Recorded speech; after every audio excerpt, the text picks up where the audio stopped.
Test, test.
Good morning, folks. Good morning, good morning, good morning. Happy hump day. Happy Wednesday to y'all. Star Citizen patch 4.1.1 is live as of last night. So we've got some work to do today. We've got to do a little running around and re-outfitting our ships. So hopefully you'll enjoy joining me as we figure that out. Unfortunately, when the patch released, although I did take some precautions, I do not have the custom loadouts that I left the game with. This was supposed to be fixed. I think there might be some fogginess, some things that aren't exactly clear as to what you should or shouldn't do to keep your loadouts. Now, from the feedback from the community, I'm going to assume that it is still a bug that isn't reproducible for necessarily everyone. What I did was I had custom outfitted ships. Most of my custom outfitted ships were a mixture of purchased items. We're going to kill that music for just a few seconds here, or at least turn it way down. My custom loadouts were a combination of purchased items, scavenged items, which means items that I looted off of other ships that I found disabled in the verse. Some of them were items that were, taken from a friend's ship that was blown up.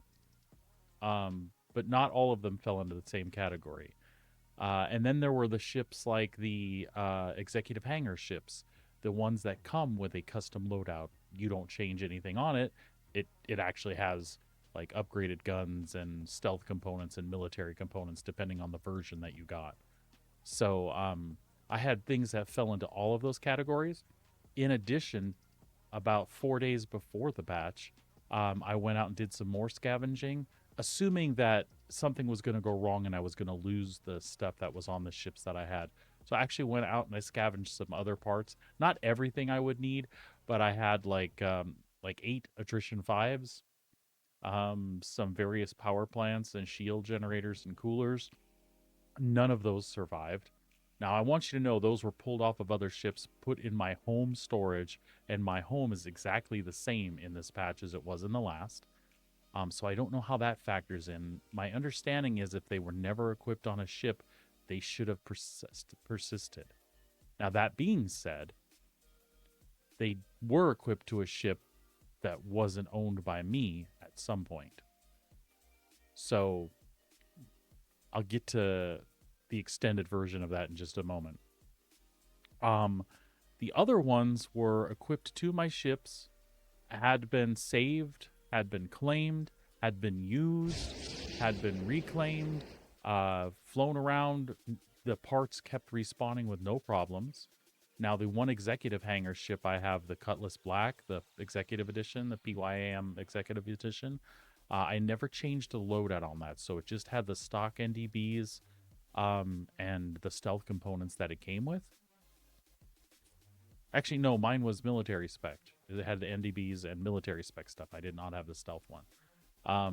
But I didn't change those components. Now, I did take the NDBs off, and somebody else had appropriated those. So I just want to be clear about that. There are some things I did that could have changed what happened a little bit. Before the patch, I called everything back to Area 18, and I logged out from there.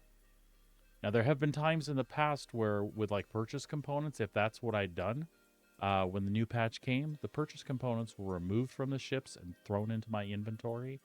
And then the ships were reset to their stock default. None of that happened this time. So it is very possible that I missed the point of how the persistent databases work as far as what's tracked where. And it's my understanding that maybe to have avoided this, what I could have done was when I recalled everything back to Area 18, I could have taken the ships out once they were there, flown them around stored them somewhere else, like in that system, like maybe went to Bajini and stored them there and then not touched them, it is possible that those items would have stayed. I did not do it that way. So that could be completely on me. The reason I'm pointing that out is because I don't think I don't think development has made it super clear as to what you need to do to make it work. I think that's super super important, CIG, that you communicate that to us in a place that we can all see, because I'll admit I may have missed it. Maybe you have said this, but this information is disseminated in so many different places, right? So let us know exactly what process needs to be followed. If you have it fixed, tell me exactly what I have to do to see that result, and let me know what the exceptions are so that I can make an informed decision. I found this information out in the community after the fact. Some of it I had found before it happened, and that's why I made the choices the way I did. And it didn't work out for me. Something that, and I'll circle back here again in a second. Something that has me really curious, though, is the executive hangar ship. Though that was reset to a stock loadout. Now, in essence, the PYAM Executive Edition Cutlass Black, it's named. It even has a different naming convention. And when you spawn it in game for the first time, and when I say you, I mean Star Citizen, CIG, however you want to take that, it comes with a specific loadout to that named ship. I don't do anything to it, right? So even though I took some NDBs off, the ship was destroyed, and a friend might have got those NDBs, whatever the case is, that ship, when the patch restarts, should be like set to its default again, right? Like if I take all the crap off my ships before a patch and make it go away, it doesn't even exist in my inventory. When that patch starts, I'll get the ship back with its original equipment.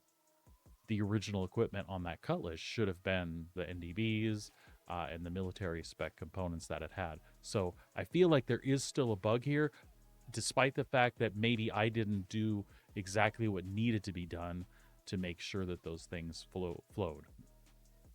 So questions I have that I would love to see clarified.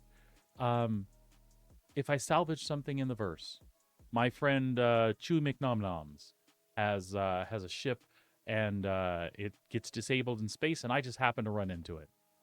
This isn't a prearranged thing with Chewie and I. Somebody blew him up, and his ship is sitting out there a derelict with its weapons available. I happen on that ship, and I salvage my components off that ship. They're mine now. At least they should be, right? I pull them off that ship, and I install them on mine. Is that part of persistence? And if it is, what do I have to do to make sure that those remain mine?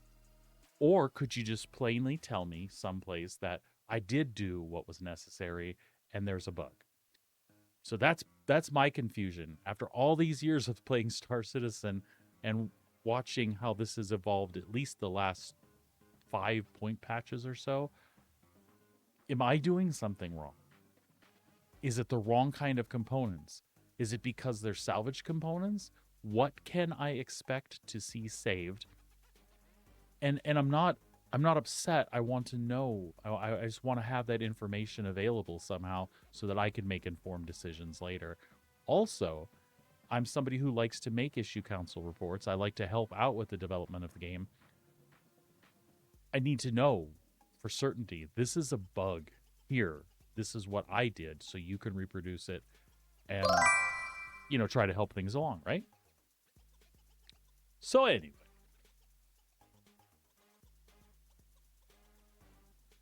Yeah, that's what I figured, Chewy. Other people have had problems, but like the exec ships resetting to their stock loadout. Like I said, actually, can you give me an example on your side, Chewy, on the exec ships that you got, like your F8? Did you leave the loadout alone? Like you did not change it, and you didn't ever take any parts off of your ship and like self-destruct to give them to somebody who needed them. Do you fall into that camp where I didn't change a thing, I didn't even take anything off of it, and now it's reset to stock different than the condition I got it in? You changed it? Okay.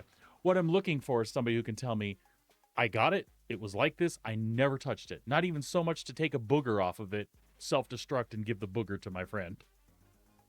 I want to know. I'm trying to put all the processes together in my head because I can't say that for myself. I took components off, self-destructed, somebody else got those components. But still, I don't understand why it wouldn't go to stock loadout. So, whoever sees this, I hope you see it.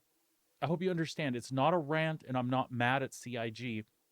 I just have some suggestions. I want to see that information placed in a place where anyone can find it easily. It's bad enough that it's a system where we have to go looking for how it works and it's not explained in game in some way, or just works. But if it was a real visible place, maybe in the actual patch notes themselves, that says what you have to do to make those things persist. Again, I just want to know, is it a bug? Do I need to report to you what happened? Or did I not follow a process? And right now, I feel like with the information I have, I feel like I didn't follow a process. One more time to recap what I didn't do that I think was supposed to happen. And my friend Chewy just confirmed that it really didn't matter. He did the same thing he's done in the past where it has persisted and it did not this time. But I'm thinking when I reclaimed everything to Area 18, I didn't take them back out of storage. And it sounds like that's the one thing that I could have done differently or maybe should have done. And I just got that from Reddits and other places. I can't really find anything inside of the Star Citizen like help boxes themselves that says what I should have done. And if it is a bug, oh my God, please come out, tell us it's a bug, say there's nothing you can do about it, and let us get on with our business. Which, regardless of what you say, is what I'm about to do. I'm not going to hop in the PU right this second.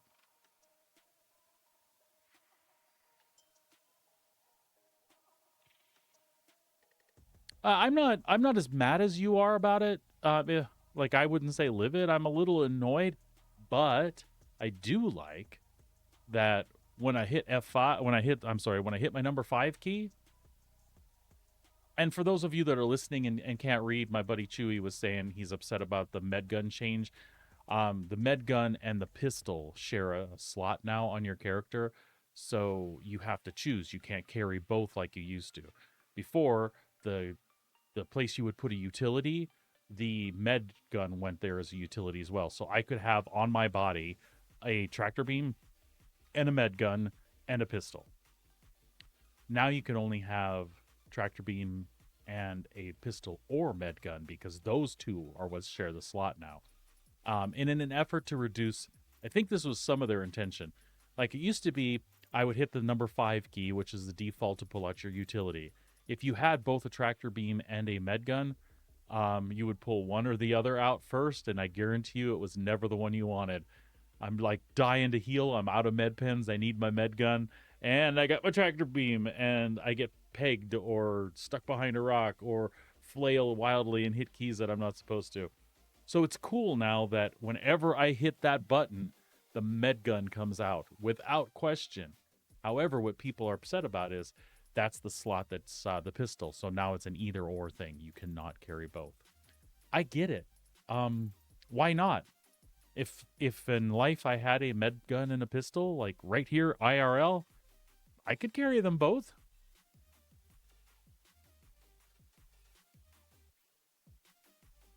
I see why people are a little miffed about it. I'm not sure why you did it. I don't mind it because of how it works and it keeps me from making the flub that I usually make.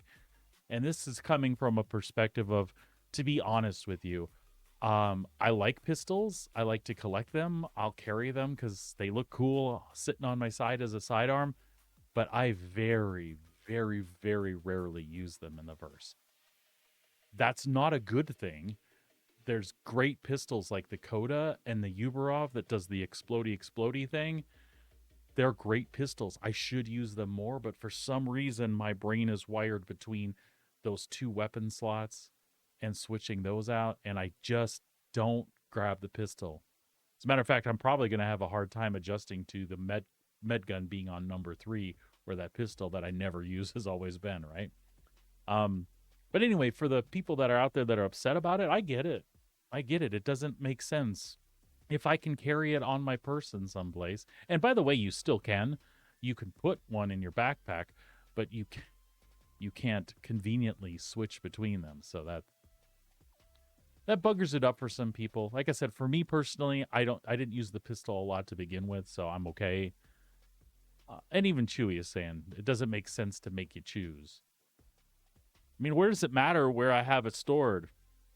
You know, it's on my belt. But which, by the way, I've got ammo all over and grenades, and I don't really see. I don't know what the purpose was, but I get why people don't like it. I'll live with it, and it doesn't bother me too bad. But man, I can see what the issue is. Yeah. Yeah. Without getting on a negative rant, and you folks know I try my best to keep it positive. But just to touch a little bit on this, there are lots of quality of life things that need to happen in the game. There are lots of things that still need fixed. Some things that need to be made clearer, things that need to be tightened up. Why was that a priority? What was going on? And maybe, you know what? This is another thing. It's about communication. They did talk about it and mentioned why they were doing it or what they were thinking, but why it didn't seem to attach to any other systems. So why was that important now? Maybe it's because it was low-hanging fruit. See, again, I don't know anything about the programming aspect. Maybe it was low-hanging fruit and it was a real easy change to make. But seriously, somebody was spending resources and brain power on that, and I'm not sure why, with the swath of other things that would be way more impactful to see work done on. But again, I'll concede to scheduling and things like that. Maybe it's an idea that's always been there for you, and you're like, oh, you know what? We're in here tweaking this. This will be really easy to do. Like, seriously, it'll take me 15 minutes to go in and make this change. So why don't we just do that now if we're going to do that? I don't know. All right. So what we're going to do is we're going to pull up Urkel.games. You can also use SP Viewer to do the same very thing. I'm familiar with Urkel because I've used it longer. SP Viewer I tend to use when we have information on ships that are coming out officially. They sometimes have a jump on that a day or two over Urkel. It could just be in Urkel's defense that I don't click the PTU button. So Urkel, if you have that information first, because I know you guys use the same like API stuff, I'm not trying to say one's better than the other. Just what I tend to use because I've used for years, guys. All right. We're gonna build our Super Hornet, our F8, probably our Valkyrie and our Constellation right now. And we're gonna make a shopping list, which is one of the things that's really cool about Urkel. You can go in and put together the equipment you want on your ship, and if it's not stock equipment, you can generate a shopping list, and it'll tell you where to go get what you need. So I'm going to try to do that and go. What I'll probably do is if any of these things are shared, I'll go there in one ship, do the purchase of everything, equip the stuff on that ship, and then I'll probably claim the other ships at that location and update them, and then move around the verse that way. I don't know. There's probably easier ways to do it. I'll be honest, I don't want to F with putting things on cargo grids. I don't want to F with putting things in freight elevators. I just want to outfit my ships and get going. If nothing else, this will be a good lesson for other people to see how to use this to help you decide what you want to put on your ship. And if anybody in development watches, this might be a great reminder those of us that love the the customizable, I can't talk. Those of us that love to do custom loadouts for our ships because it makes our ship feel like our own, that we've decided what power plants, shields, coolers, and all that stuff go into. And for those of you watching, whether that cooler matters or not is irrelevant. We like doing this, right? Um, what I don't like, and you'll see today, is the amount of time that's involved. And now, some of the items that I had, I do not have access to as of today. They're locked behind doing contested zones or salvaging ships like I did, which, by the way, salvaging ships on day one, like I can't just go out and scavenge near an asteroid like I was because nobody else has this equipment either.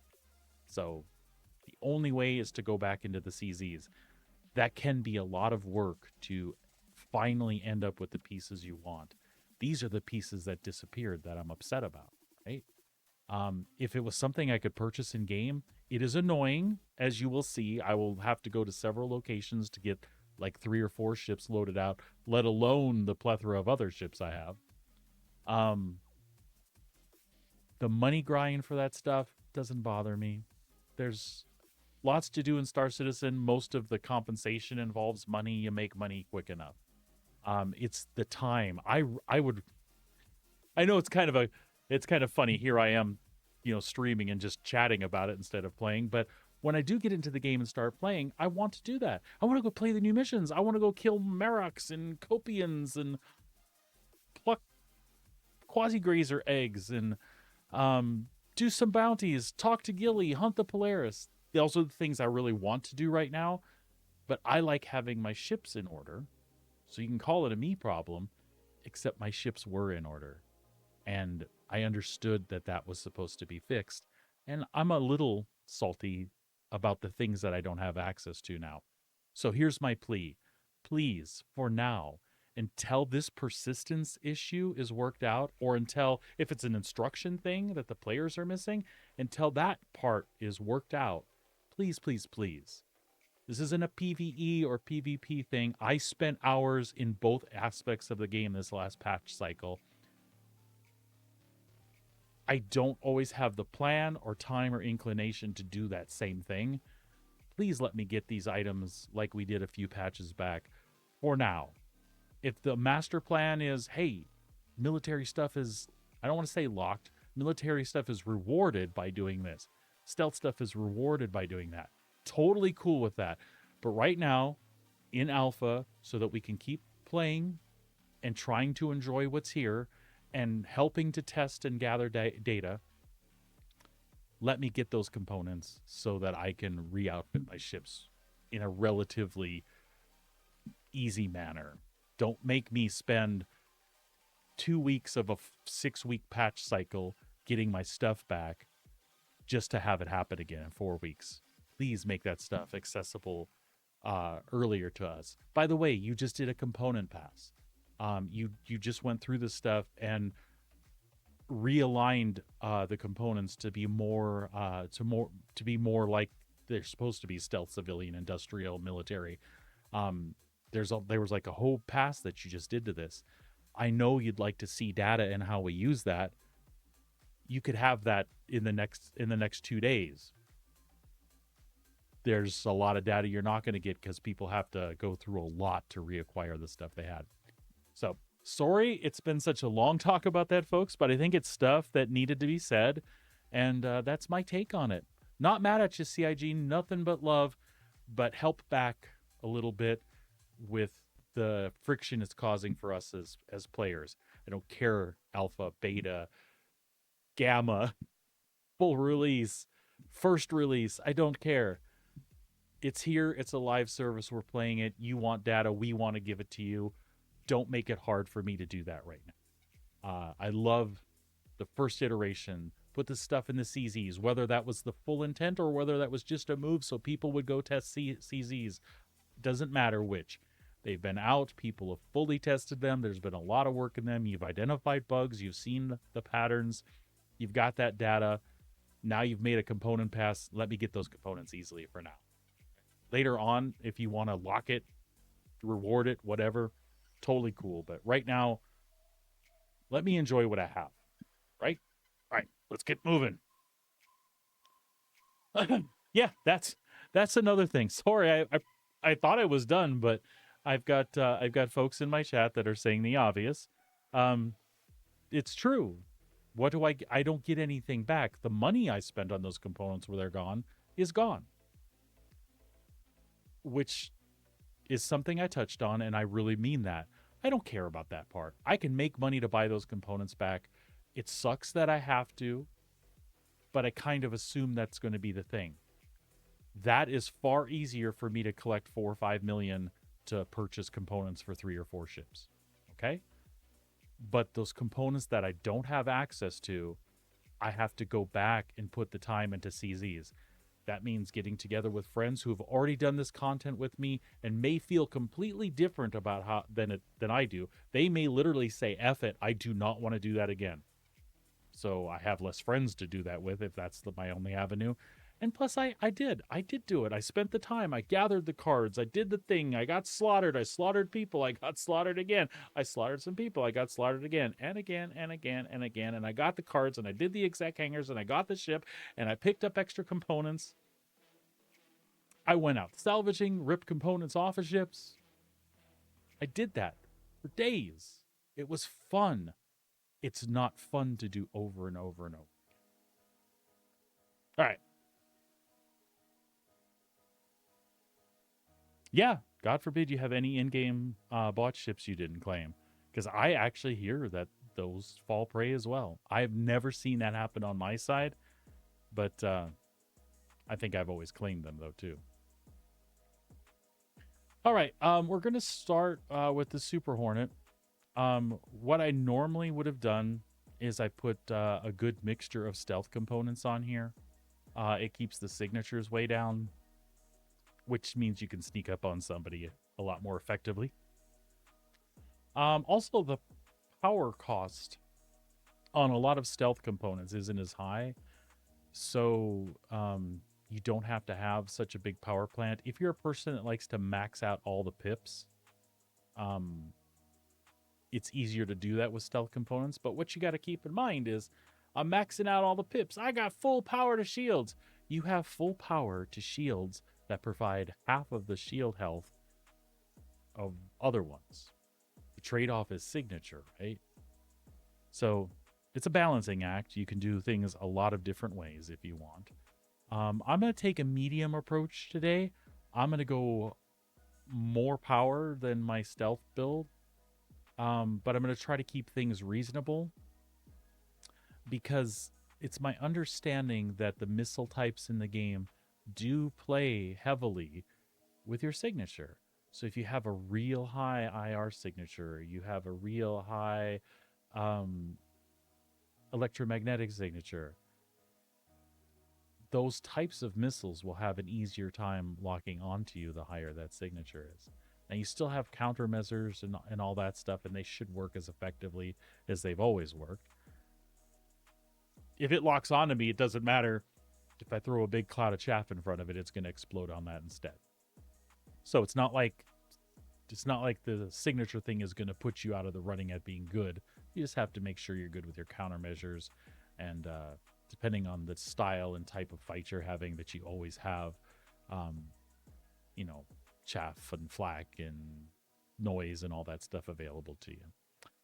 All right, so what I'll do with each one of these is I'll kind of start with the weapons that I know I like, since I don't have access to NDBs.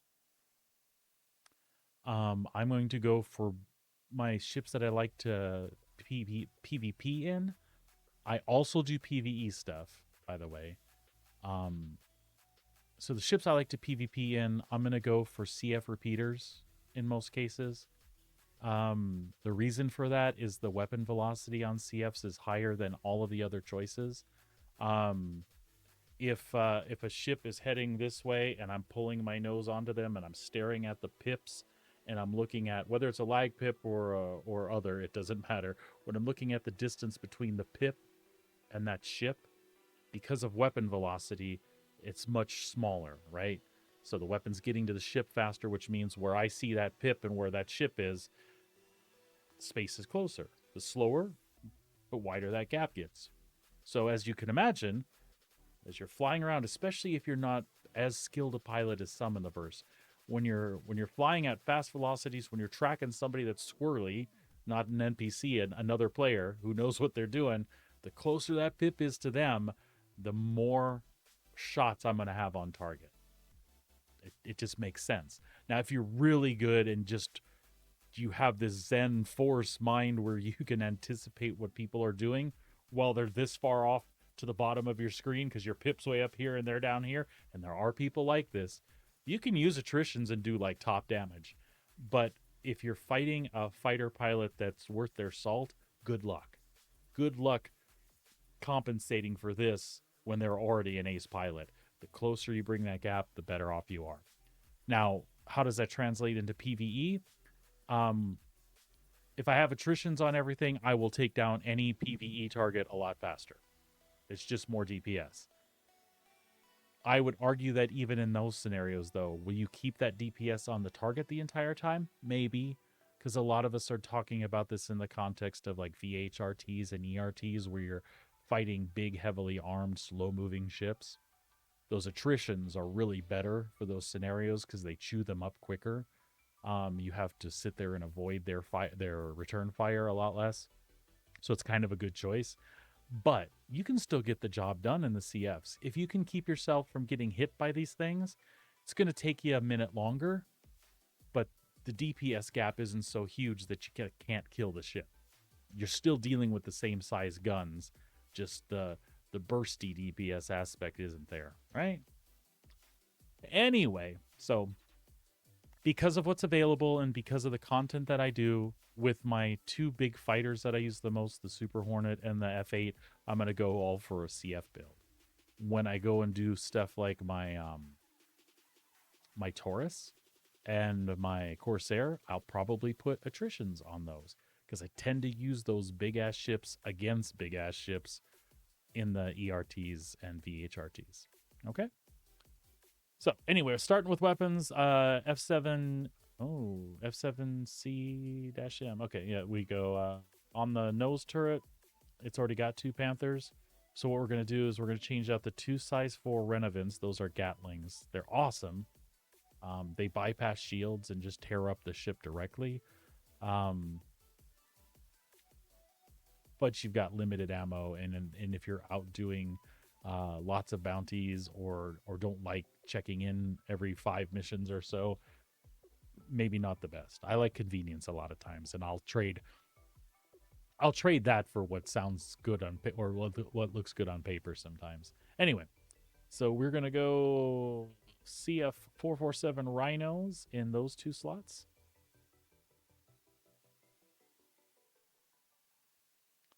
It's already got Panthers on the other ball turret. So Panther, that's 2 guns, 3, 4, 5, 6. That's all we need there. So really, we just needed to trade that out. Trade those out. All right. So we're set on guns. As you can see, here's the power output we have. The power output doesn't really get much better. This is weird. Maelstrom says 19 here. It shows 20 here. I don't... Oh, no, that's cooling. I'm sorry. It does say max power generated. So we might just leave that alone. I don't know that there's a reason to change it. Let's take a look at health. So the Maelstrom is military. It sits at 1,300. We could absolutely... And look at temp to IR, 77.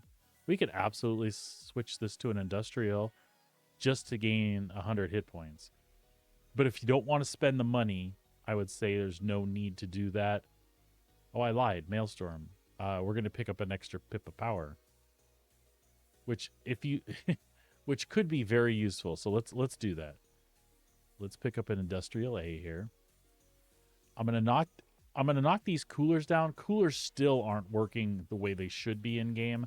So a lot of times you can just turn one of them off. That being said, I found that in this case, these vapor block stealth coolers, because of their low power requirements, tend to do the trick. And also, I know their health is a little low, but we're down below 1,000 health anyway. It's not night or day. You're if you're taking enough damage that you're going to lose a cooler, you're going to lose a cooler with 500 health as quickly as you're going to lose the one with 300 health. My opinion, right? Especially until somebody can like look at my ship and go, I'm targeting his coolers. Currently now you can target that weapon, that engine, that wing, but there's nothing that you have that's like Elite Dangerous does, where I'm like, I'm shooting at the coolers. So I will go with the vapor blocks here. Shields.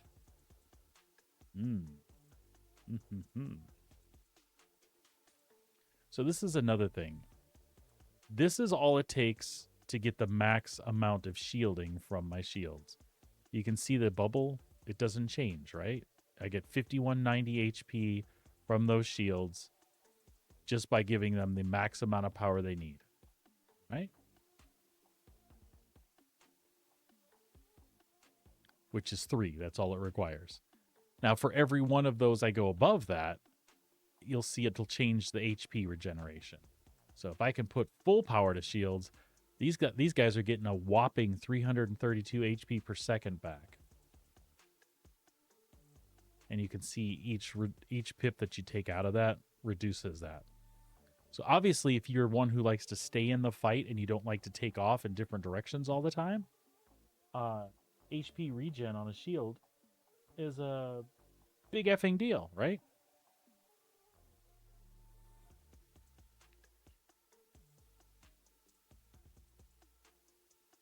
Okay.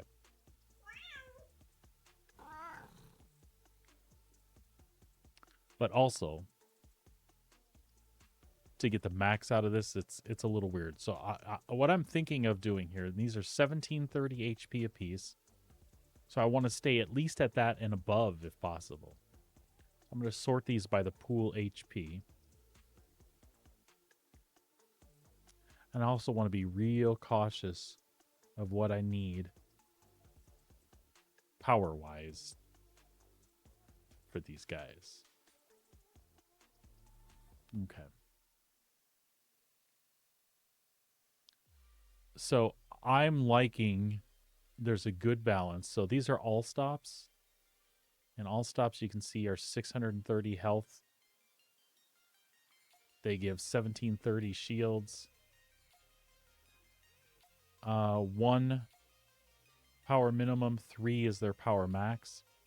I can reach full regeneration while only losing like 40 HP on the shields if I were to go to the civilian ones.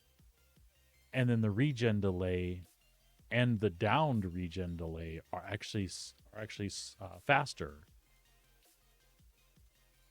than what we have with the military that it comes with. Another thing, you're looking at minimum time to regen, right? What's the other one I want?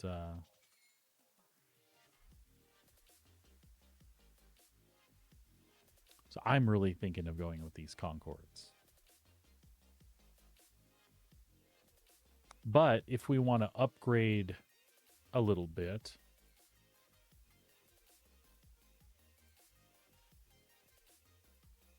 HP wise, we could go higher. We just might not have the power to distribute the way we want.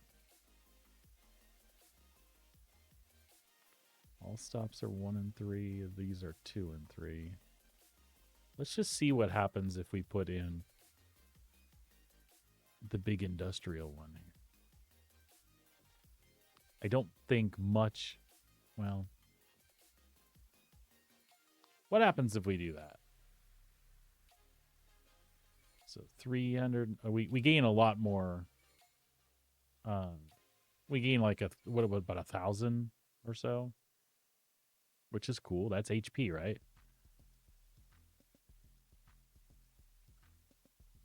And by the way, folks, we're still in a situation where you're wearing a flight suit. If you need an extra power pip, you can always turn off your cooler. So here I am, full shields. and 209 HP per second. 244, 279, 314. You could almost live down here and it would be okay. Which gives you power to put into your engines. So you've got max regen time on your afterburner. You're able to fully max out your weapons. Look at that. 47 shots per. Nice. And you have 2 points to throw in here. Like, I could live with that. And if you look at the way the coolers are designed, if I really, really, really want max, I can turn that cooler off along with life support and kick that extra pip in there. We're good to go.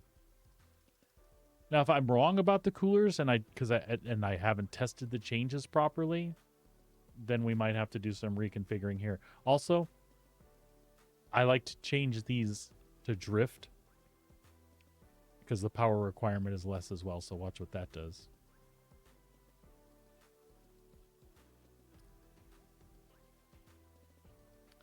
See, 4 and cooling requirements are higher on there. This is, you got to be careful with this because this is how fast you get around the verse and also how far you can go in the verse when you start changing that. So pay close attention to the max speed. If you don't care how fast you get there, a minute on this side, a minute on that side, it doesn't bother you.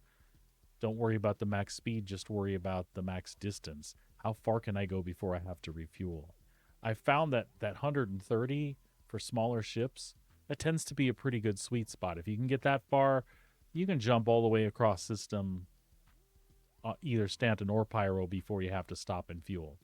You will have to stop and fuel more than likely going back the other way. I've been doing drift because it's fast enough and it carries that 130. And the big thing is it's a little less power. They have a little less HP than some of the other ones out there. See these ones that are like 5 and 5. We don't even have the power to run that. Power starts to become an issue. And in a fighter, I feel like I want it to be tuned. I want it to be able to go max power all the time. So that's why I make this decision. By the way, I forgot to tell you folks, I'm no expert on this. This is just my opinion and how I like to set them up. And I tell you what, I noticed the difference between stock setup and what I do. And I find it, I find them to be, fine, right? See that cooler kick back on?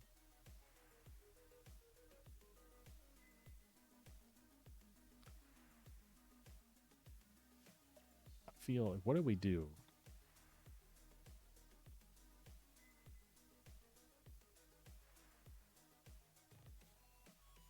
Look at that.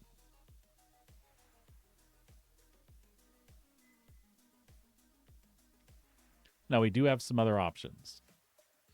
You can purchase the Targa shields. Let me find them. Targa, the competition C shields. Now, there is quite a difference in HP per shield, and you have 3 of them, right? So 1470 versus 2240. Now, I did have these on my my Hornet, the way I had it build last, and she still took a beating, right? And this is going to be max regeneration to that point. I mean, they'll be powered up fully, and I'd get 2 pips of power back, right? So we could do that. What I would rather have, and the health, the health on the shield is way low too. What I'd love to have is this competition B, but guess what? We can't get it.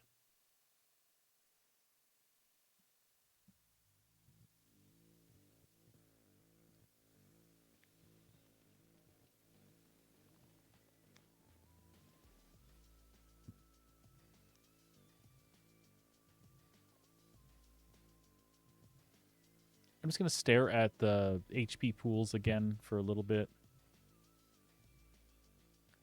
2240. We don't have to take the top of the top because we did well with what we had before.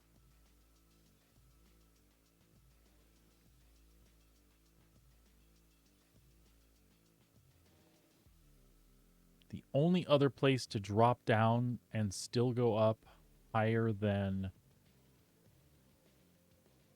it's this switch here.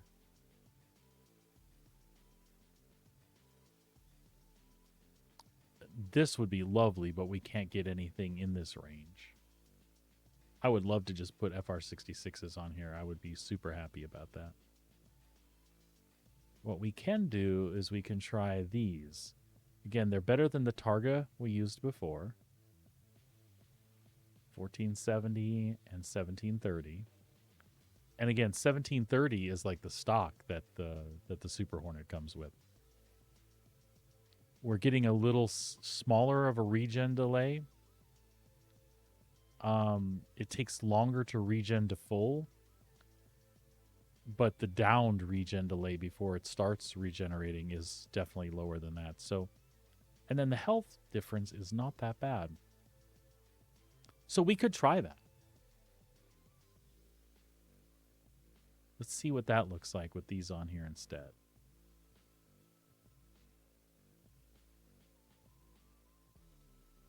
Let's see what that looks like with the civilian shields. Now look at that. Now we got extra power even.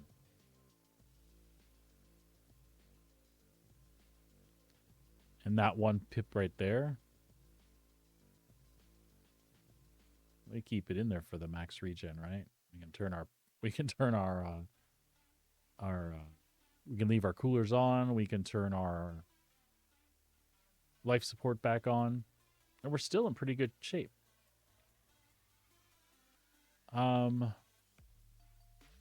We have an extra pip, so we could probably stay with the stock generator then.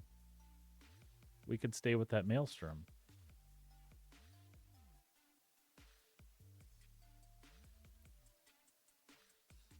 I like that.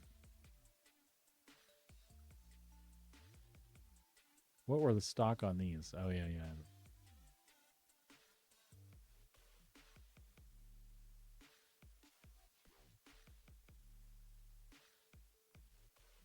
Let's see, what else could we maybe do here?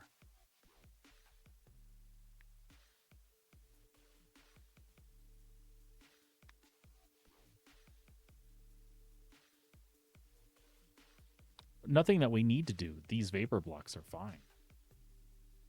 Their health's a little low is all. All right. I think that's what we're going to try out. I think we're going to sit there. We're going to do this instead of Targas this time. We'll leave the stock Maelstrom in there. We've got plenty of power. Keep the support on. All the pips are up.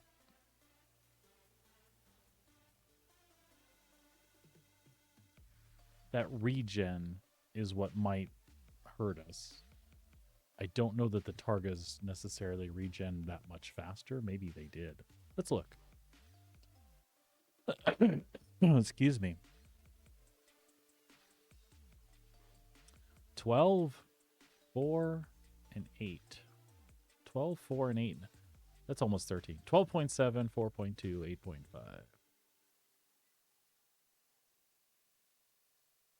Actually, they're really close, aren't they? Just ever so little bit faster.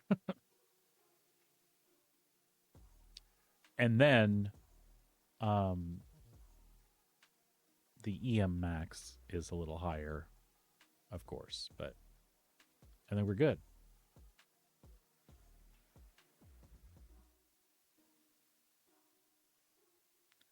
The temp to IR, I don't quite understand, I'll be honest with you.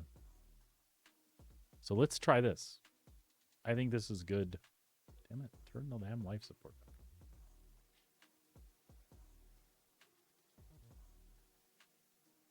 I like it. Nav mode. CM mode.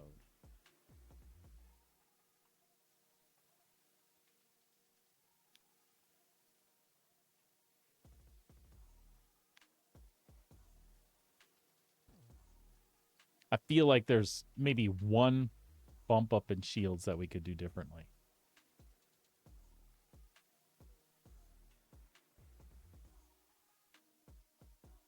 We could, but we don't have them available. Again, ideally, this is where we would go.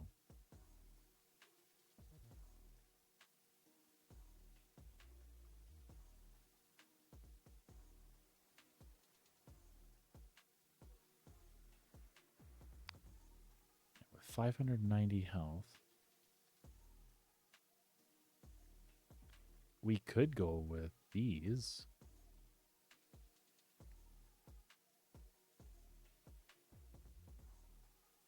How will that change what we have? So we're still 1, 2, 3, 4, 5. 1, 2, 5. The sixth pip is there.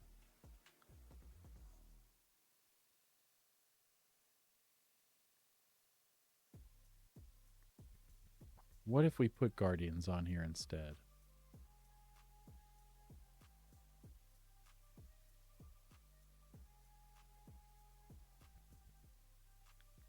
How does that look?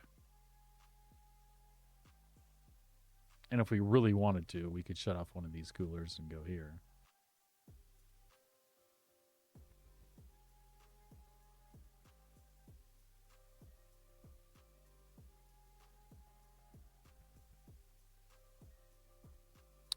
Okay, the regen,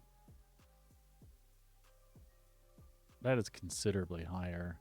But so is all of this.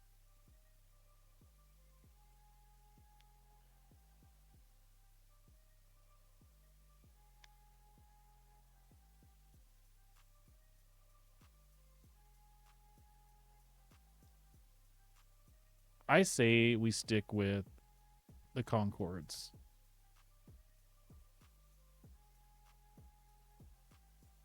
That's my instinct for now.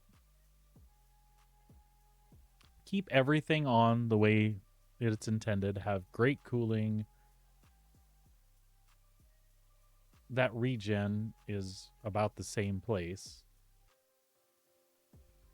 I think that's the loadout we'll stick with for the Super Hornet. Cool enough? All right, let's move on to the Lightning. Panthers are already there.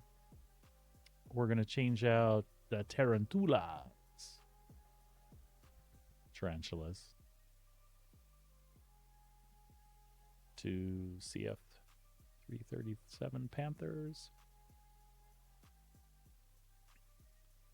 These are going to 227s.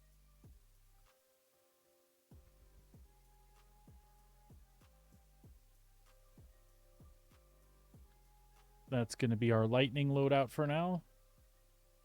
I might do all attritions on the Lightning. I tend to use it for PvE.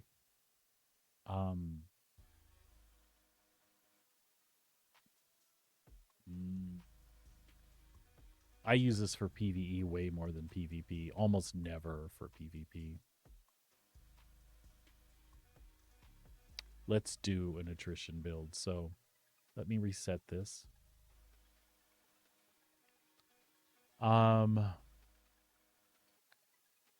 So we have some Ardors. We'll use the Ardors on this.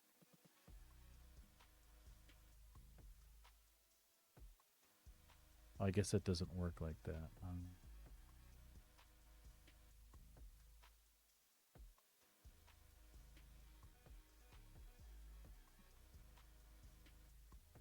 Okay. So we'll do attrition 3. Attrition 3. Oh, we can use those. Okay, sorry. I'm an idiot. We have 2 Ardor 3s and 2 Ardor 2s.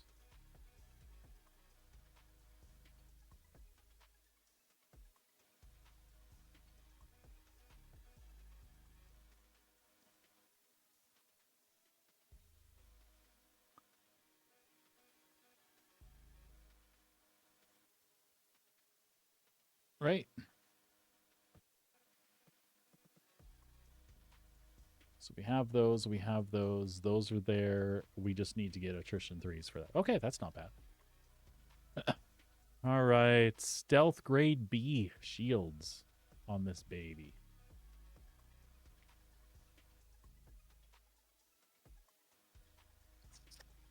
Now, same thing. We can drop these to Faber blocks. Still generate plenty of cooling.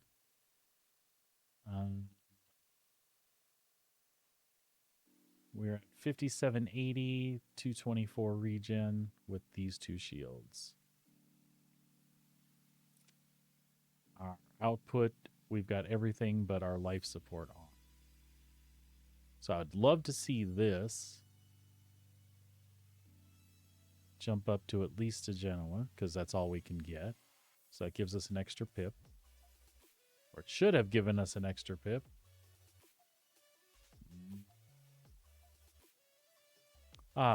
Expedition. Again, we can throw this down to like a drift or a zephyr. Drift is my instinct.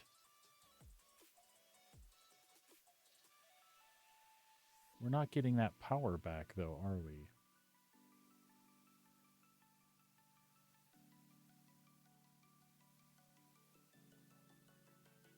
Oh, because that power doesn't... Okay, never mind.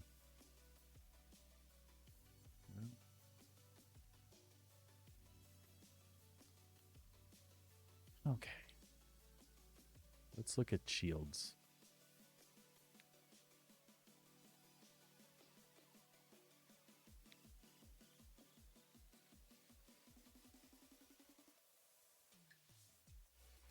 Again, what did we do? We went for civilian grade A. Let's try the same thing here. We'll try to go for the Lorcas instead. It's going to be 3 and 3. This is where it could hurt us, all right? So that's what we've done there.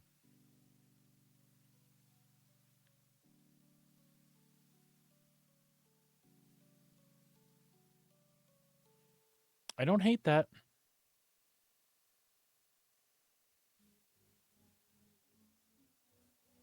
Oops, we forgot to change those badgers to attritions, didn't we? All right, good deal.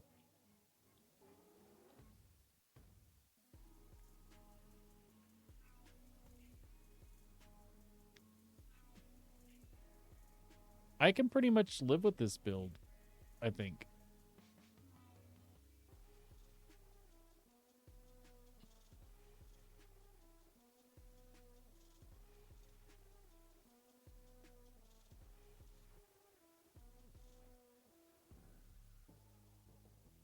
I think I can live with that.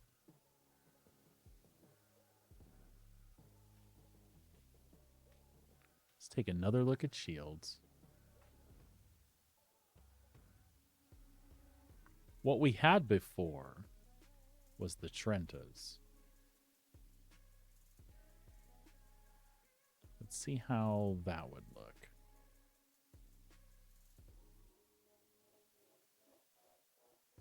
First off, what was there? The Trentas would be better than that. And we can get those. Those are competition C. Low health. Low health. But I can't say that I was getting those taken out left and right either.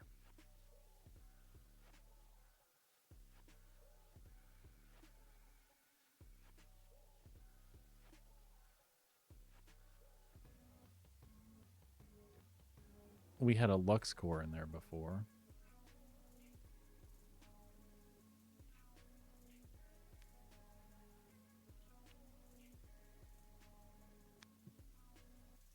Let's do this like we had it set up. We had a Lux core.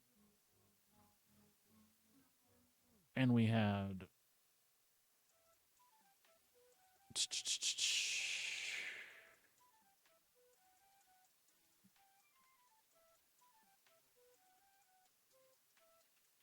I feel like we had 2 snowblinds. Or something weird like that.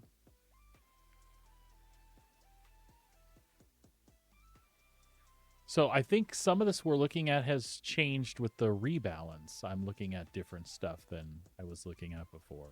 So I can live with this. But if we're going to do Trenta shields, again, why not It keeps the signature down, maybe?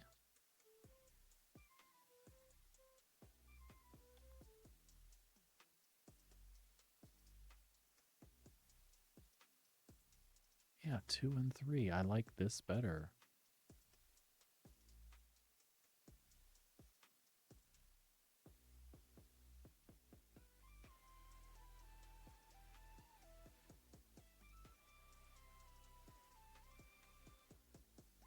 So we're getting more health on the shield itself. And if we knock down the regen on these per second, we can spend that in getting our full after. But the way I use it, this will probably be fine against my PvE targets. So this setup was probably good. And we'll drop out of the luck score and go back to the general. Love to have a JS 400, but can't get it. And snow blinds, we don't have access to those. So again, we'll drop back to the vapor blocks. They'll be fine.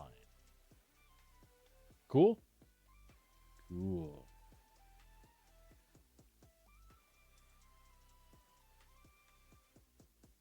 All right. So we got that one all set.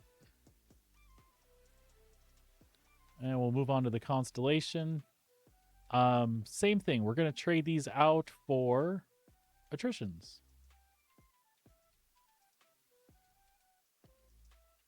Attrition 5s. Mostly we use this for PvE, so it'll be fine. I won't mess with the turrets for now, but we can always slap attritions on there as well.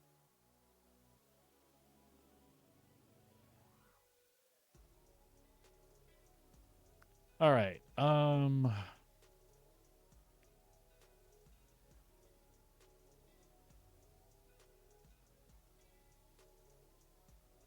Really, you could do that as like your only change. But we're going to go ahead and again look at the power plant as an option. So if we throw the Geno on here, we've got 2 of them. That it's going to give us 2 extra pips, although I'm not seeing... Oh, it does them automatically, I think. Hold on. Reset. 0 out of 24.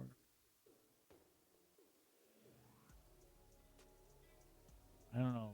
I feel like something's wrong there. Max power is 20.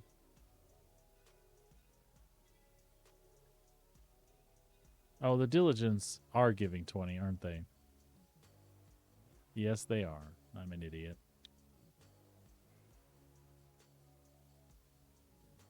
Oh, they're giving 9. It shows they're giving 19. But this doesn't seem right.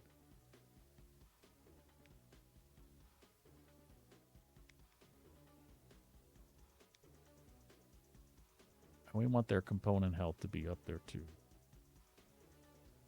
I'm switching to Geno anyway.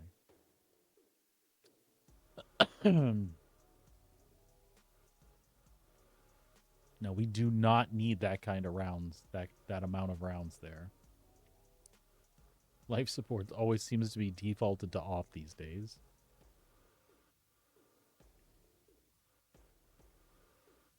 And again, we went with the stronghold.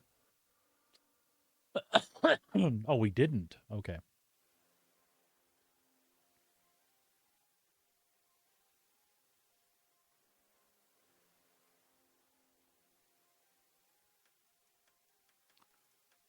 Stronghold is 4 and 5.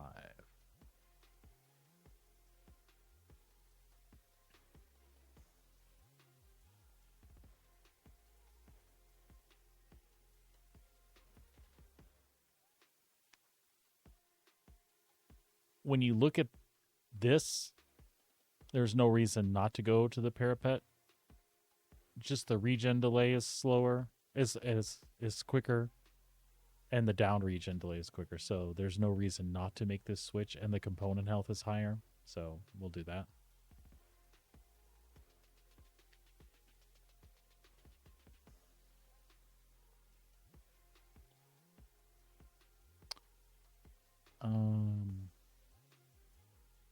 We could turn off a cooler and give us a little more power there.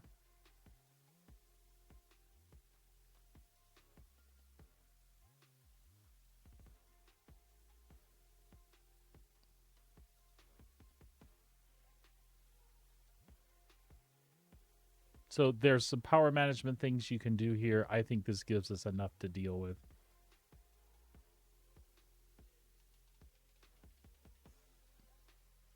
You just have to mess with turning a cooler off. And if you didn't want to do that, it's still in not a bad place if that cooler doesn't work properly then. So we'll do parapet and those and the cool cores. We might be able to save some power here instead, though. What else is available there? Do we have anything that's cool cores? Do we have anything that's... Yeah, that's not bad. Ice plunge. But again, look at the component health and how much it goes down.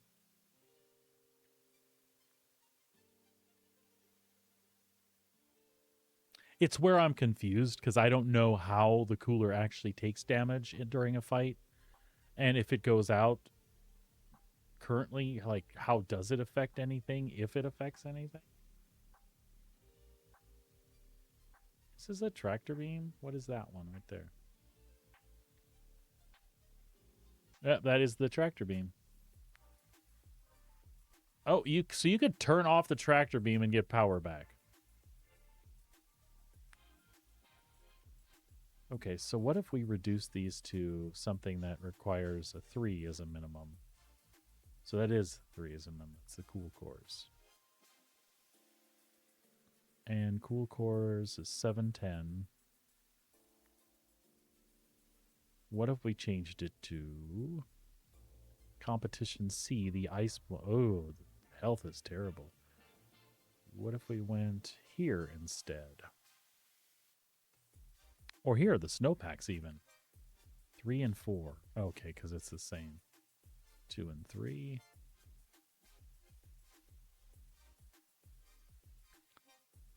What does doing the eco flows do? Eco flow.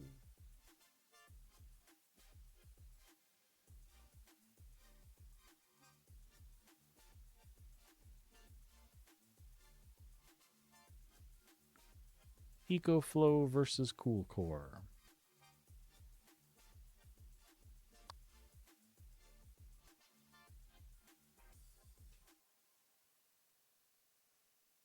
Right, I like that.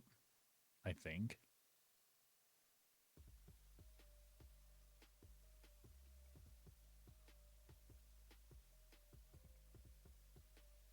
Turn that damn tractor beam off. Look at that. I think that's I think that's good. Yeah.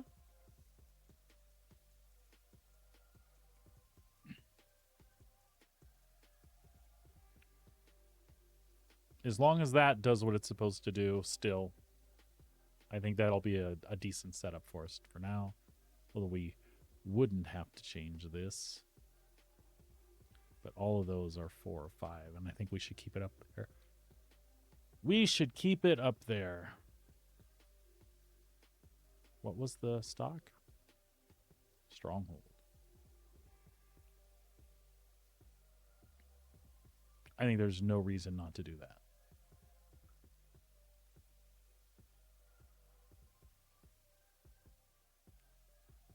It's 122 shots. It's 92 shots. We'll see how that feels later. Oh yeah. I think something like that. Oops. Get that out of there.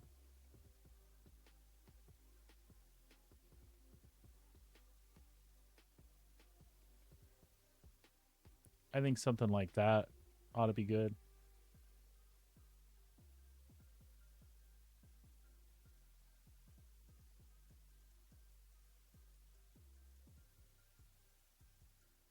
Something like that, running something like that.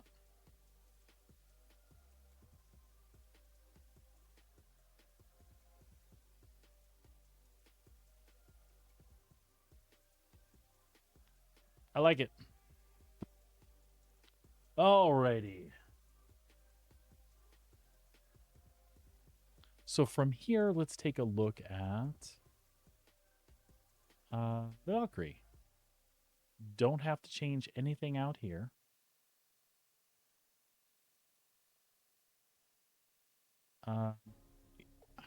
Let's be honest, I don't do combat in this ship a lot. So we can go higher on regen.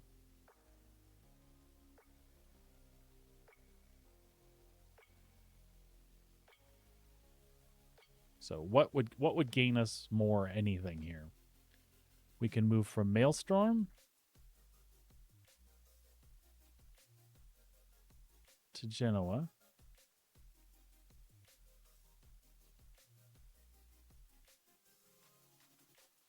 It doesn't seem like it's changing here. Like it should be, but it's not.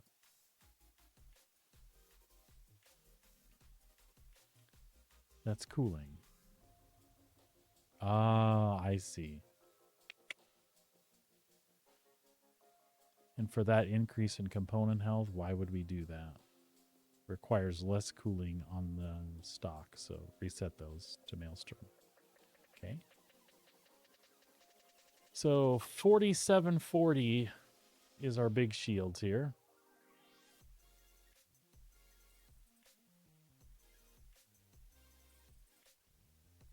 But if we went to these instead of military,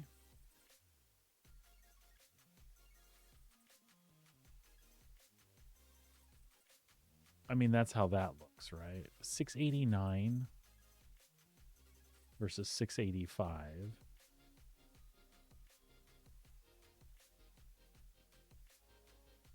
And these are full stop, yeah? Only requires one, and then the rest of it's regen.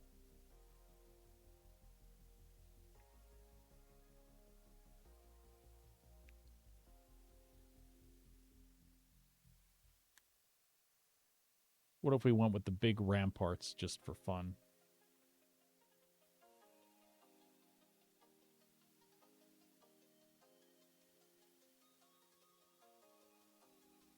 That's how that looks.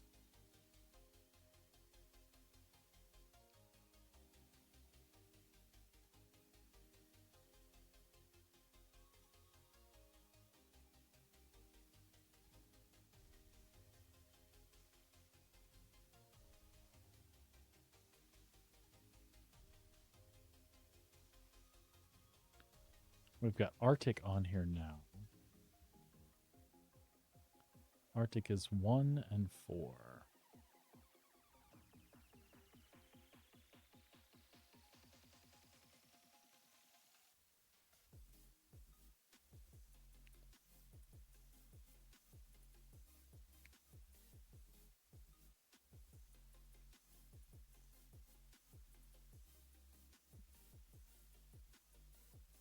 The cooling generation on those is redonkulous. And it's not that great. Like,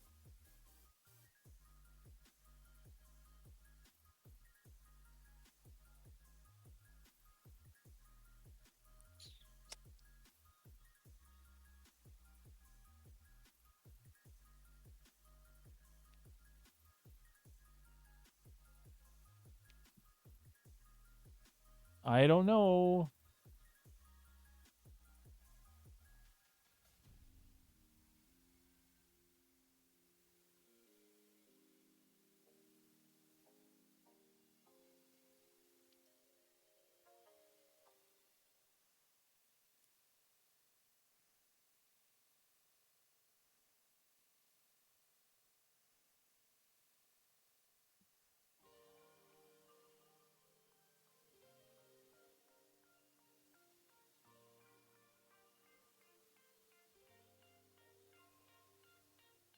Hmm.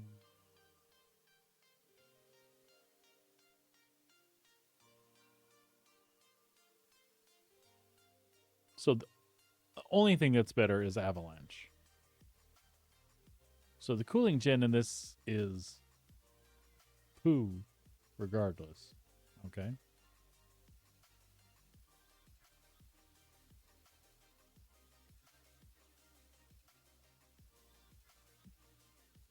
So there's no reason to not leave it on the Arctics then, because of the way that works. And you could up that if you need to. If you're having issues, for example,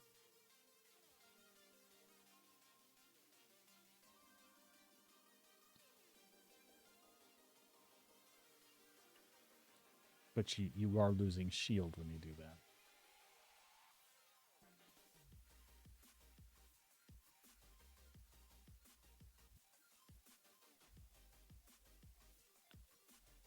And that's 161 shots on the plus their regen, right? In 15 seconds.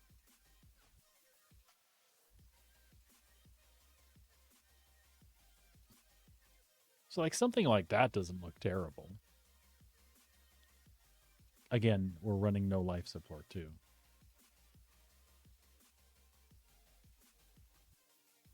But maybe that looks better. 18,960.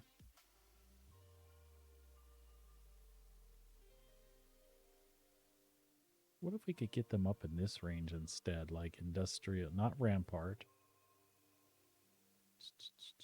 But that's still 3. Why would you not do those?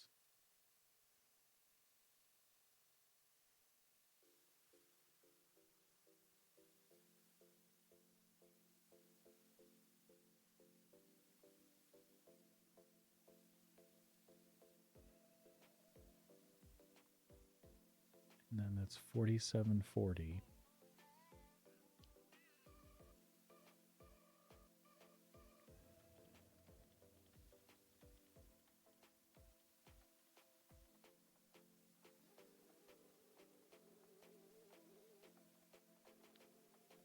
I mean, that may be a power game worth playing like this.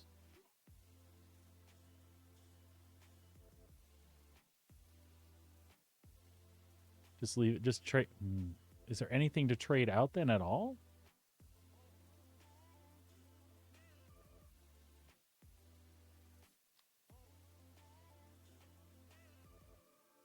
I mean, maybe we don't trade anything out on that one. Except the, well, not even the guns. Maybe we just leave that alone. These could go to attritions as well, because we won't be PvPing in this ship very much.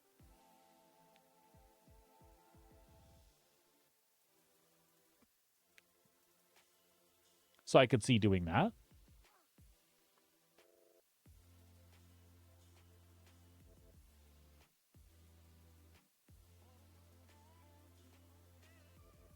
I would like to know if this is bugged.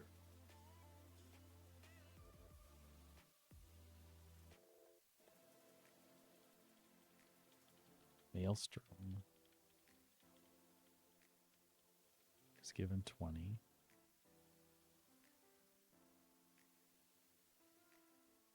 Maelstroms are 20. Genoa is 20.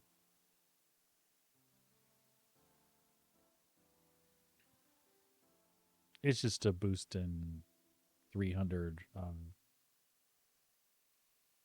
Yeah. Now, if we could get this, this would be amazing.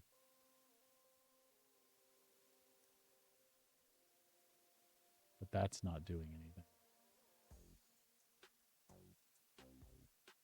Except for the component health itself. So maybe don't switch those then.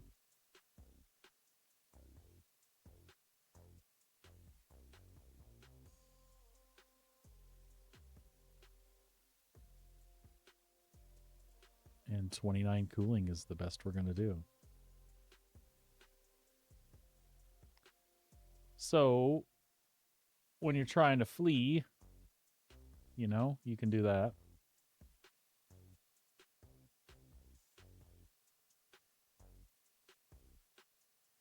Shields up when you're running, you know?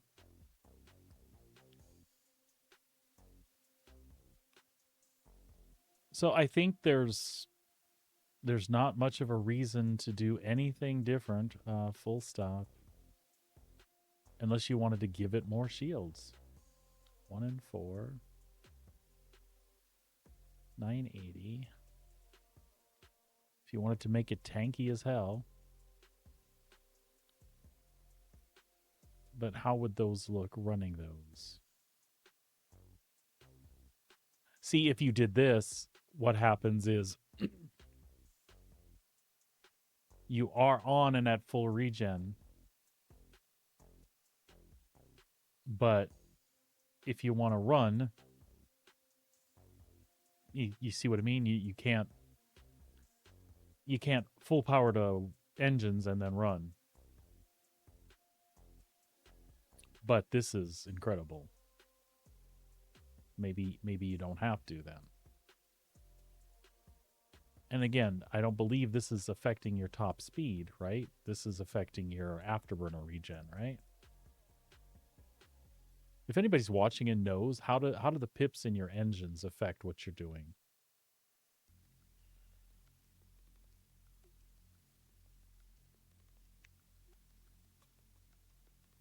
And let's not go all the way to ramparts either. Let's go to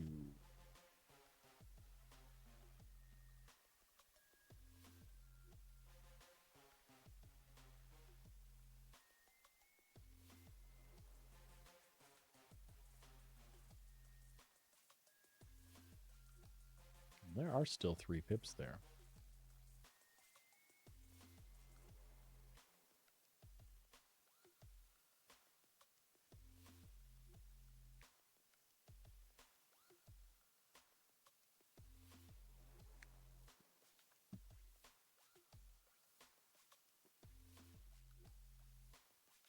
Full stop is 1 and 4.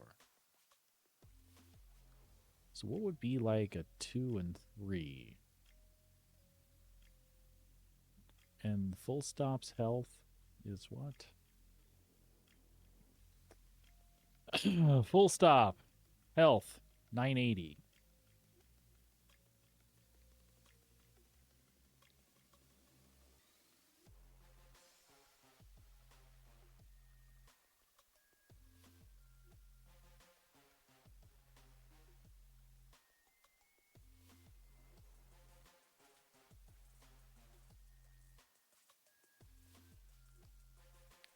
Do we gain anything by doing this?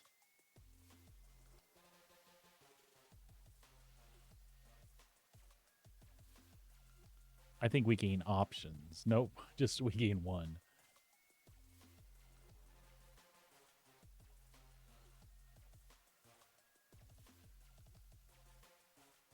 Let's reset that and that.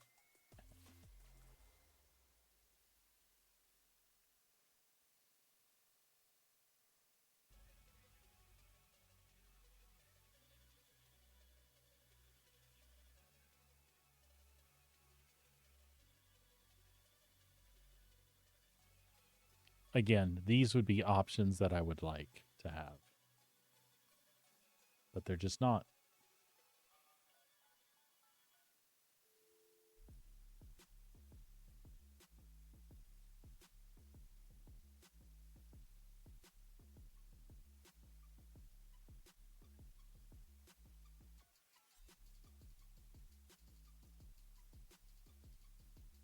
The only other thing that's worth looking at is going all the way up here. But again, I don't think this is the kind of thing I'm doing with this ship.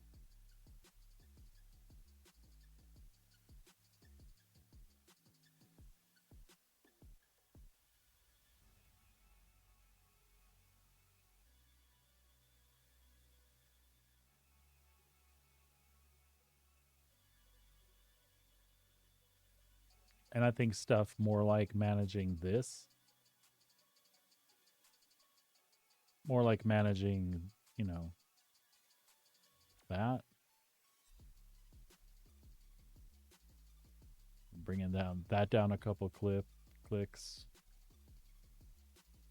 You know, I think this is probably good. Which this is the stock setup, right? Full stop. Maelstrom. Arctics. All we've done is train. All we're going to do is actually this is the stock weapon set. I think it's fine the way it is. To be honest, we could just put attritions on it instead. For fun, let's just see what that looks like.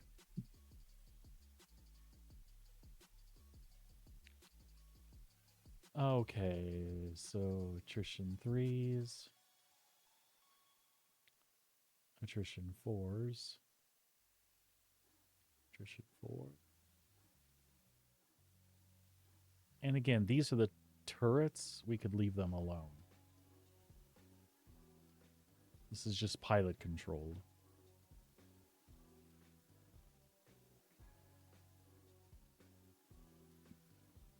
And that doesn't change much of anything here.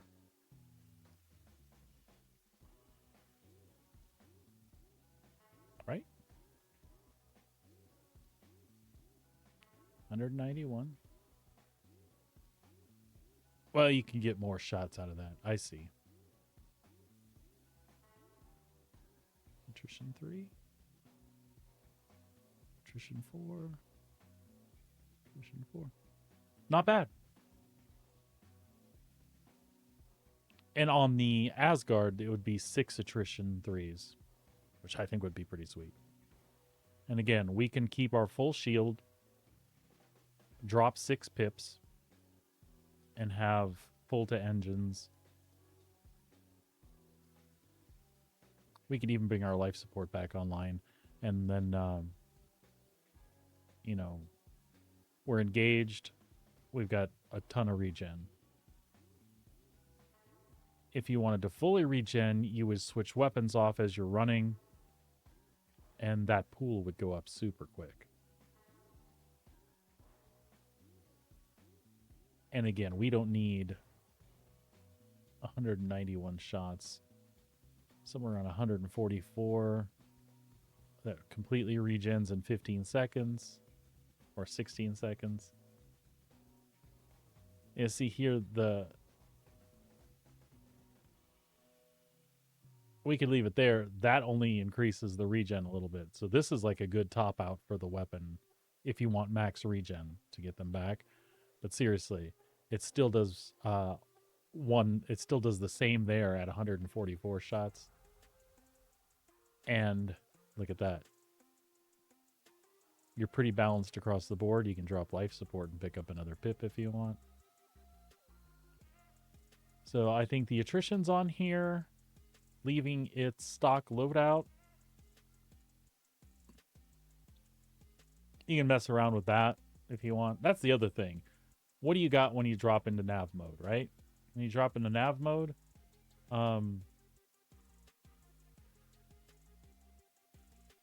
you drop your shields anyway. It's like full power to coolers. It's good. I think it's fine. Okay. So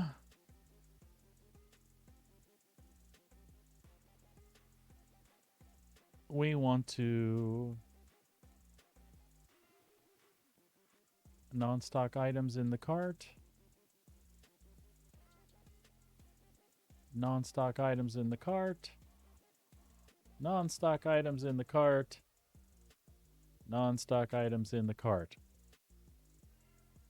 And then you just go to your shopping cart, and it literally tells you where you have to go and what you have to buy, how much it's going to cost you. Good stuff? I think so.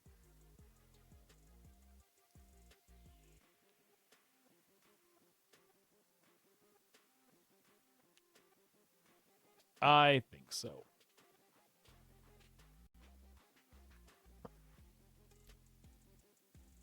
All right, folks.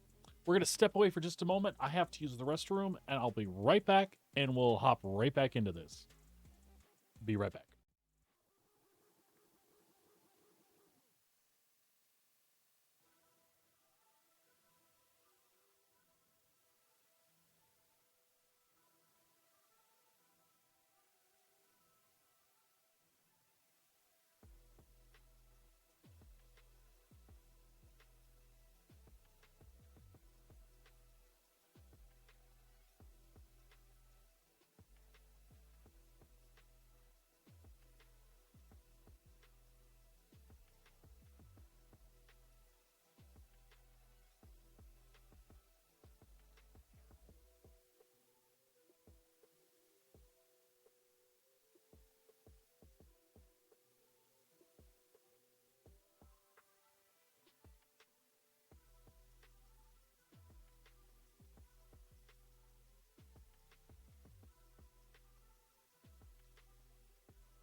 All right, I told you that wouldn't take a second.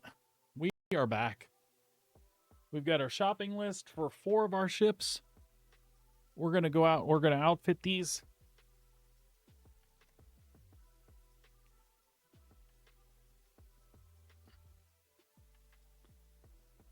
Folks, just so you know, I'm an old man. I've got to cover my legs with a blanket when I'm sitting in the office. When the blood's not flowing, they get cold. So sometimes you'll see me roll over my my blanket wheels. And well, yeah, that's where we're at right now.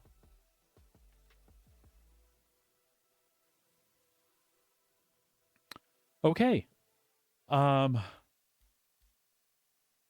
We're hopping in game.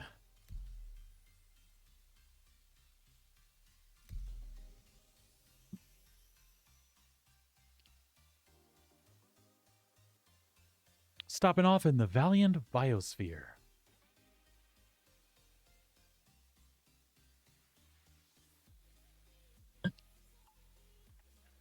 And as I said, we have our shopping list.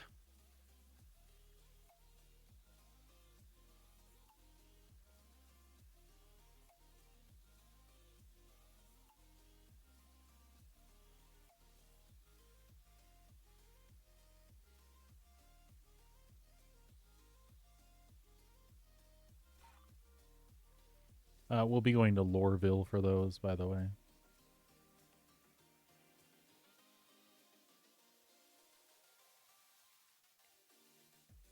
Yeah, HD Showcase.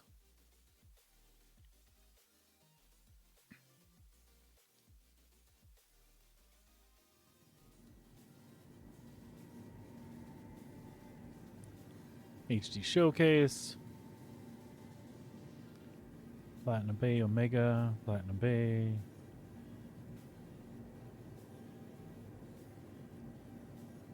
I'm trying to see if we can... Yeah, Omega Pro and New Babbage.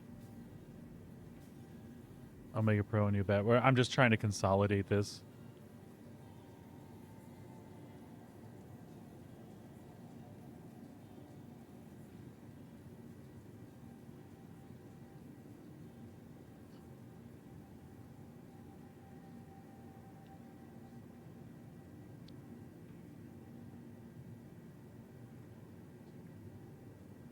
See, we can get that at Omega Pro as well. I don't know where this Explorer came from.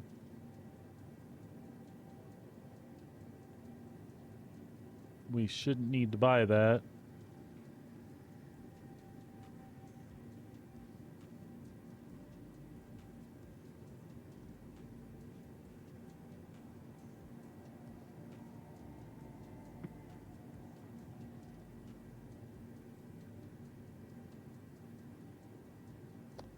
Anyway, Grimhex, also Omega Pro.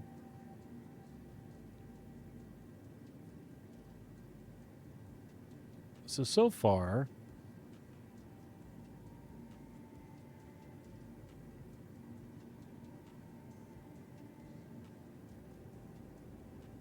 Grimhex.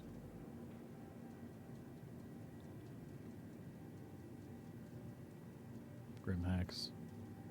Omega Pro. So far, we got 3 stops. Look at that. Omega Pro. HD Showcase. Rhino Repeaters. Center Mass New Babbage.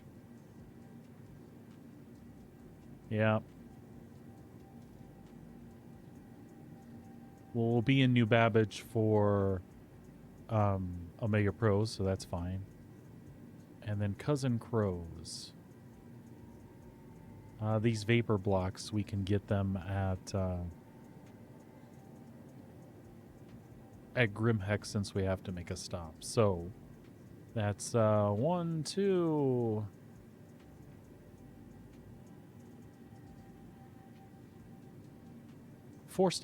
Wait. Omega Pro and HD Showcase. Grimhex. 3. We have 3 stops to make. That's not bad. Not bad.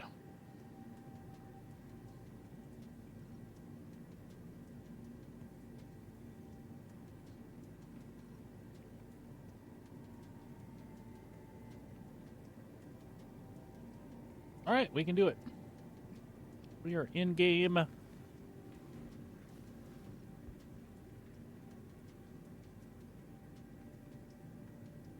We're in game and we'll rock it out here.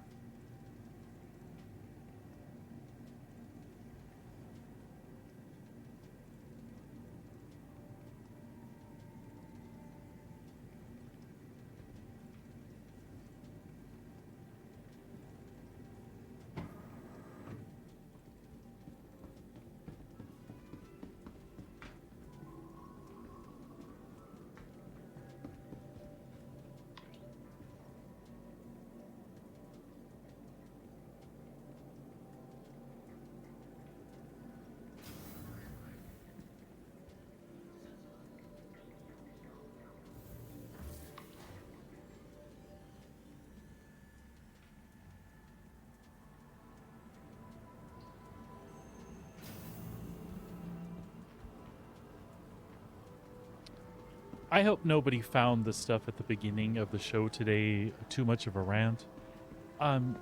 It was all in good, all with good intentions.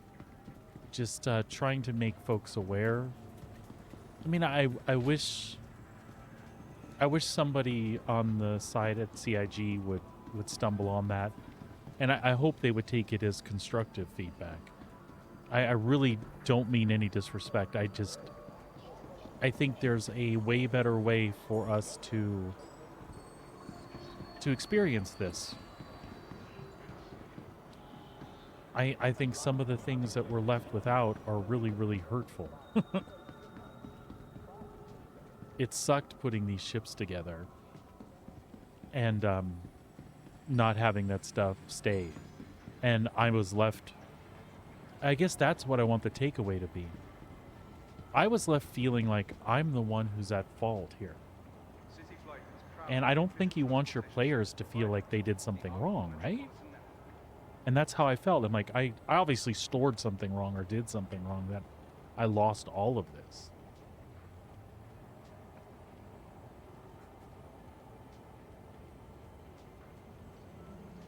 Just a terrible, terrible feeling to have, thinking that I missed a step and I'm the reason that none of that stuff carried forward.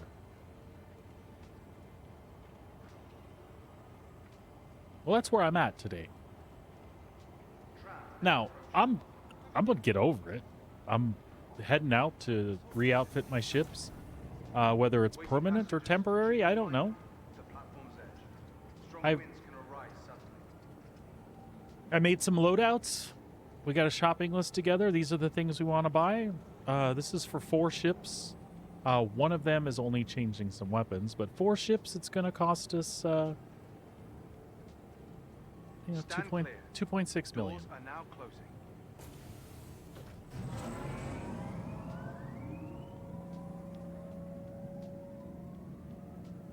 It's not the worst of the worst, right?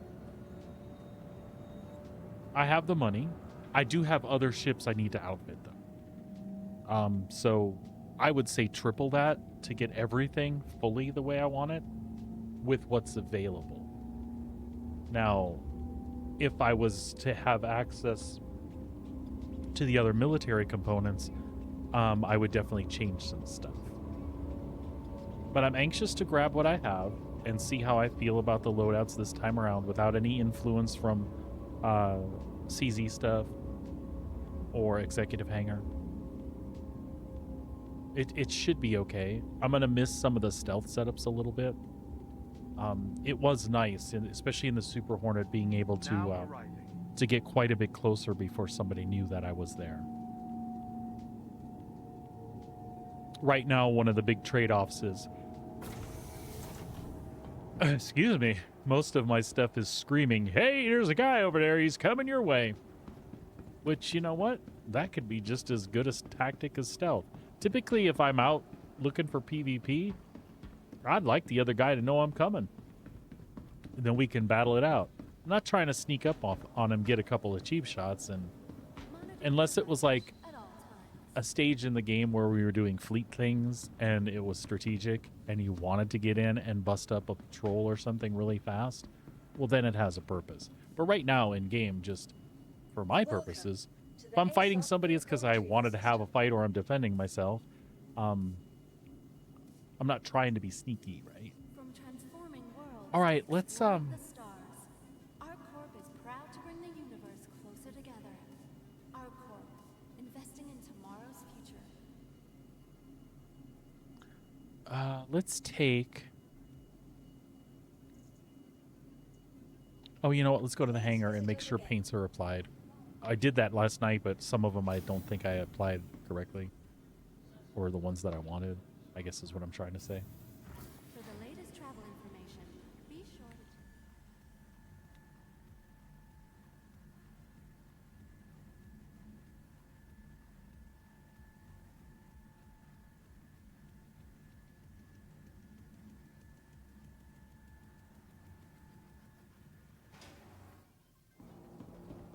All right, very good. Welcome to the ASOP Vehicle Retrieval System. Yeah, I think Please visit us again. I think the Super Hornet's good to go. I think the Super Hornet's a good one to drive around in. We'll claim, since it's only 3 stops, we'll go where we need to go. We'll claim the other ships there.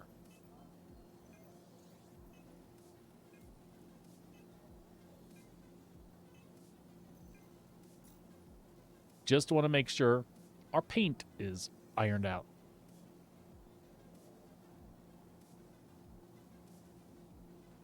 Get the iron scale over here.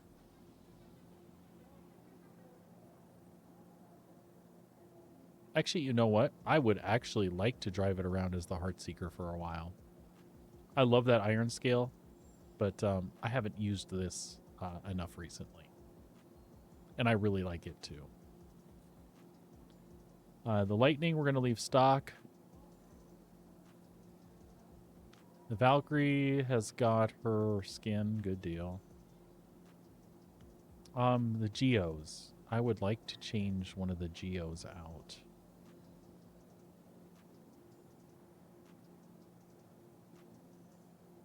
Safety, Lionheart. There's the iron side for that too, and the granite.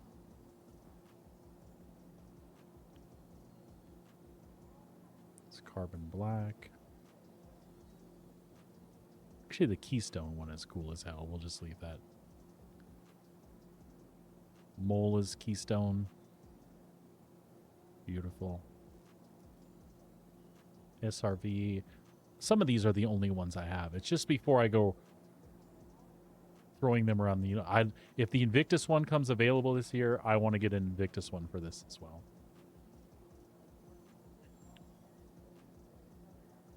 I love that blue and gold paint. I think it's really cool. This is so unfortunate. I have to deck that out too. Corsair will be the next one we work on after this. We're going to leave that best in show. Cutlass red. Coalfire on there. I like that.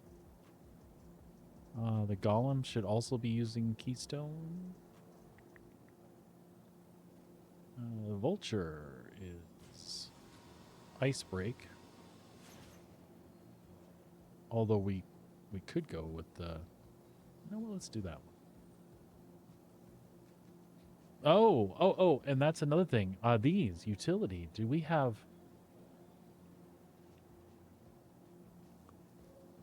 Look at that. The Abrades stayed.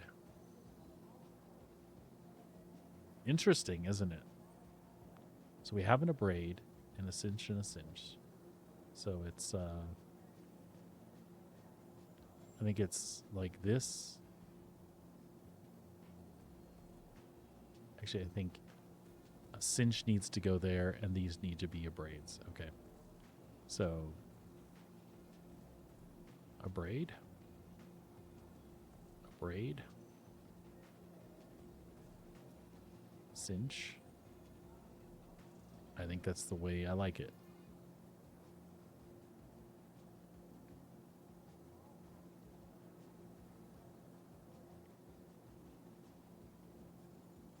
Gray cat, it's got its library too. So let's find the fortune. Misk fortune.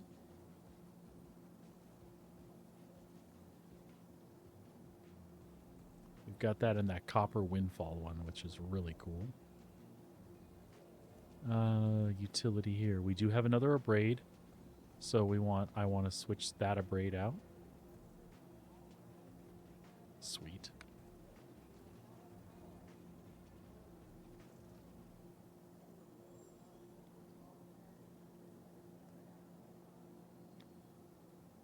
All right. Prospector's also in the Keystone. Utility.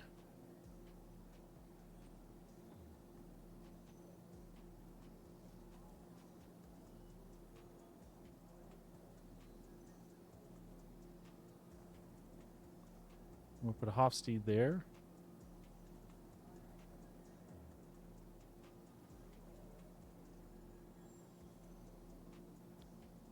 And a Riger C3.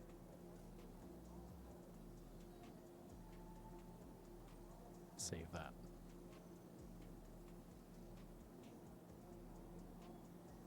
Okay. Now, I don't think we have stuff for the mole. We'll find out in a moment.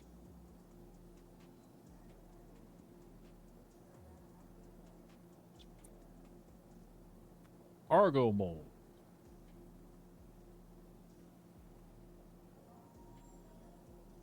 Utility.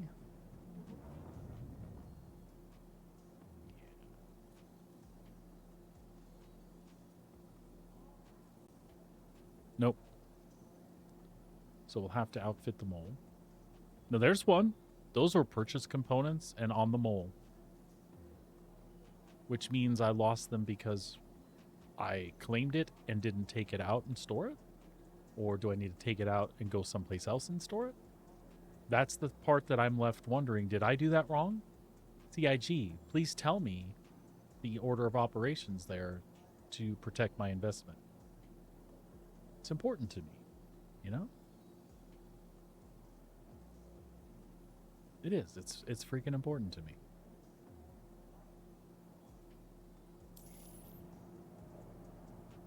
Now, this is all my choice.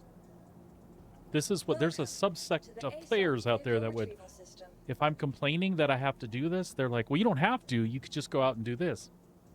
Yeah, but I like making my ships feel like my own. So you're saying it's about priorities. I'm just saying it's something that shouldn't exist. I should be able to log back in and have the stuff I purchased or the custom loadouts intact. All right. We're going to bring up the Super Hornet and get moving.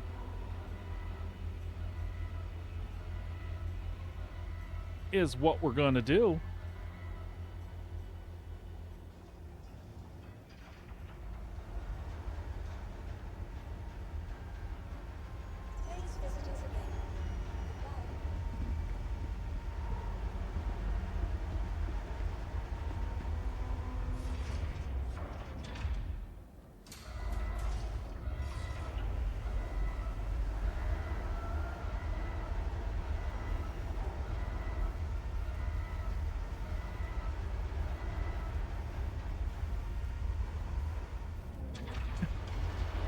Actually, it just occurred to me.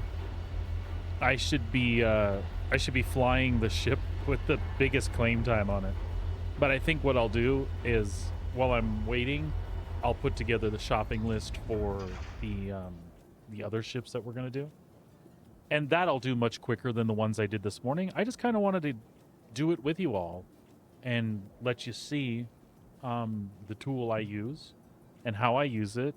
You saw me plug in different things. You saw me watching the power pips and how I could distribute things and trying to think it out in my head. If I was, like, it would be the best if you could just, like, put all the cool shit in your ship and figure out the right combination to have all pips to all things all the time. But let's be honest, that's actually a part of the game that could be fun when you're out flying, to be switching and allocating power depending on what you're doing. And it doesn't have to be super crazy either. Just as simple as I'm disengaging while you're disengaging, power is to your afterburner, and power is to your shields, max. Your regen, you're coming back, everything goes into weapons and engines. Shields just have to be to hold the shields. And then you can make small adjustments if you're like taking a little bit of fire and you just want to keep those shields up. You can pop a couple into the regen. You get what I'm saying. These are all choices you can make in combat, which is cool. That makes combat feel awesome and more fleshed out. But at the same time, trying to hit a point where you do have all your pips in your major systems filled out, if you can. Who doesn't want to try to do that, right? Takeoff complete. And it depends on what the trade-offs are, right?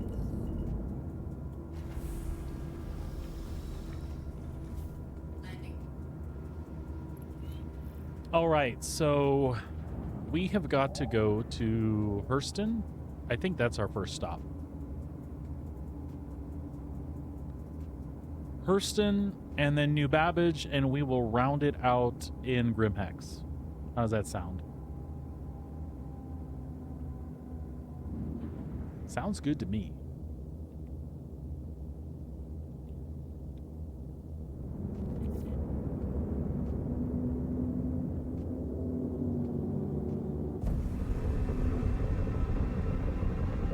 Nav mode? Shields offline. Transferring power to engines. Off.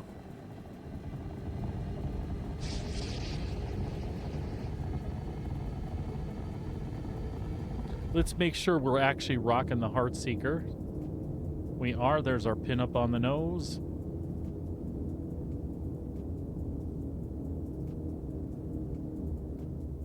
I don't know what's going on there. It felt weird.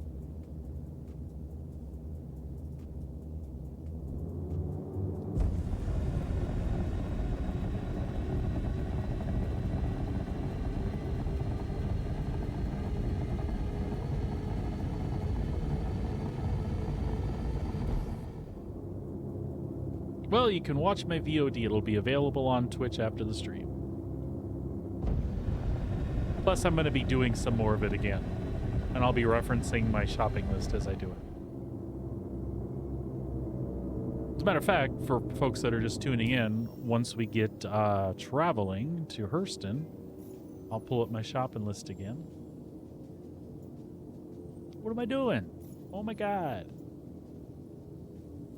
Lorryville. Because we're going to the HD Showcase. Lore.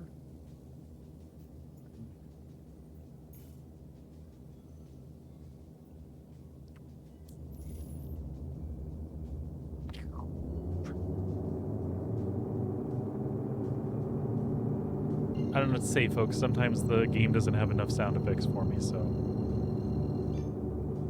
gotta add my own. There we go.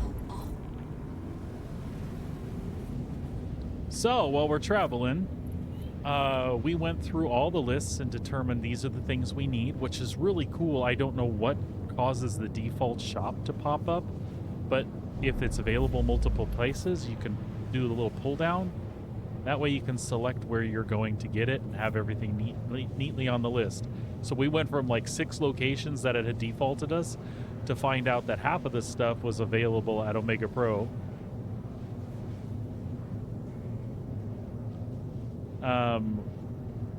And then we're going to Dumpers Depot for a couple select things in Grimhex. And there is a 4th location, but it is also on New Babbage. So we're going to go to Center Mass. But I have to say, oh, this was in Area 18 where this was not available. We're going to go to Center Mass and Omega Pro in New Babbage.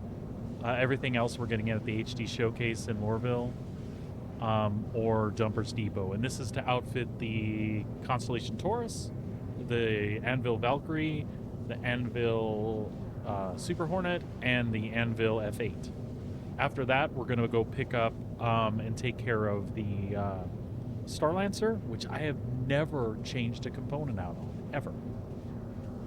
The Starlancer, Ooh, do I want to do that? The Starlancer may not even be here in a few days. It shouldn't be that expensive. I'll make that call then. But I'll update the Starlancer, the Corsair,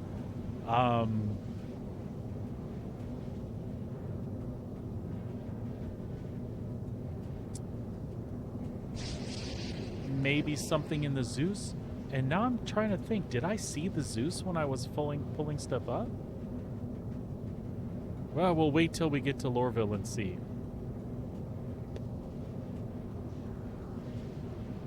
We might also stop in Lorville and look at how much a raft is.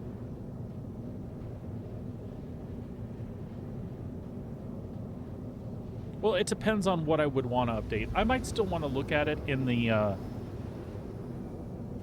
app here on Urkel, just to see. But yeah, I'm with you.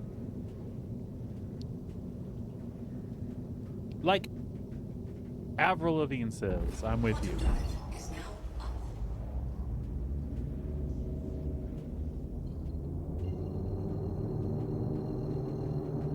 All right, Lorville. Crank that button. Quantum drive is now. Oh, that's cool. The global illumination isn't supposed to be there, but it looks cool, so thank you.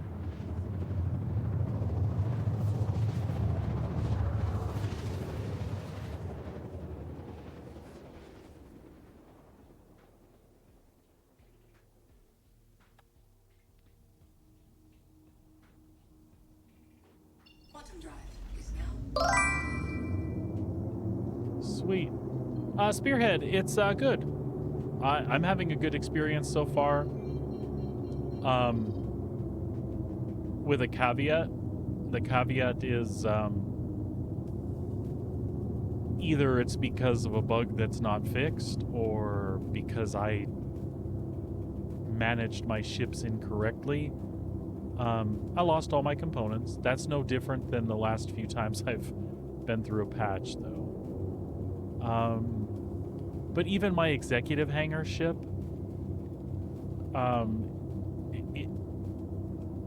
it reset to stock, like actual stock, not stock from the exec hangar. So I'm a little miffed, and I'm left thinking that I was the issue there. So I talked about it in length when the stream started. It basically comes down to there's a few things I did that may be outside the norm that would be expected to have all your components persist.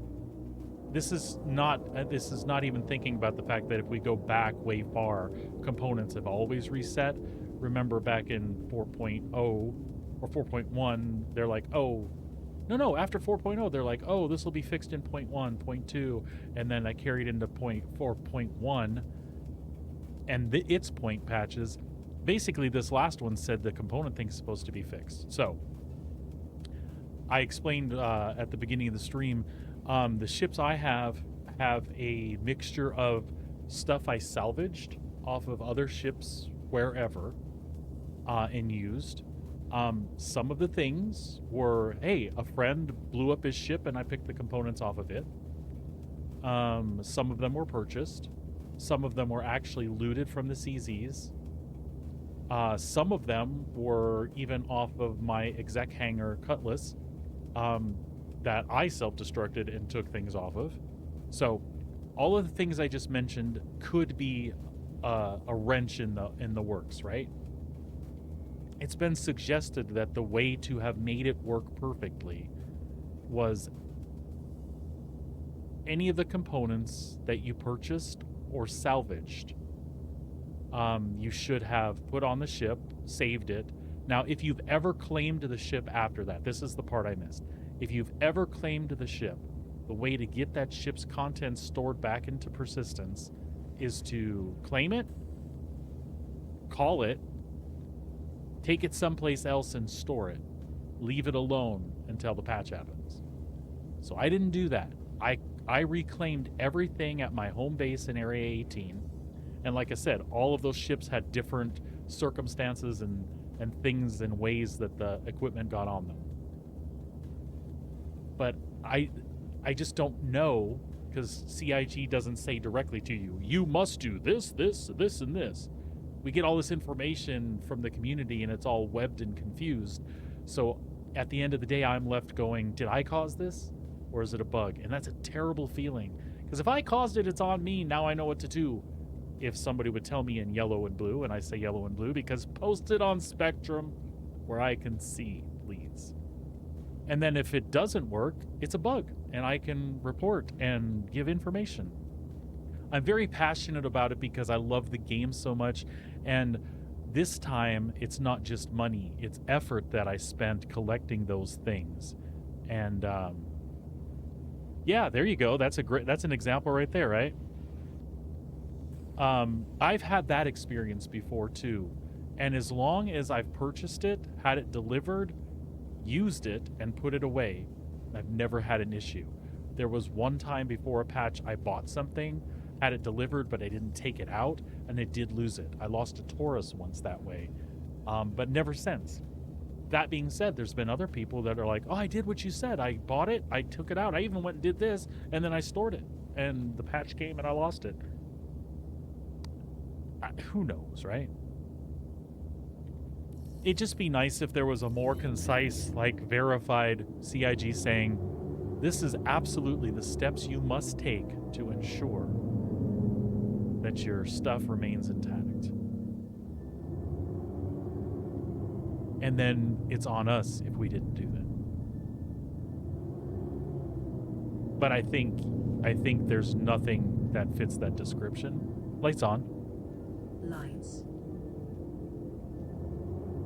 So like I said, I feel like, did I do something?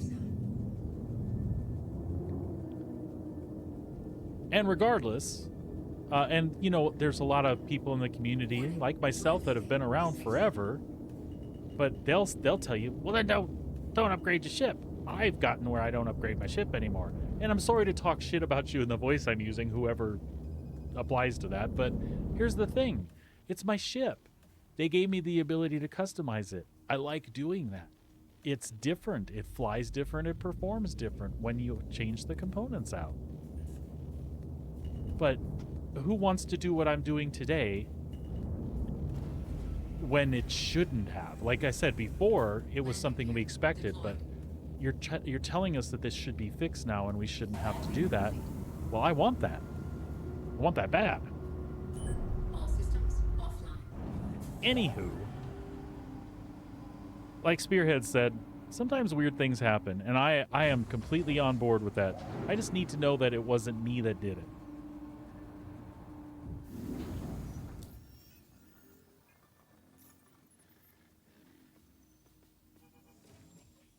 But as my lovely wife pointed out, today also made a good opportunity to show people how to use Urkel and how to sit there and think about the things you want, which I also mentioned. I am not a pro or an expert at that stuff, folks. I just do the best I can with the information I have available. And I know the way I like my ships to perform. And I also know the sacrifices I'm willing to make to get those stats and things, so that's how I make the decisions I make in Urkel. Plus, I just like saying Urkel Welcome to the ASOP vehicle because I'm an retrieval 80s, system. 90s child, and, you know, in my head, I'm like, did I do that? If you don't know what I'm talking about, I'm really sorry. I think it was Family Matters. Is that the name of the sitcom? Yeah.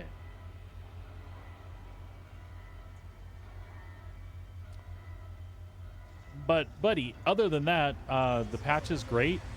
I've been stable and performant.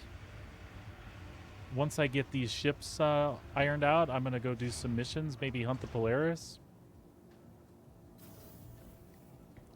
Maybe just chill out and go find a backwater dive someplace and hunt Copians or something. I'd like to try the repair missions and stuff.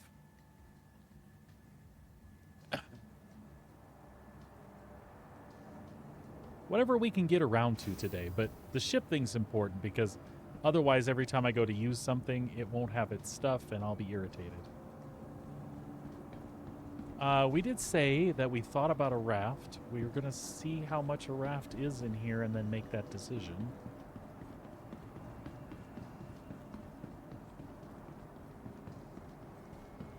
don't need it. It's just one of those things I'd like to have and kind of experiment with. Even though the cargo grid is supposedly a little bit busted at the moment after they changed it. Let's look at everything they have in here real fast. Constellation Phoenix.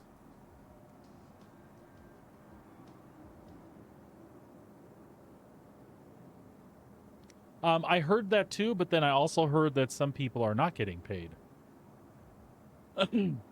It's 2 million, so I don't know. We'll see. I also will try that out today and see if I can get in on a group doing it. I'm not purposely going to dodge it, but I'm going to see what happens when you're not participating. I'll do the best I can to see what happens with that, I guess is what I'm saying. Speaking of Saber, that's another one.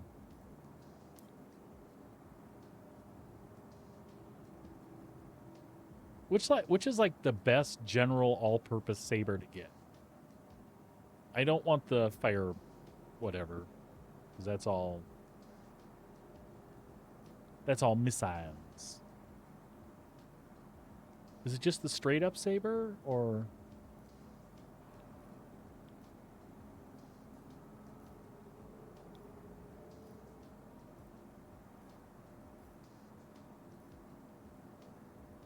pick the base? Yeah.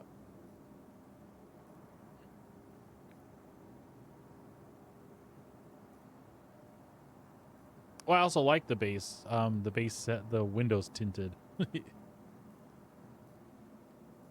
Or tinted a color I like, I should say. Actually, let's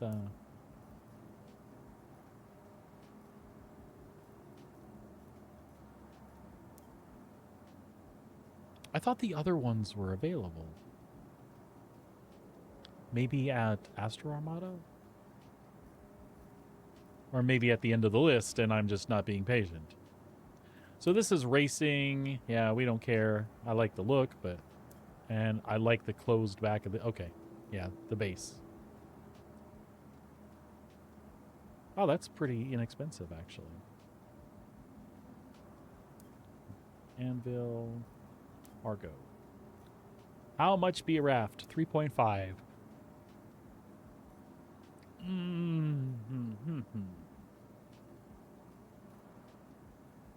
Well, let's put a pin in that because we don't need it right this second.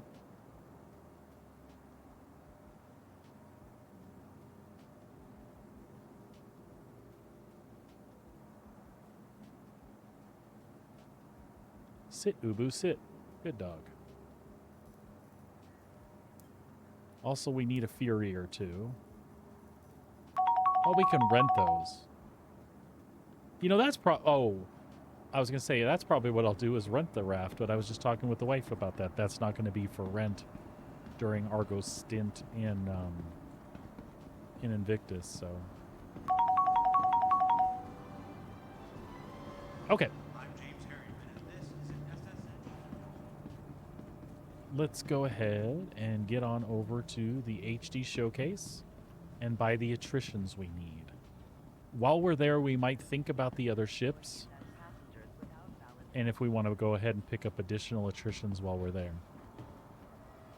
We probably will. We'll probably pick up 4 more size 4s and 2 size 5s to slap on the Corsair. Or do we like having our big laser cannons on the Corsair? Now arriving. Stand by and let passengers disembark before boarding. What am I trying to do with all the ships? Is that what you're asking? Be considerate to your fellow travelers. Do not block doors. I mean, outfit them to my specifications. There's a big hiccup here. Okay, just recovered. Central Station.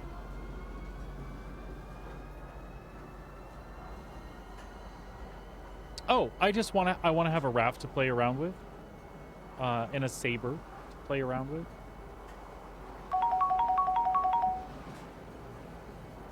Some of those I can rent. I can rent a saber.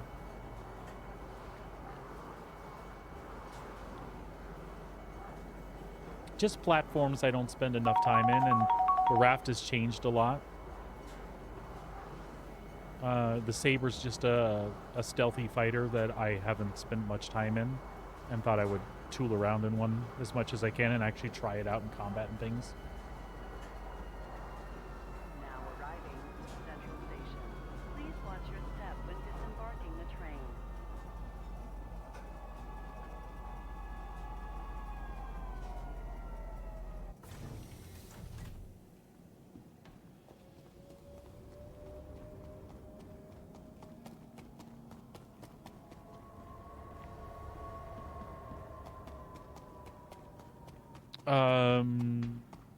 Since it's been changed, I forget.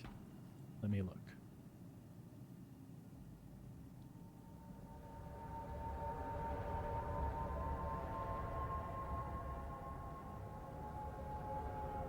Come on, keep it moving.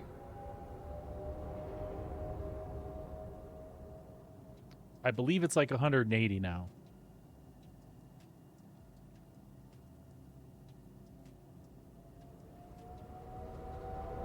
No, it's there's a list on I had to stop by a guard. The guard's gonna sit there and annoy the shit out of me. There is a list right here. So if you want to see what's going to be up now, obviously new ships are not included in here. So, with the exception of the new ships, this should be everything that's for rent. So that's all the Aegis stuff. See, I can rent a Comet to play around with. I can rent all three of them if I want to. Come on, keep it moving. I said Comet, I meant Saber. Unfortunately, the Reclaimer isn't in here. Not that I would just rent one. I know what they're like. It just means that they won't have it for sale, probably. RSI. Argo. You'll be able to rent the MPUVs, the cargo, the personnel, and the tractor, and the SRV.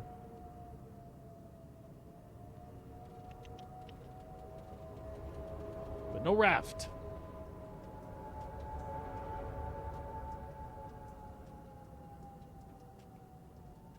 Come on, keep it moving. All right. I'm sorry. I have to move now because this guy is yelling at me.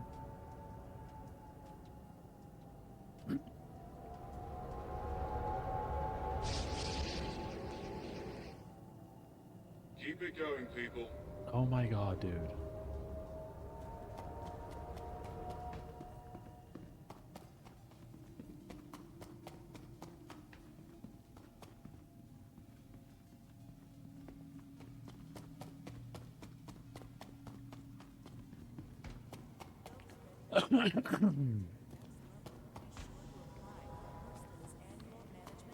So this is actually one of the places where a big chunk of our money will get spent.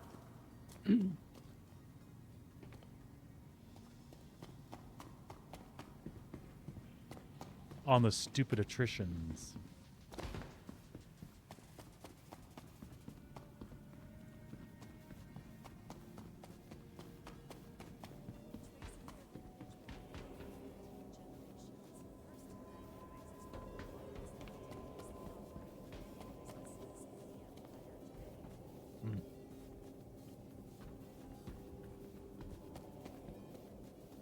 All right.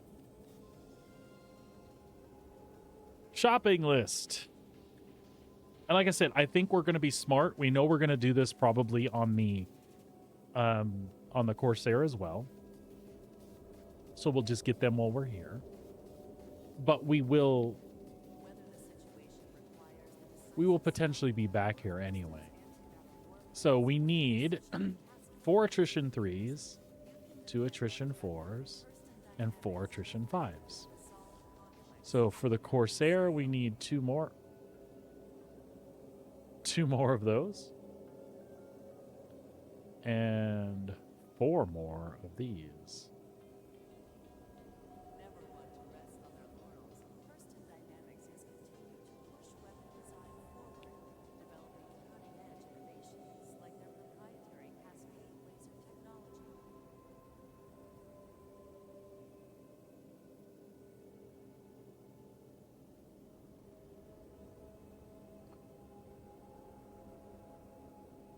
And I believe we decided to leave the CFs on the Valkyrie.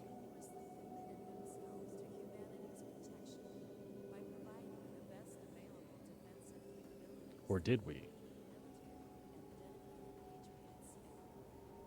Yeah, we did.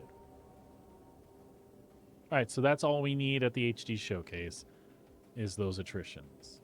We can always come back here on other ships and get more if we need, but the Taurus, the Corsair, the F8, that should take care of business.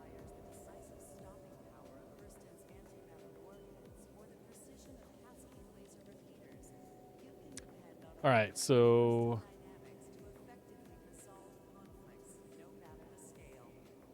2, 4, 6, and 6. 2, 4, 6, and 6 by size. So 2.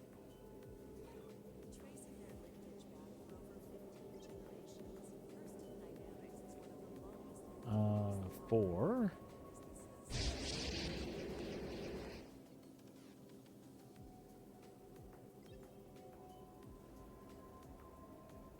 6.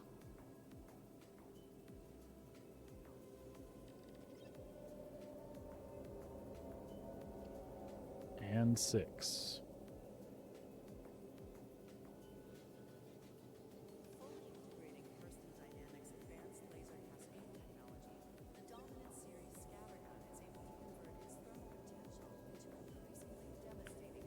All right. That takes care of that. And then the Super Hornet is getting none of that.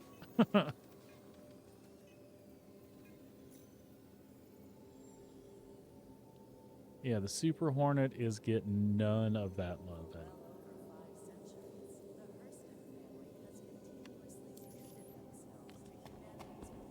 What we forgot to do is claim the ships, but, you know, it's whatever.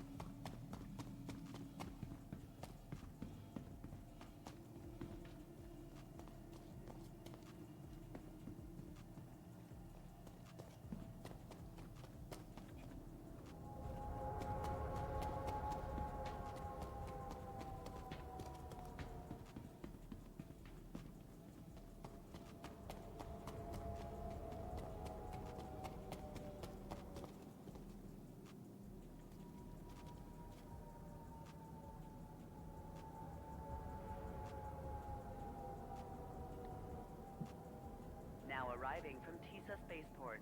Stand by and let passengers disembark before boarding.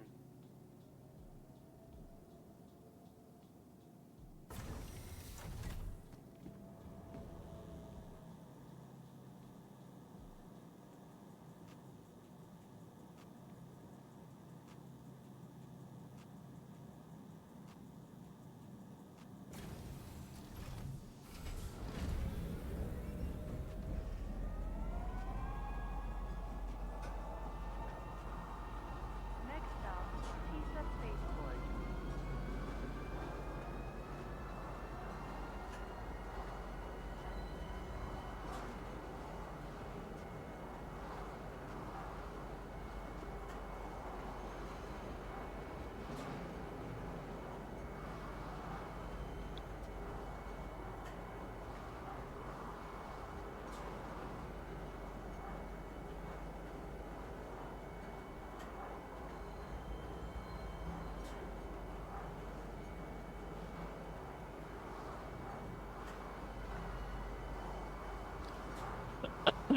Excuse me. Now arriving, Tisa Spaceport. Please watch your step when disembarking the train. Trespassing or attempting to trespass on train tracks is a serious and dangerous offense. There's still a tickle in the back of my brain about the Guardian MX versus the... What the hell did you just do? Versus the F8C for my uses.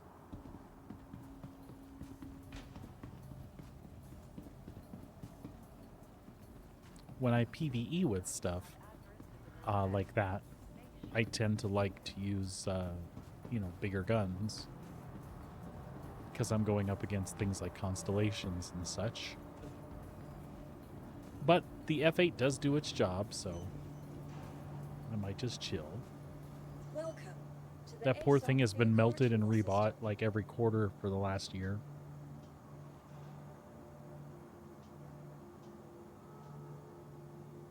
That's a little bit of an exaggeration. Not a big... Alright, so we want the F8 here. Your insurance claim has been sent. We'll even waste some money and expedite Thank these. And we want the Valkyrie here. Your insurance claim has been sent. Your vehicle has been moved to our storage facility. Your insurance claim, thank you. And we want the Taurus. Your insurance claim has been sent. Thank you. You know, knowing what we know, I guess we could just, we could claim the Corsair as well. Your insurance claim has been sent.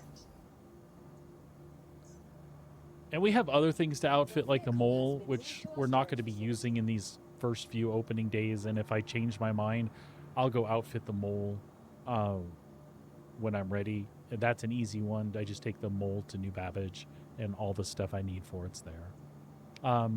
Minus... Nope, all the stuff I need for my Mole loadout is there. Minus Your nothing. insurance claim has been, thank you.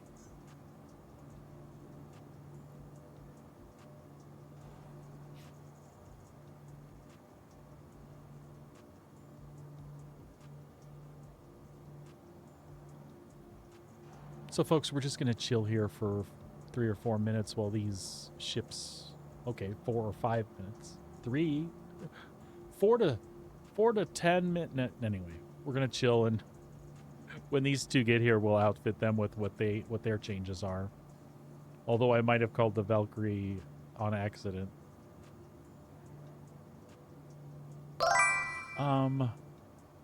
Hey, Blade, what's going on? How you doing today? Good to see ya.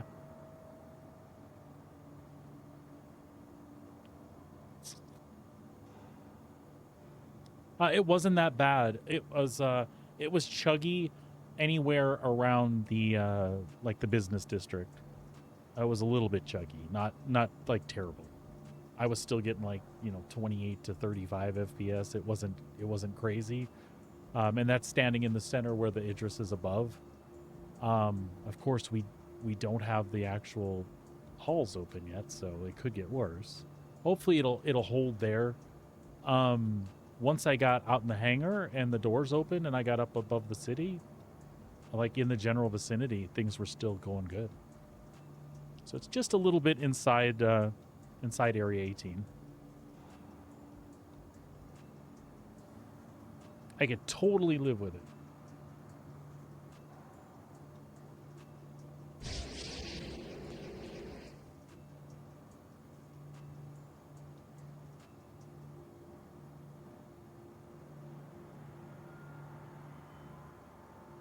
Yeah, I'm making my rounds to get some things to re-outfit ships. See, we did put attritions on here. That's where the extra 4s went, maybe? Goodbye. Yes. Okay. What did I do then? All CFs on the Hornet. Oh, it's because it's Ardor stuff on the F8. Okay. I'm only picking up a few attritions. I got it. I got it.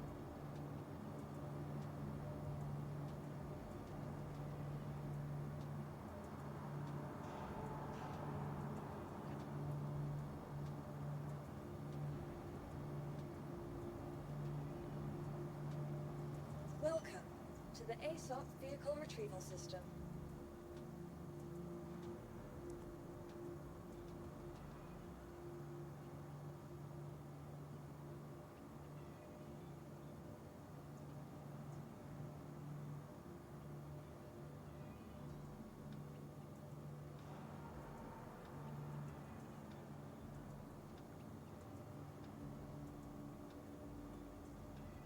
I went ahead and got attritions for the parts of the Valkyrie that I wanted to.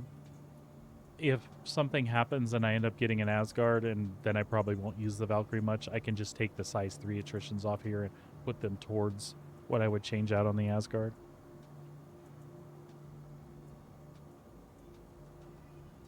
Yeah, tomorrow's going to be the teller. I don't expect it to be any worse than any IAE or anything.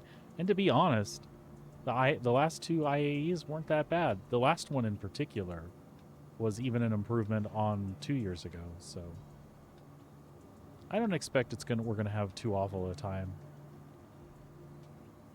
The thing you can't plan on is it seems like free flies have generated way more attention in the last couple of years than they have previously. And they always did generate attention, but it seems like we really get a big influx around these times now. All right. So we've got the Valkyrie and the F8 here. Let's do some switcheroos. So.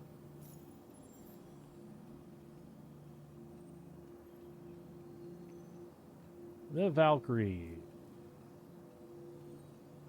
So the nose is going to change to attrition 3s. 1 and 2.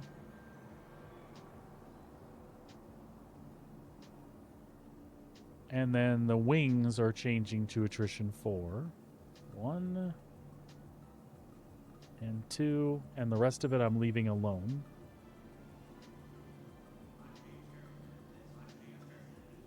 For now.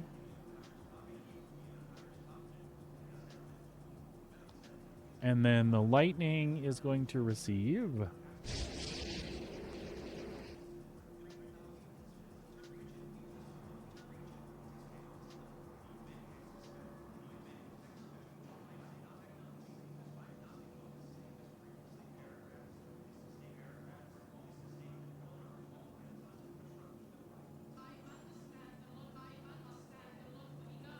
I'm thinking about it, folks. Those size 2s stay the same. It's the other 2 size 2s on this I need to change. Okay. Which are going to be those, right?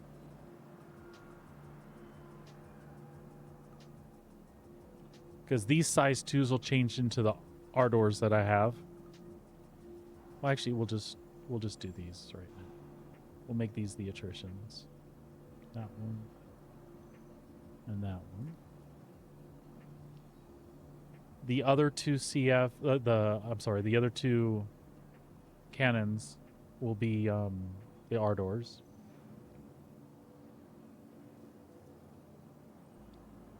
And then these Panther repeaters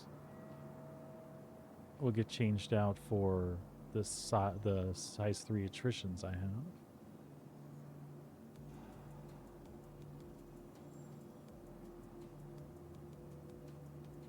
Where is the other one?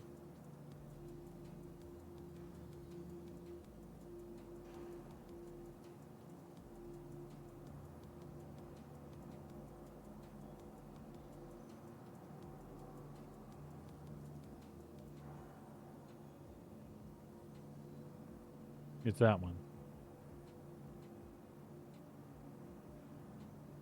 And then the other 4 weapons get changed out with the Ardors, which I should have done while I was back there, but I'll be all right. Okay, so that takes care of that. What else has arrived? Anything? Or we have to probably get out of here first.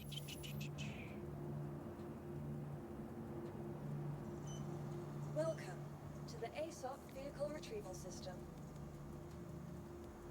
Please visit us again. Yeah, we just had to get out of the menu for the Corsair and the Taurus to show up.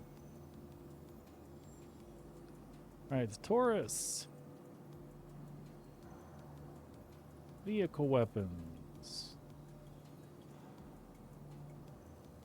After all those missiles, and we're going to do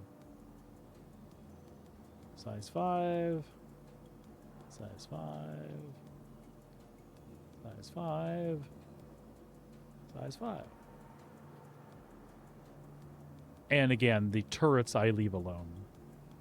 The CFs are good enough if I have somebody riding with me for now. If that happens a lot, I'll change them.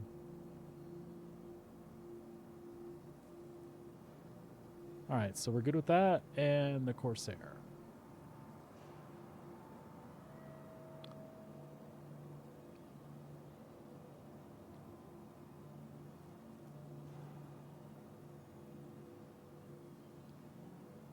Again, we're leaving the little guys alone.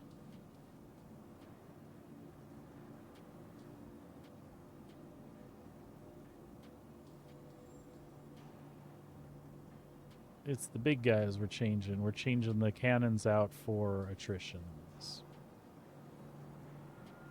So M6As are the attrition 4s.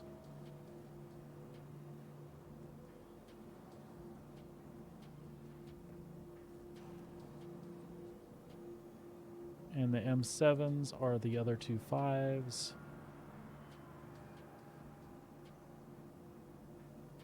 Excellent.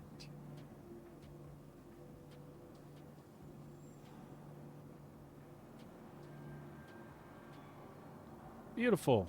And we'll switch what we fly to New Babbage. That's where we're heading next. The ASOP vehicle retrieval system. We'll take the pretty Corsair. Vehicle selected. Your vehicle has been delivered to the following please.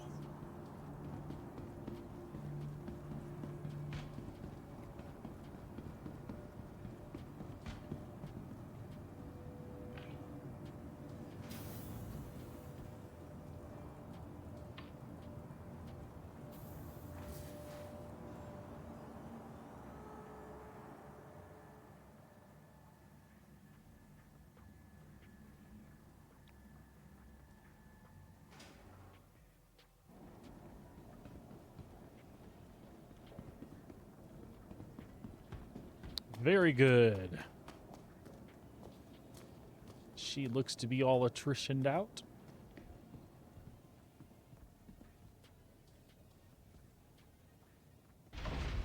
Now, we didn't take a look at other components on the Corsair. We'll do that in New Babbage.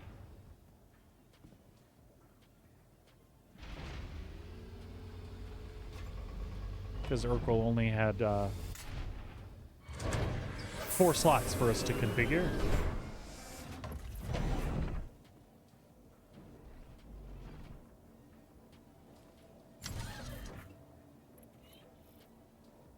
Power up the ship. Stand by. 1 moment, please. All onboard components have passed system checks.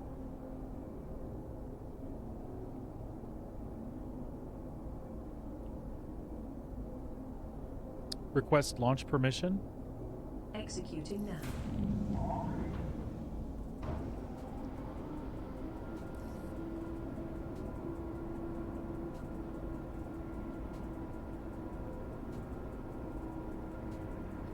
Launch. Oh, hey, hey, hey. Son of a bitch. The ship is yours. Top hanger.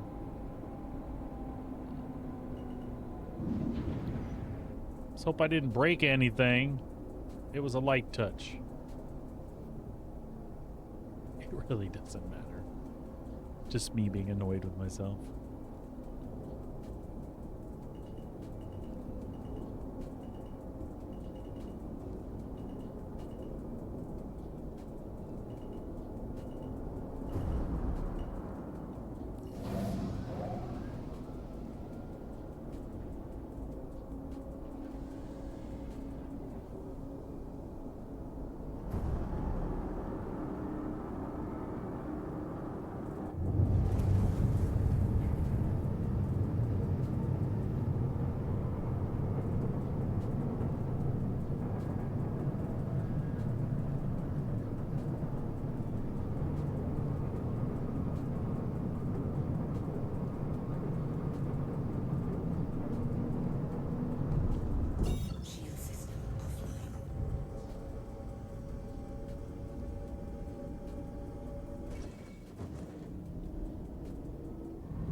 All right.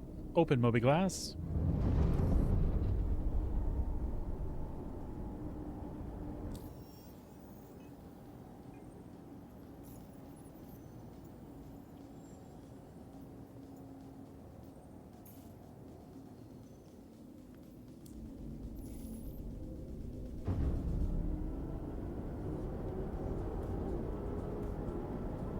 Engage jump drive on my mark.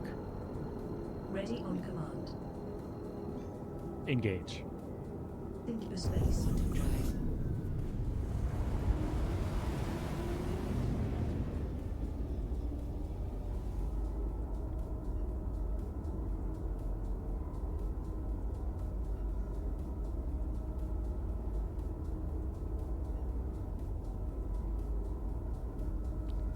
Looking good.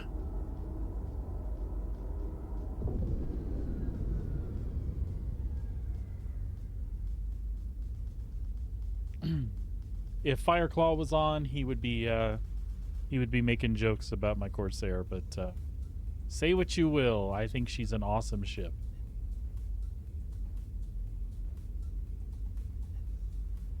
I do not even find her ugly. I find her very cool and unique. I wish we had more ships like this in the verse. Also, I think the best in show paint is flippin' cool.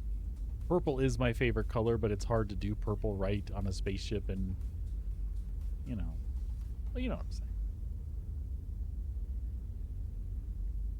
But I think this particular one is cool.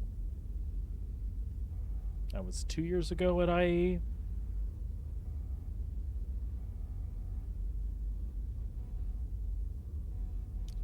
And I used to own a Corsair on my account, but that one had got melted to make way for something else. But that paint was awarded separate, so I still got to keep the paint. So I ended up buying one in game, and I still like to use it.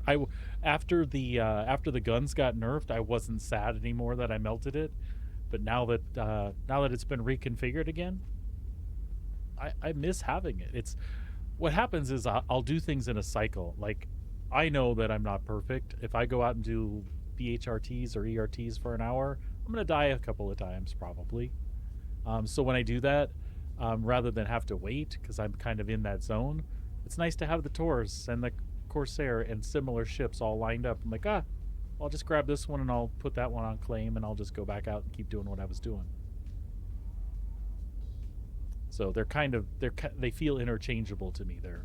They're gunned very similarly, and they both handle like crap, which is to be expected from a bigger ship with huge ass guns on it, right?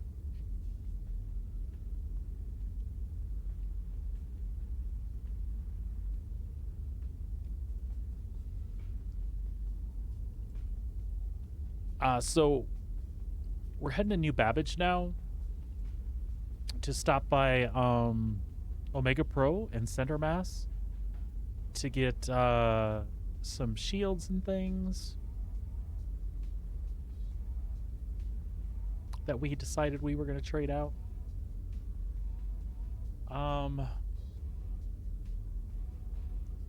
I think, if I remember correctly, we kept everything else stock in the Valkyrie. So that's all we did was the guns here. So I'm going to go ahead and kill this one, and we'll pull the Corsair up and see if there's anything else I want to do here.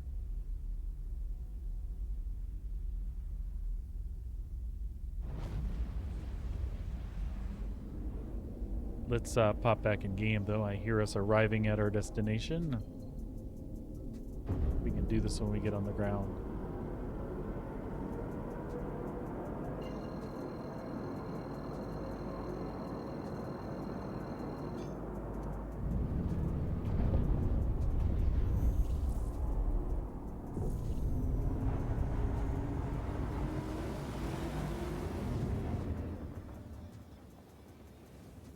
That's why I like this purple, because it's very reflective, so when the light sort of just changes to something light like that, it's like super shiny.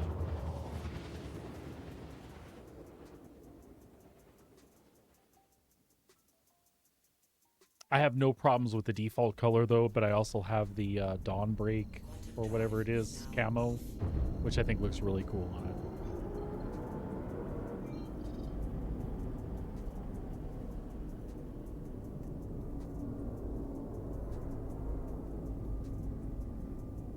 Oh, there we go. Literally had to go a little bit to the left, but no. I made a circle instead.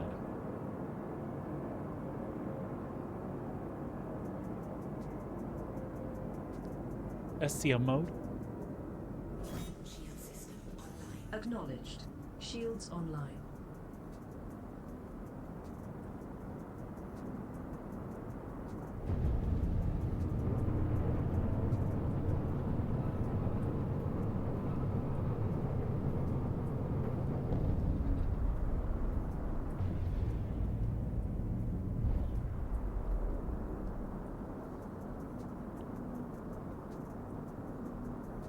Request landing permission.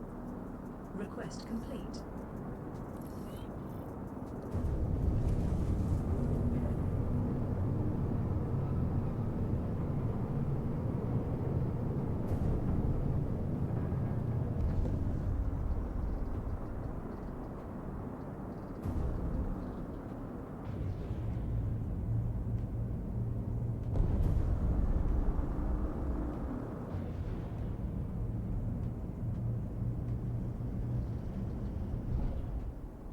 Landing gear down. Landing modules deployed.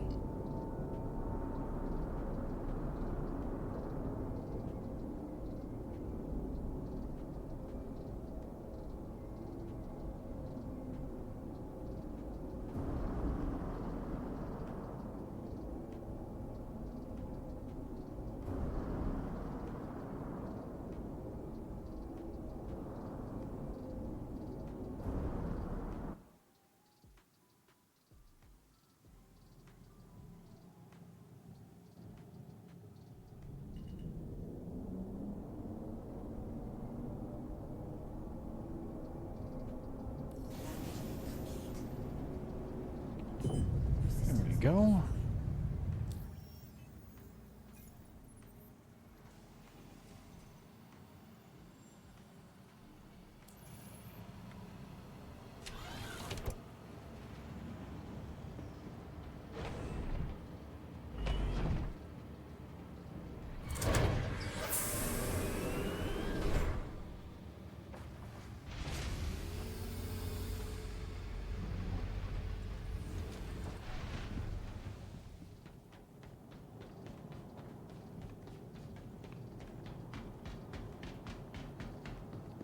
Cool beans.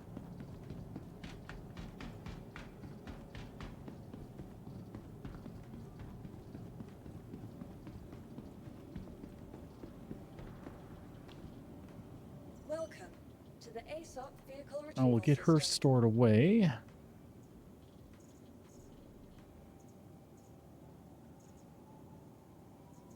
Your vehicle has been moved to our storage facility.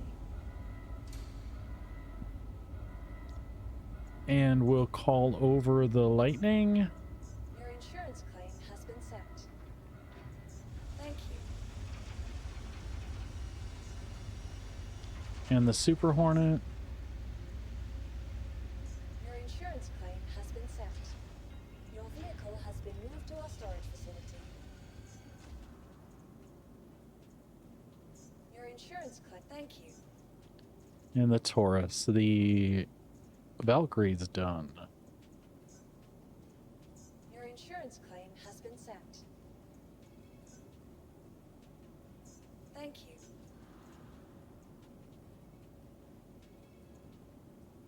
Please visit us again. All right. And then we'll take a look and see if we want to do anything to our Corsair. Which we do. We have, and we did, and the guns are done. We should put them in here. Attrition 4. Attrition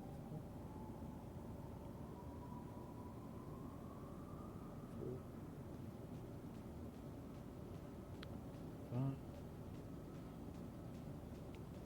5.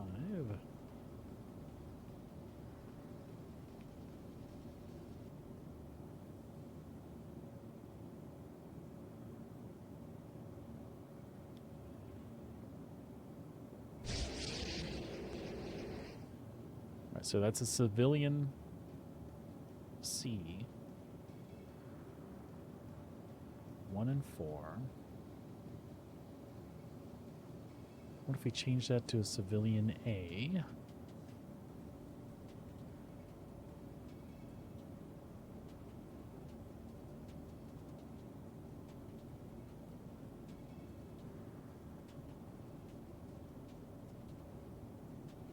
So now when we're looking at regen, that gives us points to play with. Shields at full strength with just the 1 pip. The rest is regen.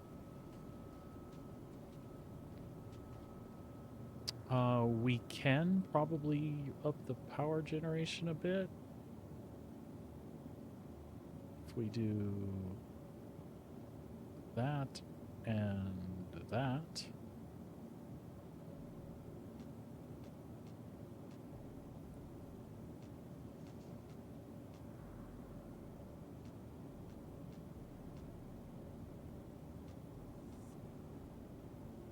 And that would probably be adequate for us to do the things we're going to do in it. But we might look at knocking the coolers down.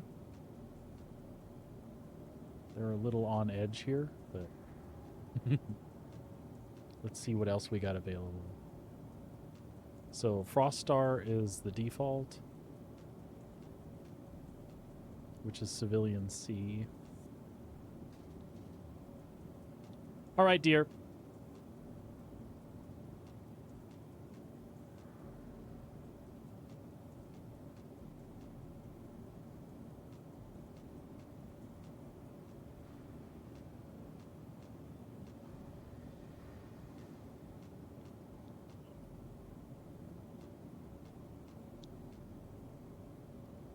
So where do the Frost Stars sit in here?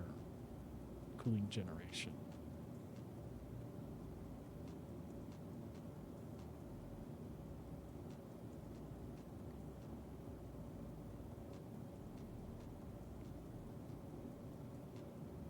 Frost Star at 22.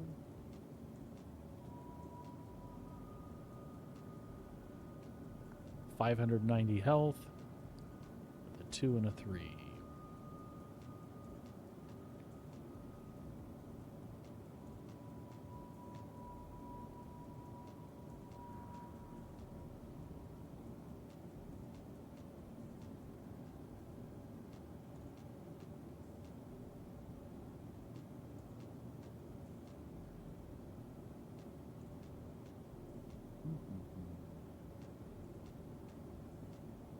I would love to do those. But we don't have access to them.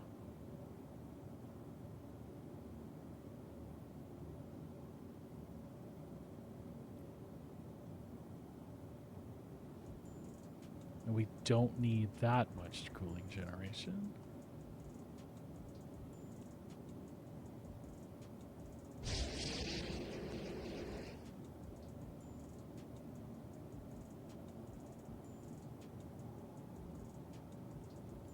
$22 is on the Frost Star. Where could we go?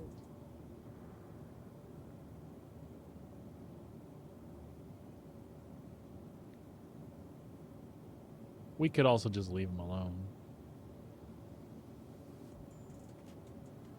We could leave them alone and do this and this.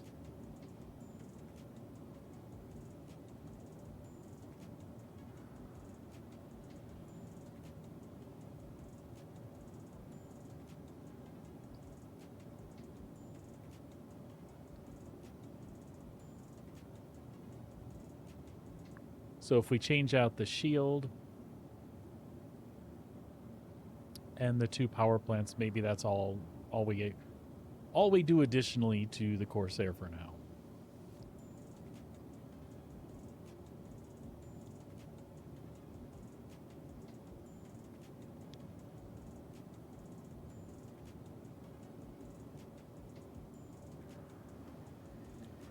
And stuff like quantum drives and stuff, not too worried about that right now. That stuff we can individual basis later on. If I end up using it a lot, we'll switch it out. I'm not trying to spend the most amount of money right now. I'm just trying to make them functional the way I like them. Things like this, if it becomes a go-to ship for this cycle that I use a lot, and I want to get places quicker because it's annoying or whatever, then I switch that stuff out. Because when we're in SCM mode for fighting, this isn't going to make any difference. Unless we're constantly popping into nav to move away faster, but you typically have enough power to do what you need to do.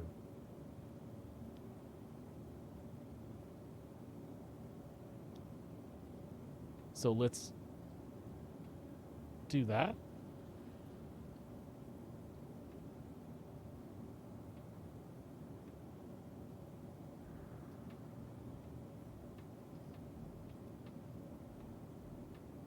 Which we can also get here at Omega Pro.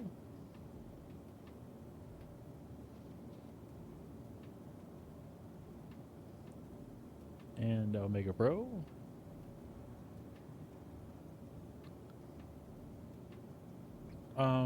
We already bought our attritions, all of them. We can get those off of here just so our list isn't cluttered and all that stuff. So Grimhex. And everything else is here at Omega Pro and Center Mass.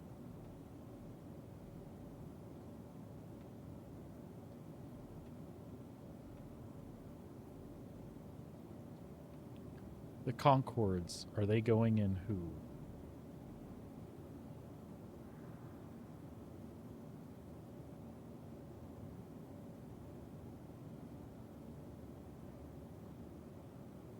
The Super Hornet.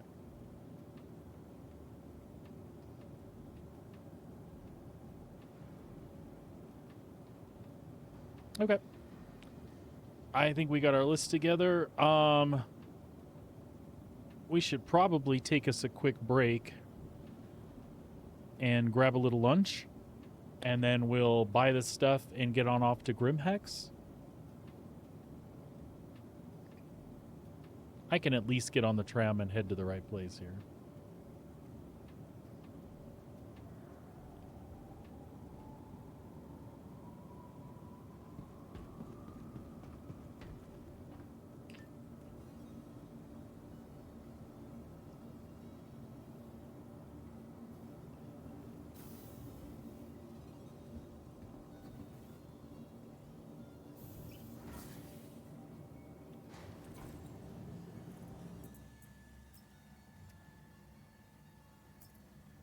Ready to upgrade. Located in the plaza, the factory line has all of Microtech's latest offerings.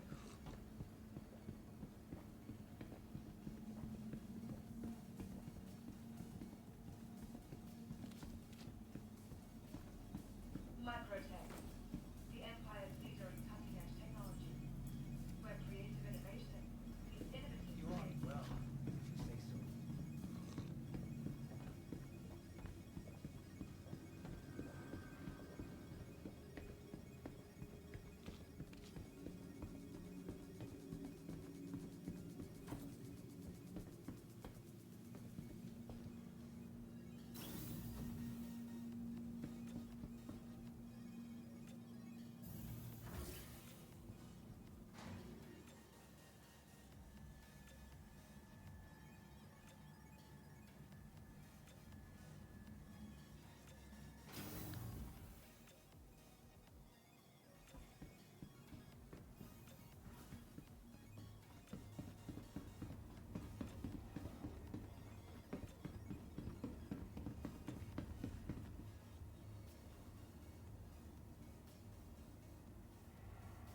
Capsule now approaching station. Stand clear of disembarking passengers.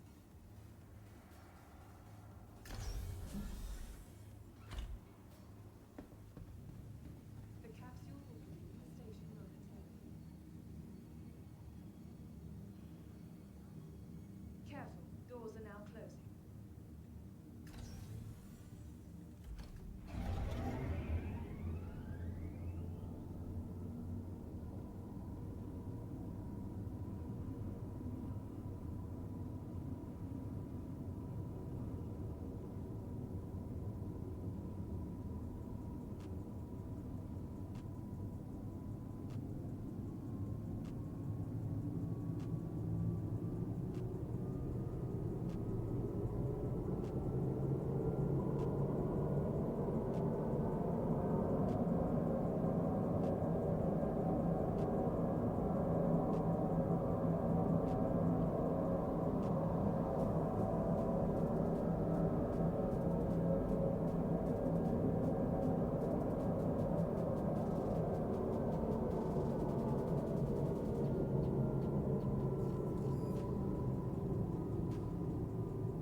I got lost. It's been a while since I've been in New Babbage.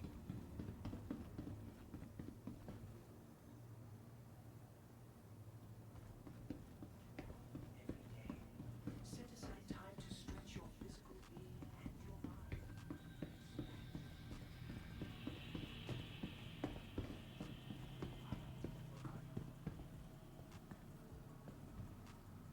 Should we stop and do some yoga, folks? No, no.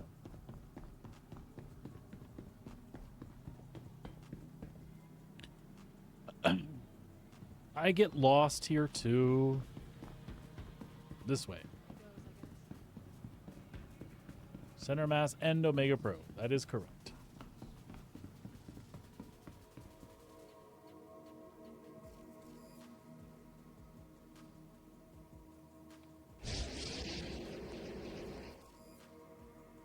Whenever I keep tabbing out, it keeps going back to this window now. Omega Pro.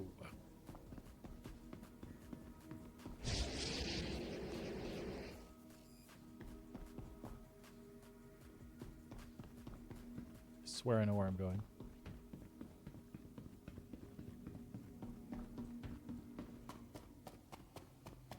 We're going right here.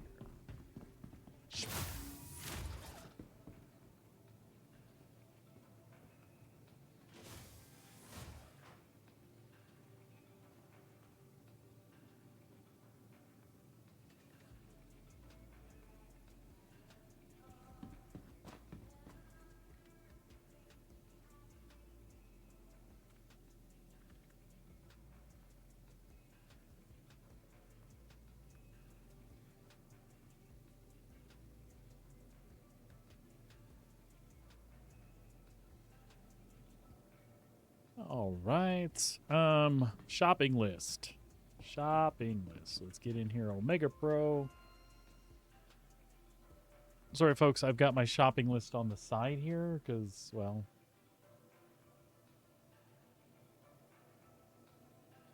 All right. Omega Pro. We need 3 7SAs. They're shields. Shield generators.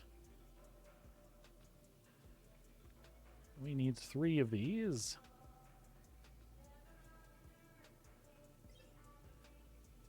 Okay. And we should just do them and take them off the list, shouldn't we? Yeah. Okay. And then we need 2 7MAs.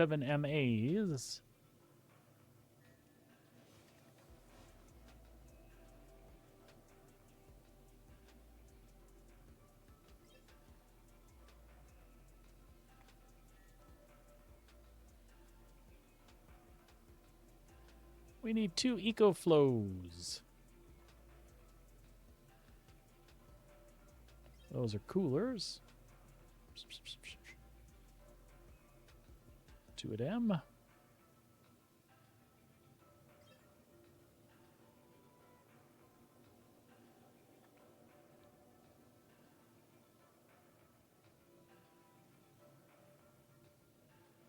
We need a parapet shield and a 7CA.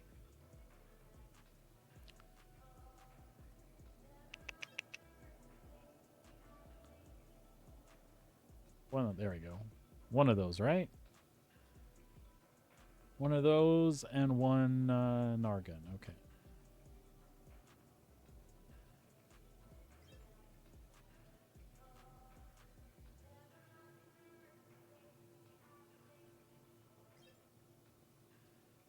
Okay.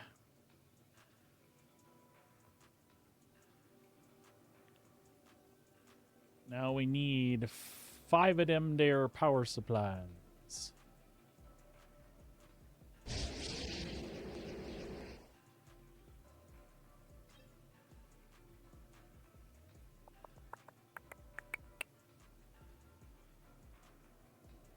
Five minus 1.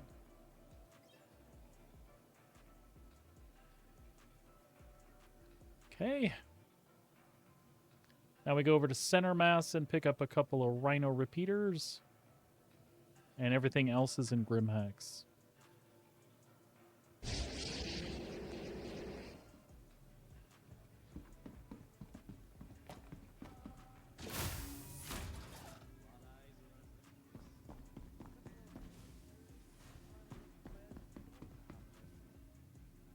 We'll just get...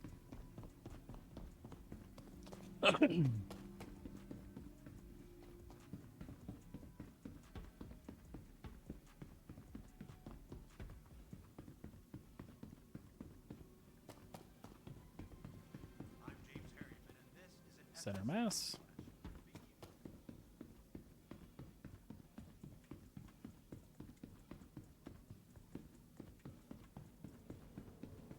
Well, now I'm starting to actually look like I know where I'm going.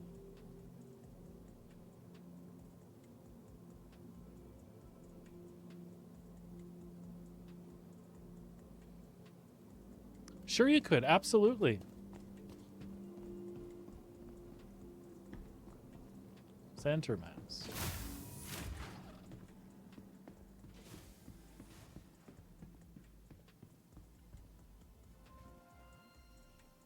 All right, here is where we're getting our 447s.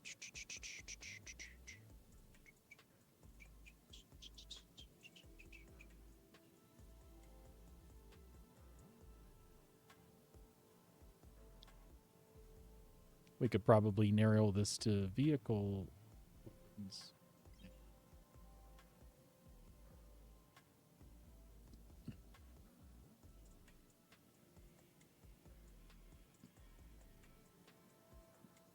Plus, while you're doing that, then I can know what kind of sale was going on right now.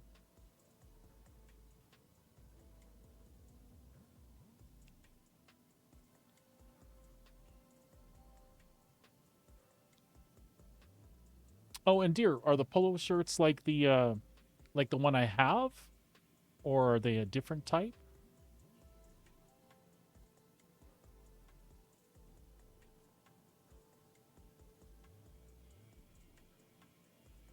They didn't have those available in tall last time.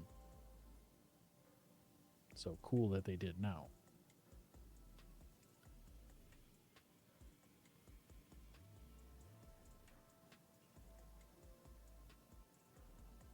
Ah, there they are. I was like, I don't effing see these. And we needed 2? 2. Those are for the Super Hornet. It's a sticking point of mine why the Super Hornet has 2 size 4s. Which puts its gun power on par with the F8. But when we talk bigger ship scale, the medium fighter has more impact to get through the shields and potentially armor of a larger ship. I feel like that should be the F8's role. Because the F8 sure ain't designed right now to take out medium fighters, because medium fighters will outturn it and win.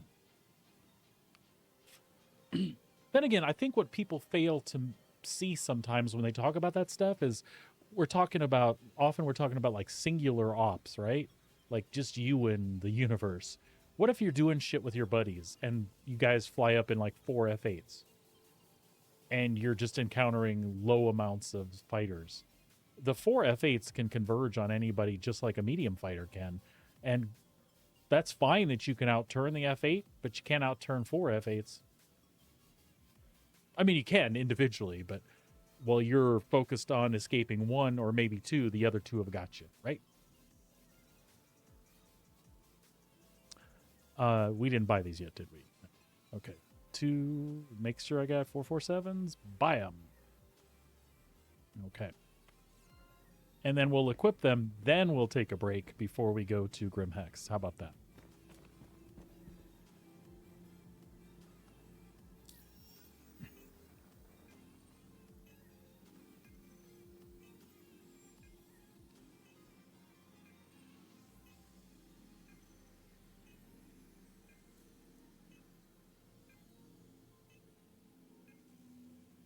Very nice. 25%. That's awesome, Sabrina. She ordered me some, so I am very thankful for that. Did you hear my question about the type of polo shirt? Is it the one that's like it's a soft collar, but it looks like a straight collar, but it's soft? Or is it like a traditional polo shirt with the like floppy knit collar type thing? Oh, free shipping. That's huge too. And for our friends in the US, I think that same company operates in the US. I could be wrong. That might be the Canadian version of, I forget what the other ones are in the US. Son of a bitch. They might be the same thing. I might be actually literally thinking of the same thing. Let's see here.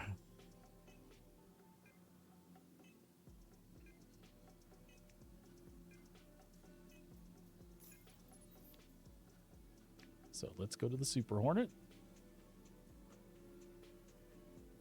This is the only gun switch to do on the Super Hornet. We just want to get rid of, because it's got Panther repeaters there.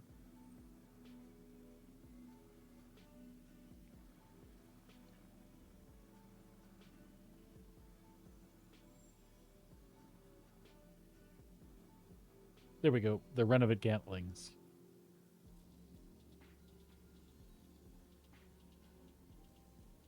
Are getting replaced with the big repeaters. Where's the other Gantling? Right wing, left wing. There we go.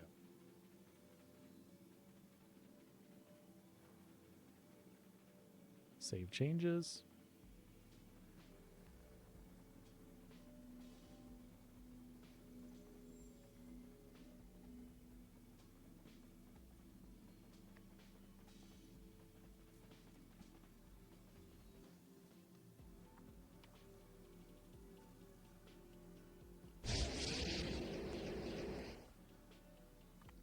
All right, popping back in here, let's look at the Super Hornet and see what we did. So the shields and a Maelstrom are going in there. Gotcha.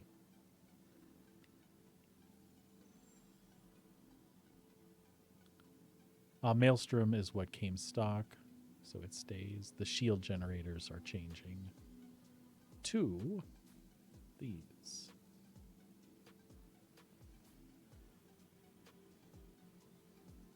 Awesome. The rest of its parts, the vapor blocks, come from Grimhex. The quantum drive I was switching out to a drift, it comes from Grimhex. So we'll go to the lightning.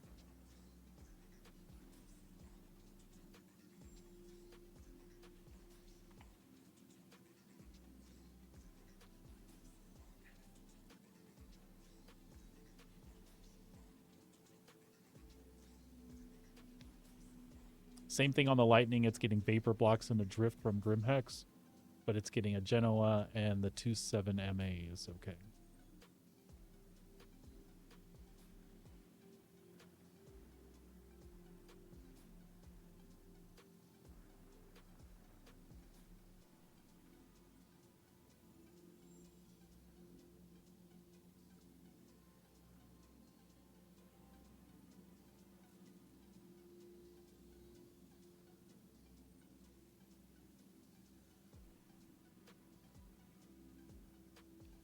What I'm confused about is I have 5 Genoas here. Where the hell are they going?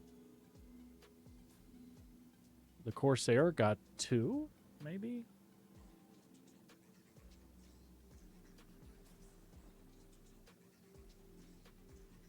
So I have 4 available. The Corsair got 2 of them, yeah?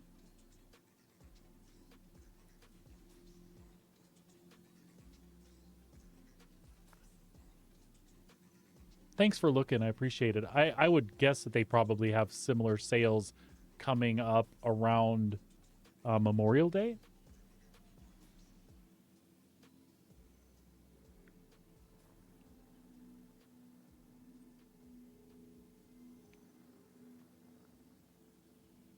That's the Corsair, and I think those power plants are moving to Genoa as well.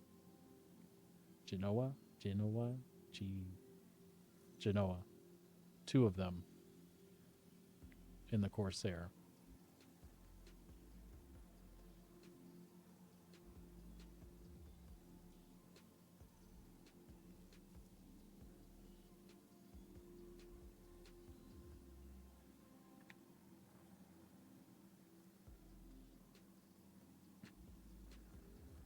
The Super Hornet kept its Maelstrom.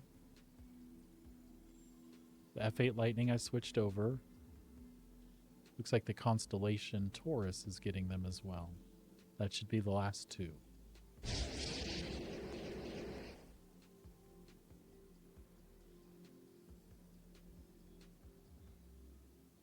Right, and we don't celebrate Memorial Day here at the 28th-ish area of May. We do Victoria Day instead, correct? Or do we have a Memorial Day? Folks, I've been here almost 3 years, and I'm still getting used to some of the differences in holidays.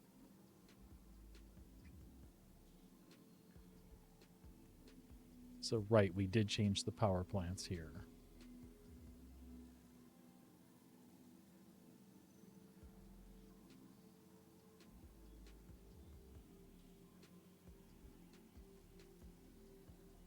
And I think the cool cores stayed the same. No eco flows. This one gets the eco flows. See, I'm glad we're checking. We would have left and not switched stuff out.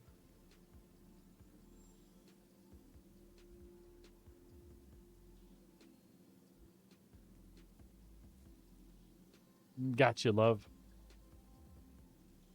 So similar places in the month. And is Victoria Day typically a Monday off or a Friday off sort of thing? Memorial Day in the U.S. is typically whatever Monday is associated with that weekend.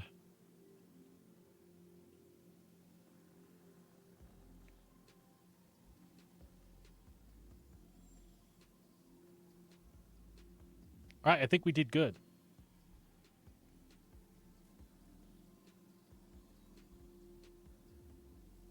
All right, folks, the last stop on this leg is Grimhex.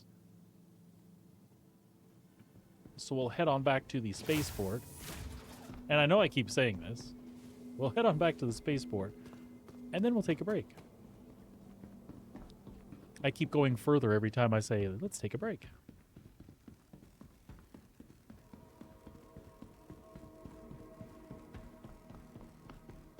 It's just that we're getting things done, and I hate to interrupt that when we're getting things done.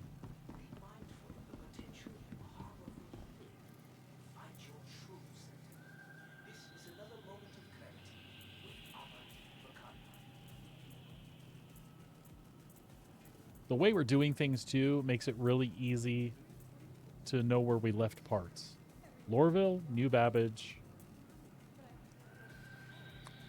Lorville, New Babbage, and Grimhex. So if we ever want to consolidate these back to our home base, we absolutely can do that. And we might do it just for fun. But after I'm done with this group, then I'm going to do some missions, for God's sake. For the rest of the afternoon.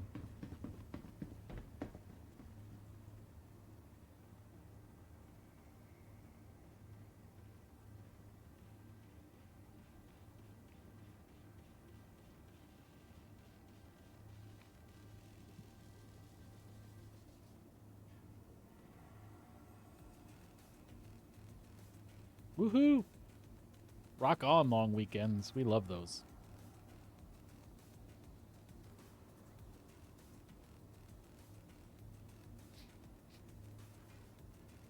Streaming is something I'm still getting used to. It's a funny thing to me.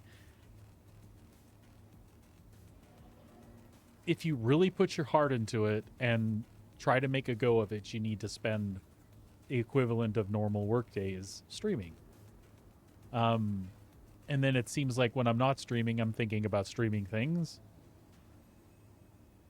Capsule now approaching station. So I Stand clear love of 3-day disembarking weekends, and of passengers. course we do things with the family and stuff, but I hate Capsule leaving now you all. approaching The station. the Stand funny clear thing of about disembarking Twitch is passengers.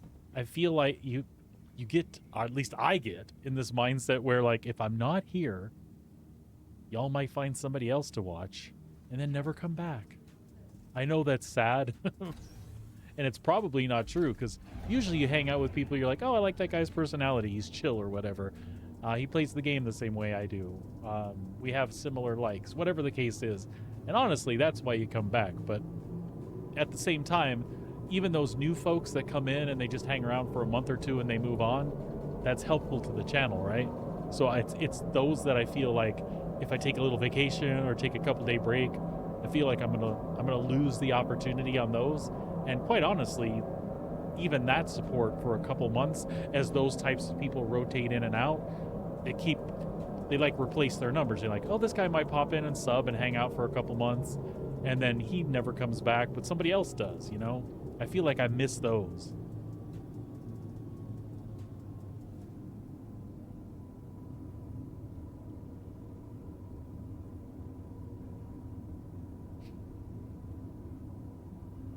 Nearing next stop.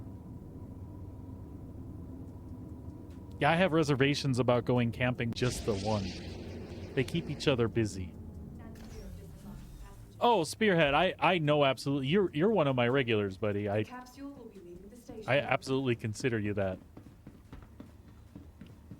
And you seem, you get busy or I get busy or whatever, but then, eventually after a few days pass or whatever, you make it back around. That's what I mean, like my core peeps hang out, and I expect that won't change unless I suddenly become different or some sort of jerk or press the wrong button on the elevator and you think I'm too stupid to watch. It's a joke. But not really, I just did that, right?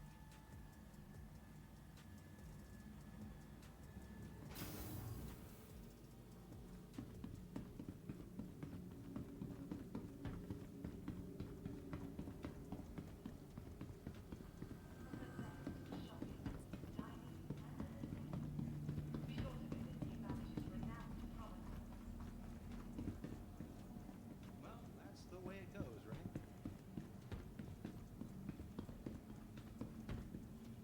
Welcome back, and I appreciate it, man. Your belongings belong to you. All right, But careful if watch I of don't, personal items. I always want to pick up other people's crap, and it's just white space helmets. All right, folks, we are going to step away about 10-15 minutes tops. I'll be right back. Feel free to hang out. I'll leave the intermission up with some music, or check back with me in like 15 minutes.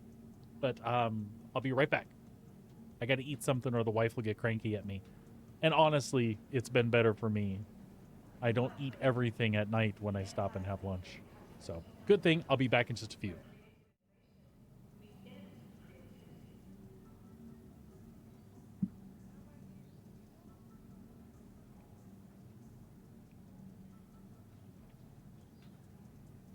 For the latest updates on ship availability and gate sizes, please use one of the conveniently located terminals.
Hello, and welcome to New Babbage, capital city of microtech, where creative innovation meets innovative creativity. Only a quick ride on the metro.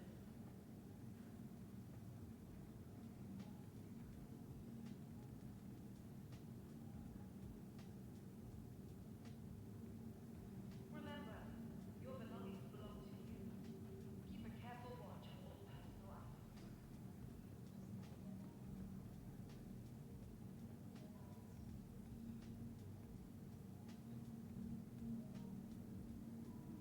From all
Oh, thanks for waiting, folks. I'm back.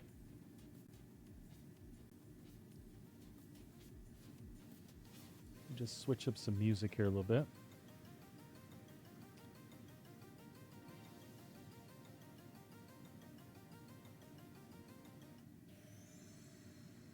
All right. That'll work for the time being.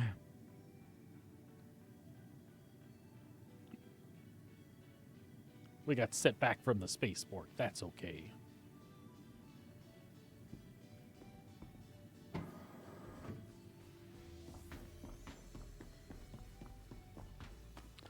I hope everybody else had a good lunch today and is having a good day at work or at home, wherever you happen to be.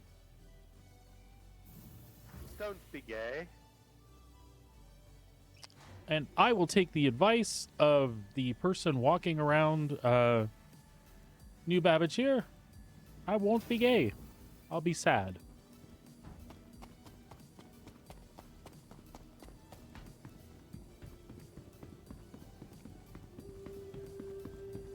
Seriously, I have no idea what that was all about.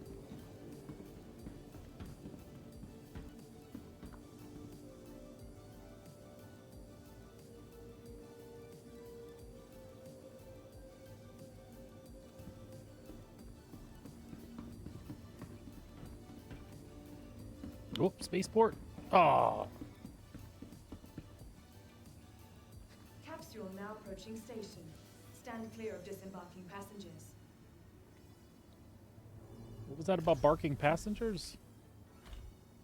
No. The capsule will be leaving the station momentarily.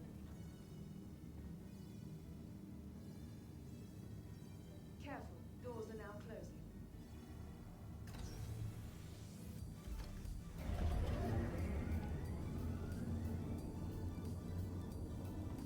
Completely not related to me at all. What are you saying? You always leave me confused.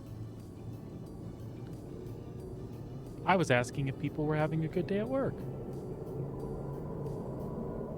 We're completely not related to you at all. I'm confused. So confused, dear.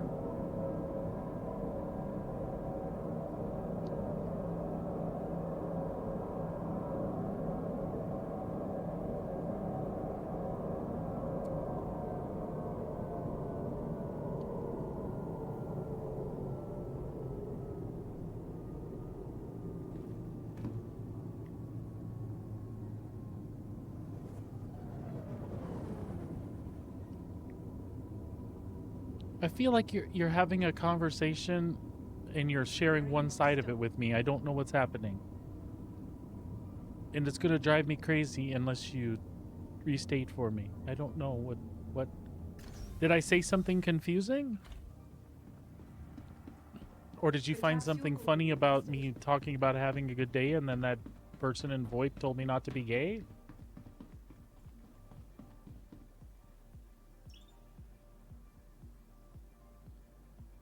I don't know what's happening.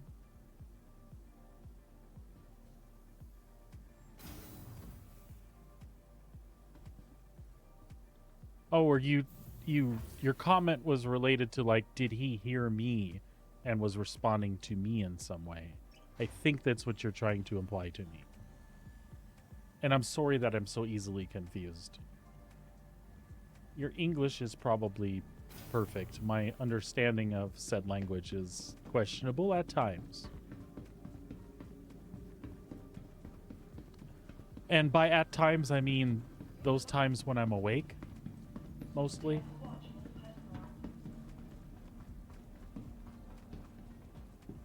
Although, being a streamer person, I spend so much time on the computer and in video games, I think I'm starting to dream in digital. Hi, Welcome. and welcome The to New ASAP Babbage. vehicle retrieval system. Innovative creativity.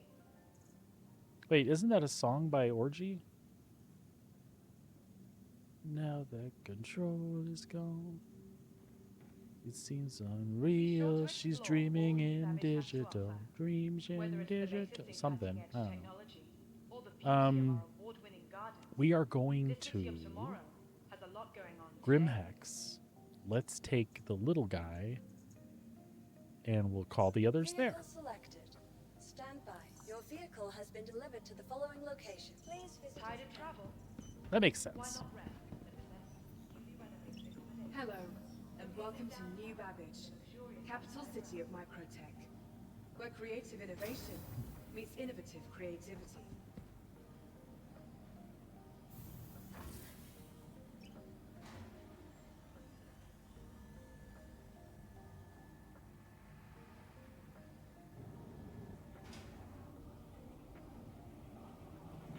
All right. Look at that. Isn't she beautiful?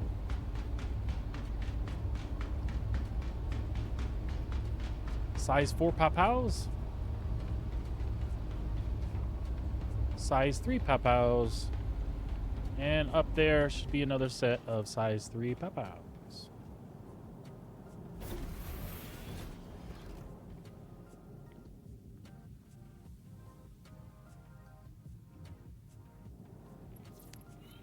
Power up the ship. Activating now. Stand by. All systems online. See, look at this. We're already getting Systems better. online.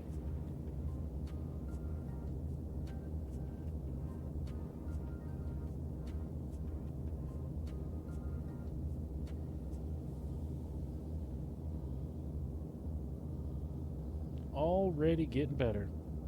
What did I have for lunch? We had chili dogs last night with some french fries, and I had some leftover french fries with the leftover chili, and it was delicious.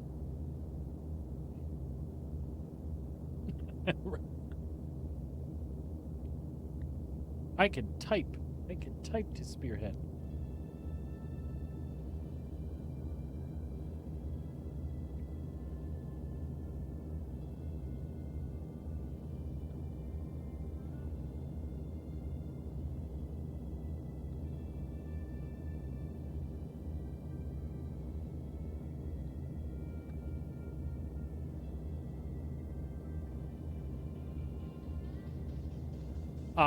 I'm usually really good at that too. I usually only talk during people's ads.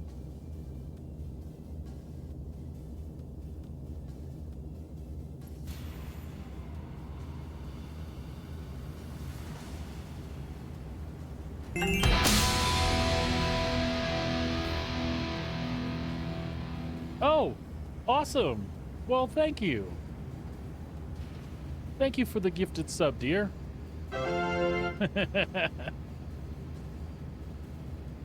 And I believe Pando leveled up. What do you know about that? Either that or... yeah. Sweet.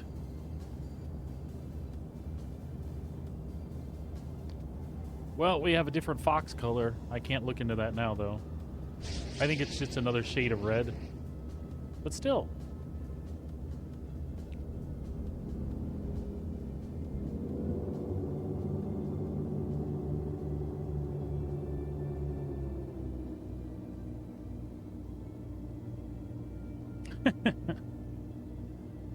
All right. What were we doing? Grimhex?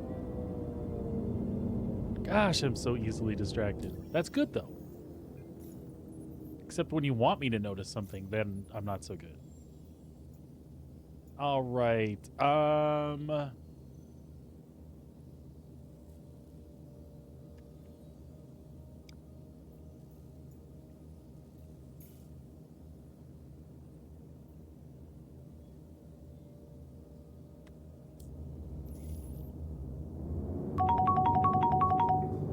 Yeah, so chili cheese fries is basically what I had for lunch. Leftover chili from last night and leftover fries from the chili cheese dogs we had last night. It was yummy. Shields offline.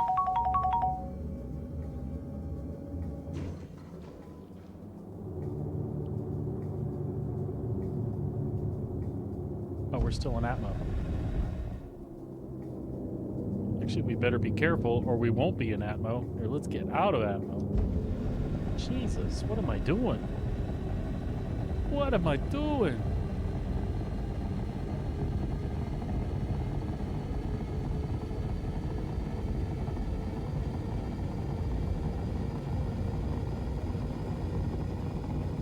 It could be me, and I don't recall this on PTU, but the clarity, maybe it's just the ship, but the clarity of these numbers right here is so much better today for some reason. And unless it's just my brain playing tricks on me, even at this distance, they are super clear. I could not be more excited about that.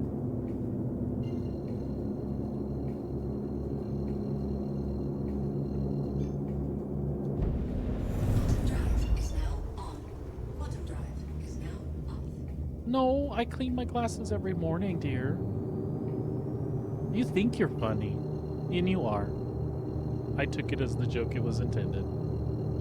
I'm not one of our children. Our children see the world through, like the clouds of Aberdeen. Like that bad. You'll be talking to them, and you can't even focus on talking to them. There's so many smudges on their glasses.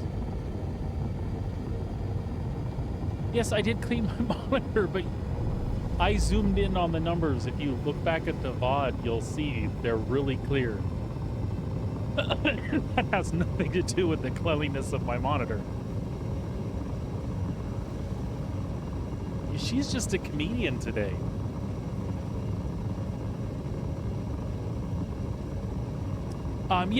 We cheated on the chili, Spearhead. It was just some Tim Hortons canned chili. But yeah, we will usually make a pot of chili around here. I did that recently. I made some like Southwest chicken chili, and we had these kick-ass burritos that I made with them.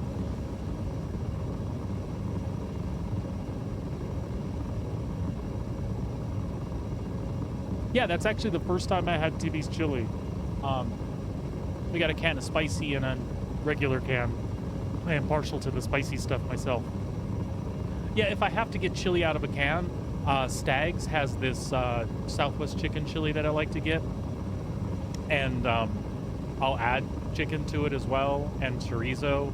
It's just a nice starter for a chili to like fill burritos with, and then I'll make some rice and things and make some chili cheese burritos for the fam. But like I was afraid of trying the Timmy's chili because like it reminds me of like the Hormel stuff or whatever brand is in Canada. Not good is what I'm saying, right? But the Timmy's was actually good. I was okay with it. It wasn't like ballpark concession stand chili is what I'm trying to say.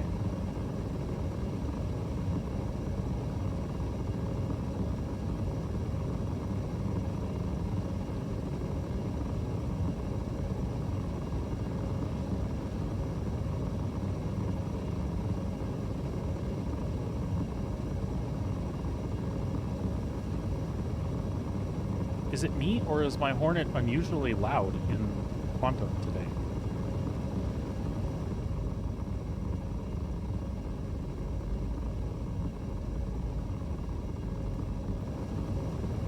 I wonder if individual components have different sounds. I've never tested that. And I can't recall from earlier in the stream before I changed out the power plant if it was this loud. I'm curious, though. We'll just make the ship go far away from us.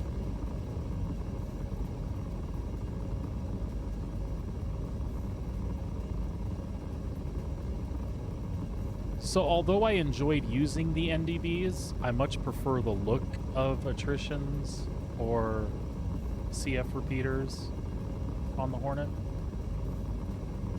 The attritions, especially if I'm using that other paint, the one that's like gray, charcoal, and like copper trim, those attritions literally match that.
For its flight characteristics, guns, and many other things, just design, this is probably one of my favorite ships in the verse. It's just a solid little fighter. It's nice that you can throw somebody in the turret on this one. People often talk about, like, if you're going to do things together, why put somebody in a turret when they can just bring a ship? I think there's a good answer for it, because they don't want to bring a ship. So it's nice when you have a fighter that you enjoy flying and somebody else can fly with you and have that fighter experience. I think it's cool. I get their point.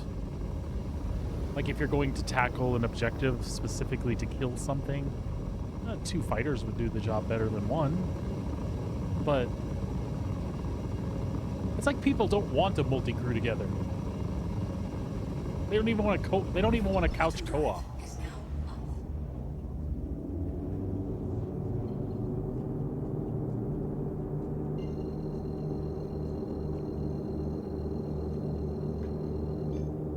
That's true. My wife was one of them.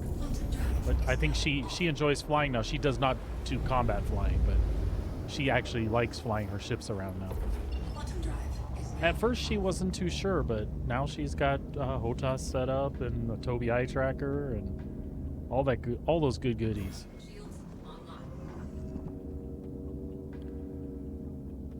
I'm jealous of her Tobii. For those of you that don't know and can't see my antenna, I don't have a Tobii. I use IR5, which, by the way, works really, really well.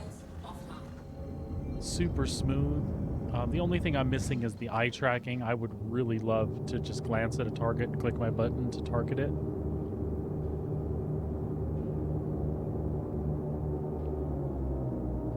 Speaking of Tobii, I didn't even have my IR turned on here. We should go to the top OM. Oh, we have... I hate this so much sometimes. There we go. Now we should see our OM.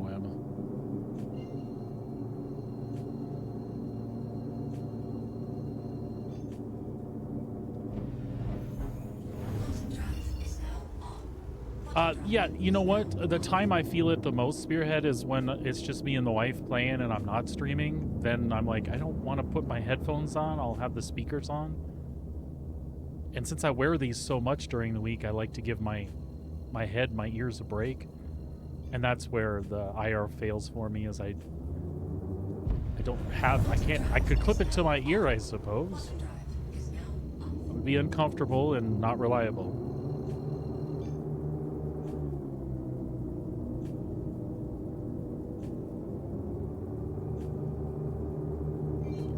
My goal is to get her to do the Gillies missions while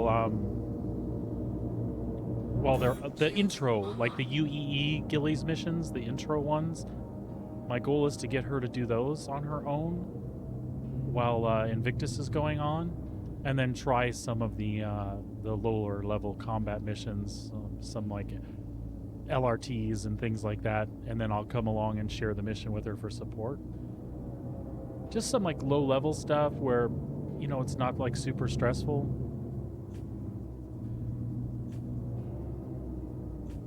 And I get it. Sabrina, if you're not interested in it beyond that. But I think it's an experience you should have since you do play the game. Just get out there, give it a try.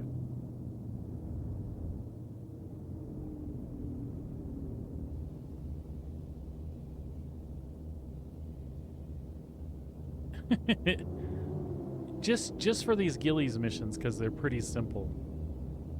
We could just hit the pad. No, we'll get it. We'll get a hangar. Request landing permission. Requesting landing pad.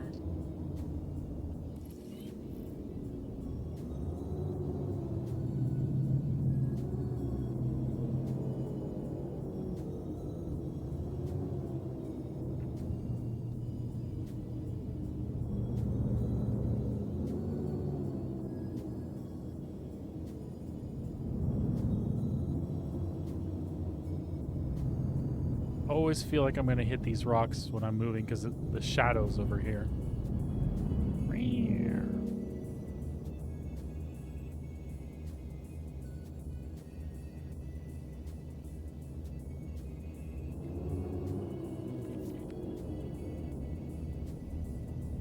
If you like to fly uncoupled, the joysticks definitely make it better, in my opinion. I flew with just the HOTAS for a long time. The sticks are a relatively new addition for me, and I love them. But I was getting more combat-oriented all of a sudden. I like to do things that I didn't do before. Landing gear down. Landing gear deployed. Landing gear deployed. Landing complete. All systems offline.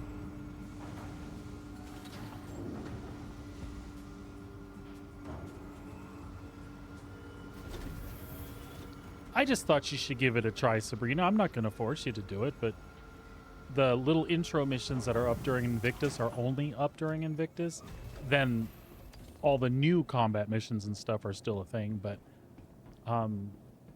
those ones that you saw me doing where you go scan and just kill a couple single guys, really chill. Welcome. And you never know, you might do it and be like, oh my god, it's fun as hell blowing shit out of the sky. Which it is. Your vehicle has been moved to our storage facility. Alright, Super Hornets here. Flame the lightning. Your insurance claim has been sent. Thank you.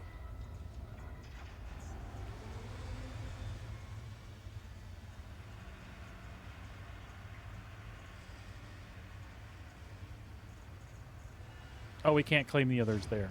We gotta go All outside. systems again.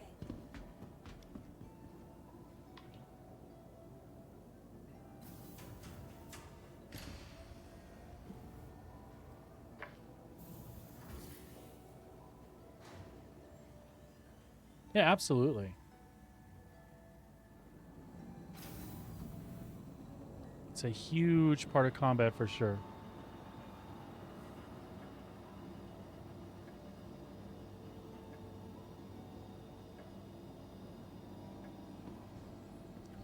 Welcome to the ASOP Vehicle Retrieval System. It's a shame. The Sulin was actually great when it came out the box. When it first released 2 years ago, IAE, it was actually a really good starter, and the guns were in a really super place. There was some health things on the joints that they could have shored up, and I would have recommended that thing to people left and right. But they fixed it.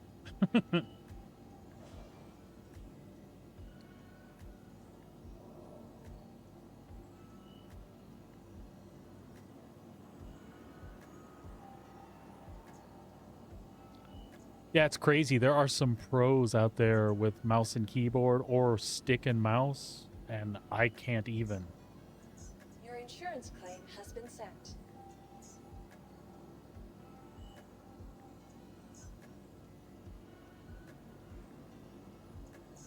Thank you.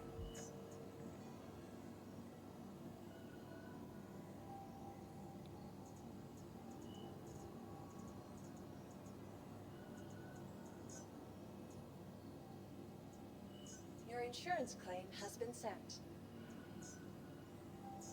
Thank you. All right, do we get everything we need? Taurus.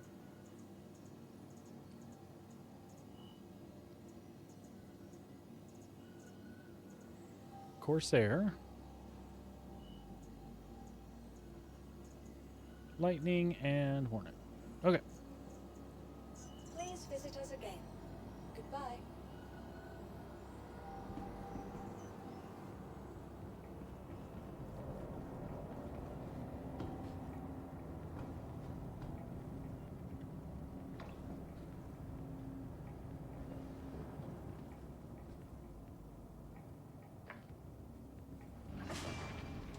Now let's go get lost finding dumpers in here. I always do. It's second floor or third floor? Or, I mean, it's not here. It's not on the bottom. Right? Right. It's up here. And then it's in one of these. Isn't it? Obviously not that, because that's where the hab is. Hab. Oh. Look at me. Look at me. I'm learning. Oh, that's not the cooking with Crisco here.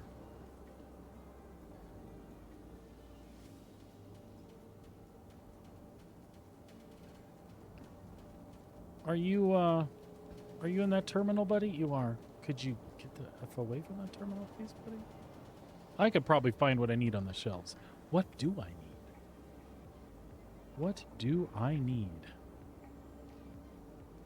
Do do do do do do do. Oh, we got those. We need 4 vapor blocks, 2 drifts, and I don't know where that explorer is coming from. We don't need that. We do need to be careful switching out these 2 quantum drives, though. And actually, to be honest, we don't need to switch those out. They're not doing anything for us. They're not giving us any power.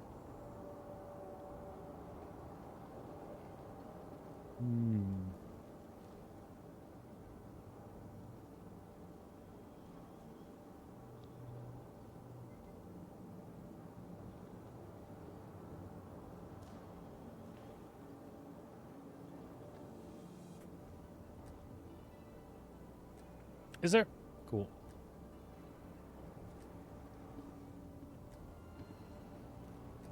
There absolutely is. Danke. Now I'm wondering if I want to even change that stuff out.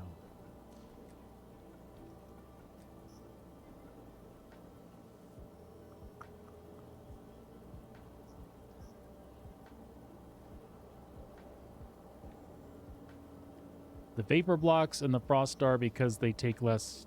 Okay. 2 vapor block or 4 vapor blocks, a frost star. Yeah, we'll do it anyway.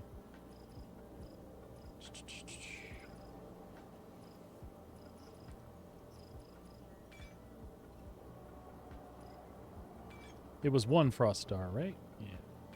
No, it was the frost star EX. Don't buy it. Don't do it. Right? It was the EX. Come on, Corey.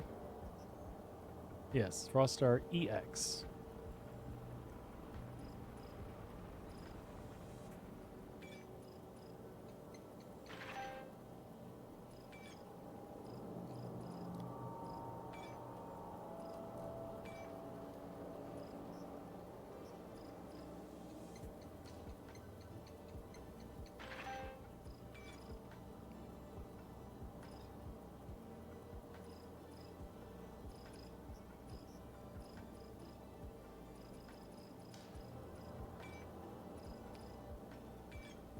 I will go ahead and do these. They dropped signature a little bit, so.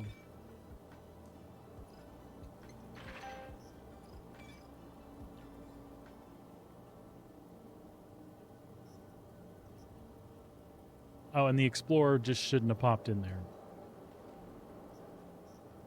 Okay. Hey, kitty, kitty.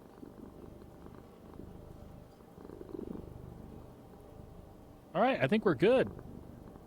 I think we are all purchased up. So,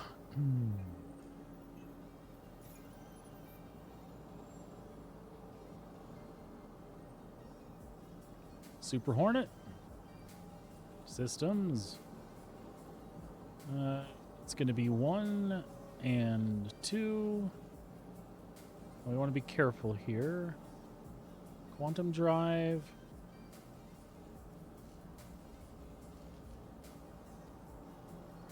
That goes to the drift, and we save it, and it's probably unequipped.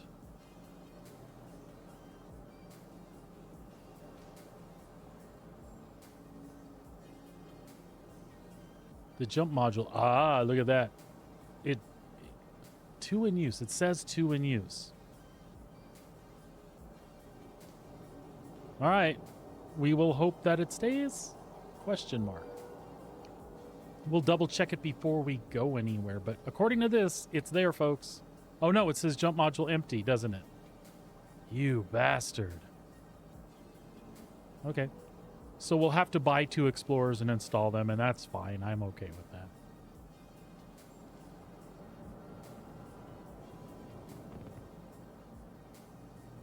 Yep, look at that. That's goofy as hell.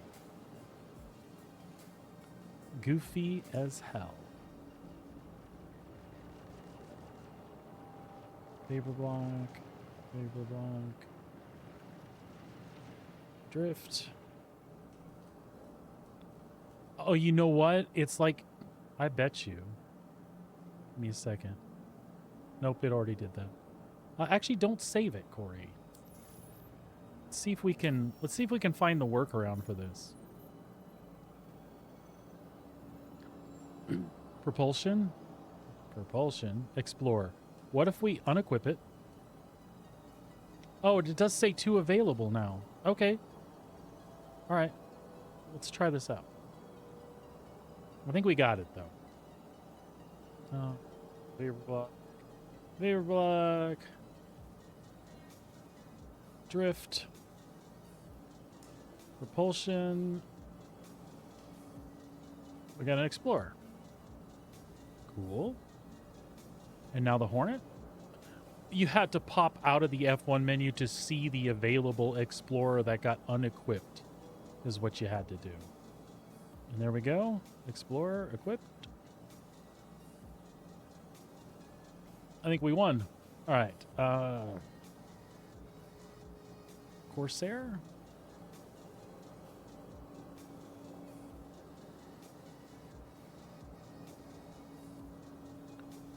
The Corsair has Froststar EXs. Did we buy those at the other place, or did it come stock with those? There's a way to find out. I'll get there in a second. It might be for the Taurus. Nope, because I got EcoFlows there.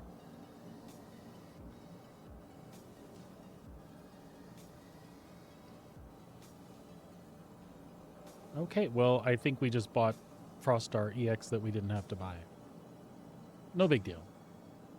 There are worse things that could have happened. Systems, Froststar. It had 2.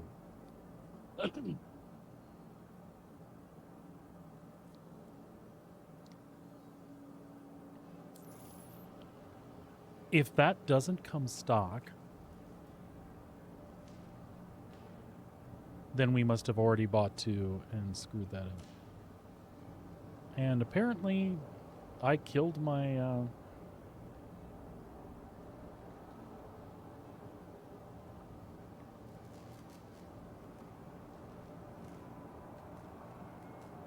Apparently, I killed my Urkel page.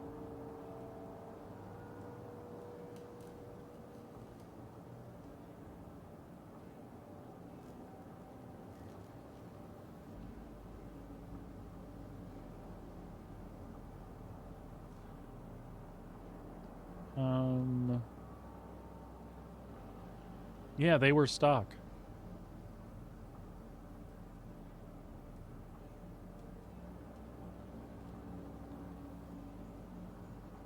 Who knows what I did?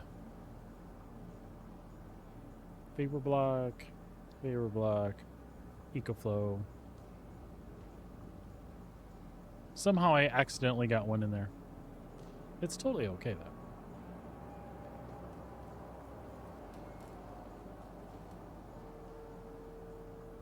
It could have been in the Valkyrie, but I don't think I made any changes like that in the Valkyrie. And as you can see, we only have 4 slots.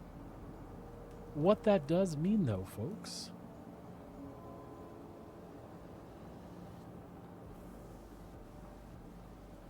yeah, I don't know where that was coming from. Empty cart. What that means is we are done with this crap. For now.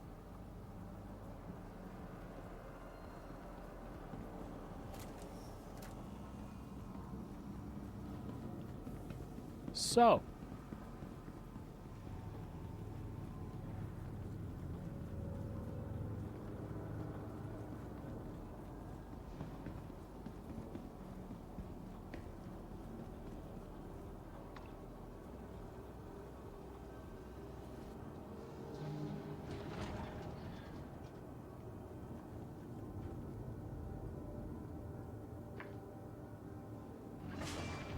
Let's go get us an F8 or a Spooper Hornet and go kill some stuff.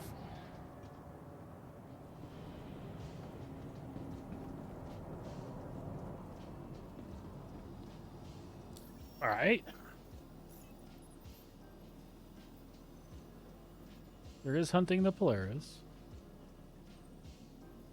We can go do the naval training scenarios really quick.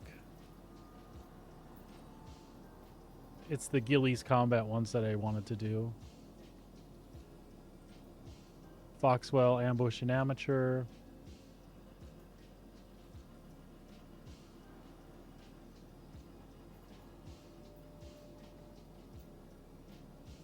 Wow, look at they really do need to divide these into a separate tab.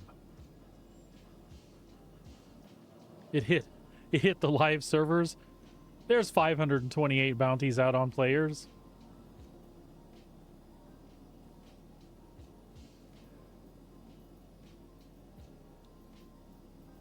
You got to get all the way to the bottom of the list before you can see the regular bounties. This is not good.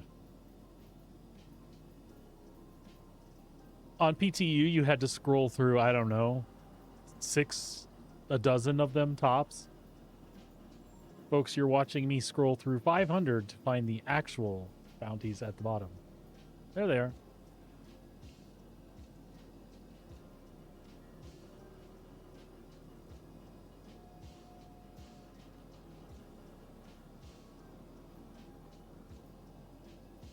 Salvage. Priority. Work missions are just all of those. Where are the handyman missions? I can't say that I know where they are specifically.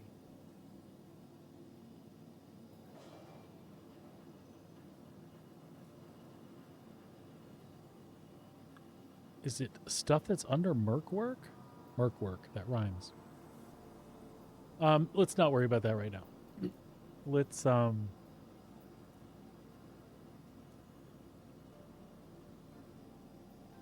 I mean, we could go hunt a Polaris. Why not?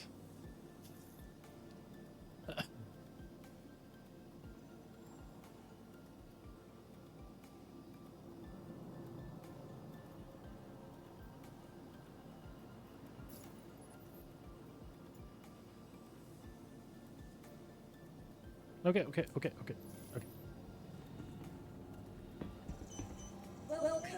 to the ASOC vehicle retrieval system.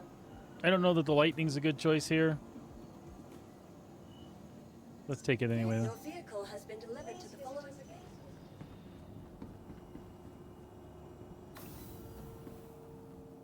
And we'll double check the jump drive when we get out there.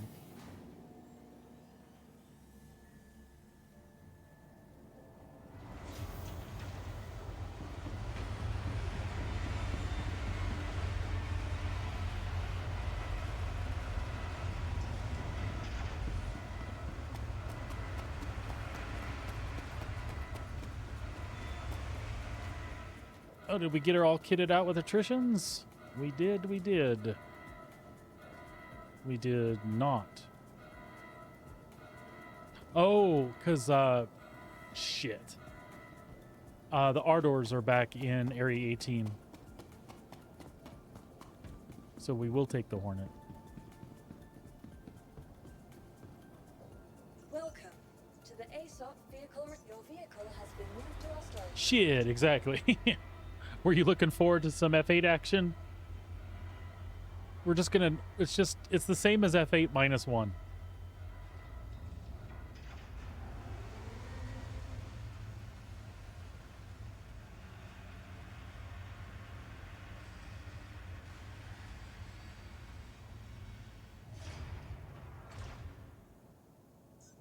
Your vehicle has been delivered to the following location.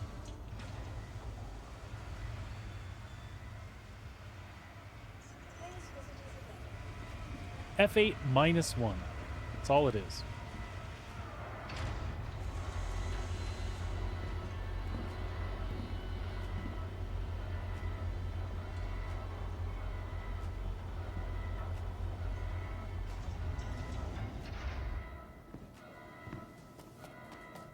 I would have preferred all attritions for what we're doing, but we'll be fine.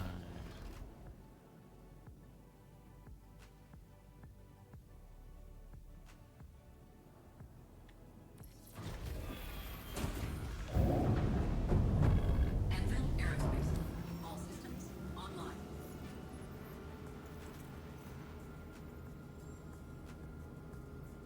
It's so far away. Oh, for God's sake.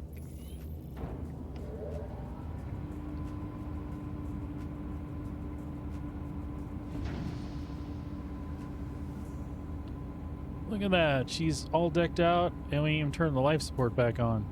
Nope. Just I said turn the life support back on. Does it actually not take a pip? We're fine. Everything's good. Takeoff complete. Landing gear up. Raising landing modules.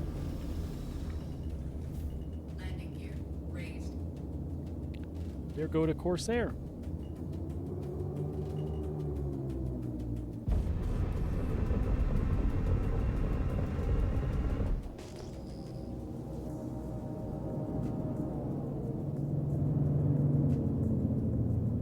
Nav mode?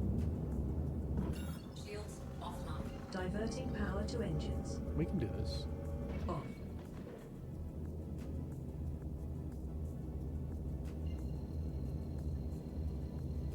Yeah, yellow's not obstructed. The capital ship is. Quantum drive is now off.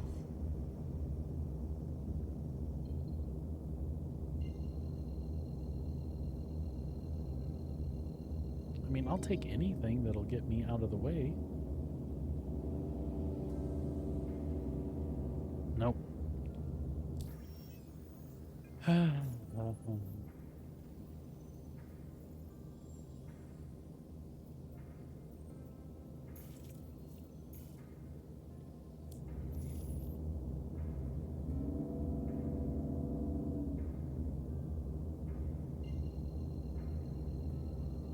not sure that it knows what the hell it's doing here.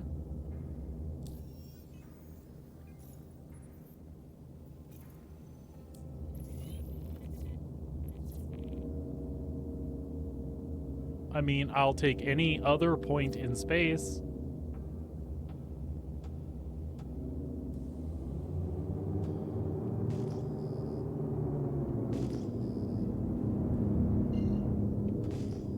There we go.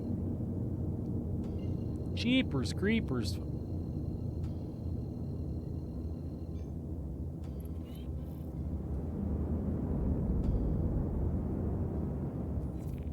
I just want to get to the mission site. Quantum drive is now on. Quantum drive is now. We should be okay now. Polaris ETA 20 seconds. Quantum drive is now on. don't think we're going to make it, folks, but we'll try. Quantum beacon. Engage jump drive on my mark. Readiness confirmed. Engage. Engaging jump drive. Drive is now on.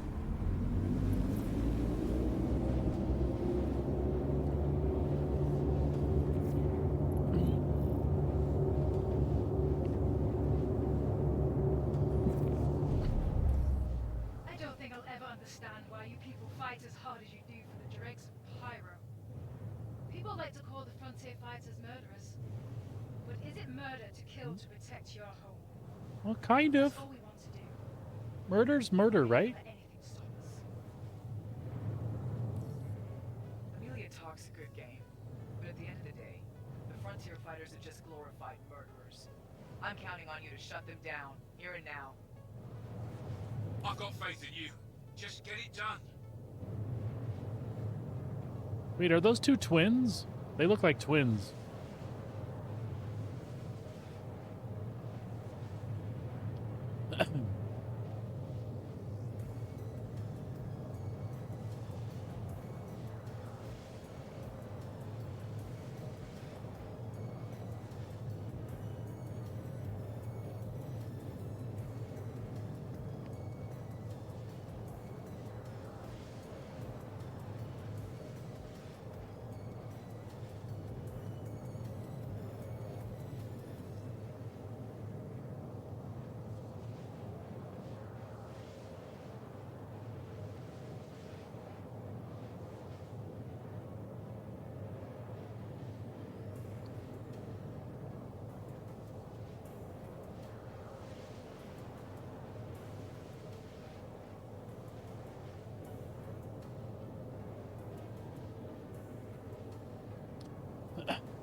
Well, we've spent about 4 million on our ships today.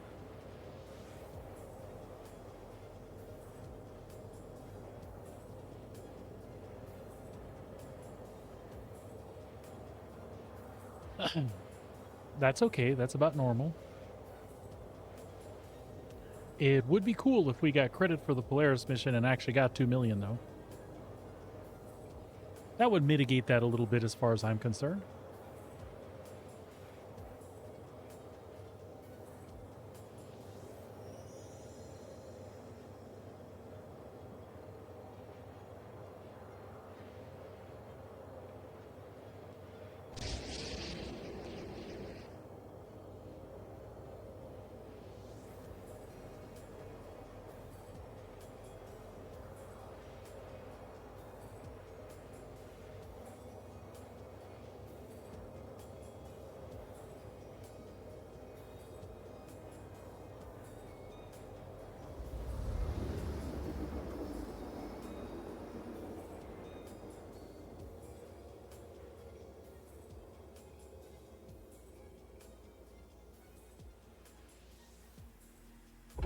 Quantum drive is now off. Quantum drive is now off. Ooh, frames. Yucky.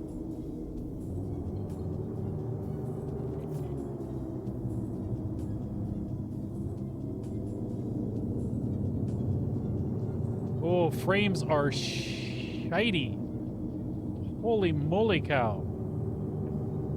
Okay, it's not the worst. I'm making it out a little worse than it is, but it's not good. I'm telling you that right now. Neutralize targets and neutralize the Polaris. SCM mode. SCM mode. Shields online. Of course. Okay. Shields online.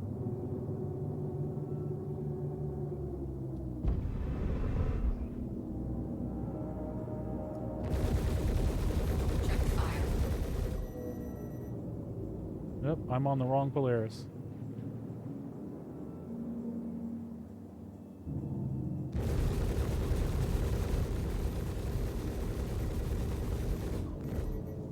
I love the recoil on the guns, folks. It's way cooler than it used to be. Don't think that's the end of us. One Polaris doesn't change what needs doing. And the Frontier fighters will see it through. Oh, I got the captain's chair. I bet it gave me the 2 million. The Polaris is down. Hell of a job, y'all.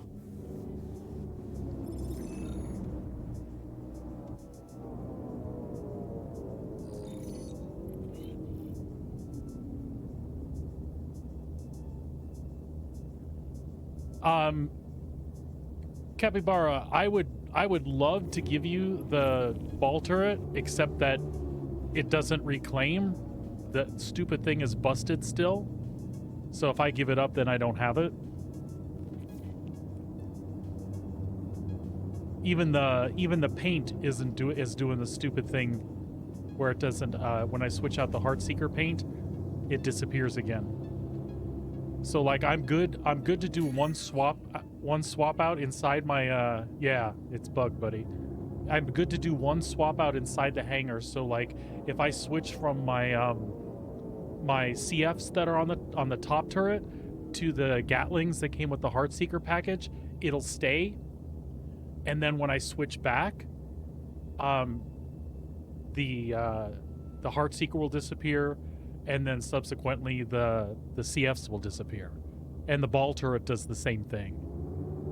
So I would love to help you out.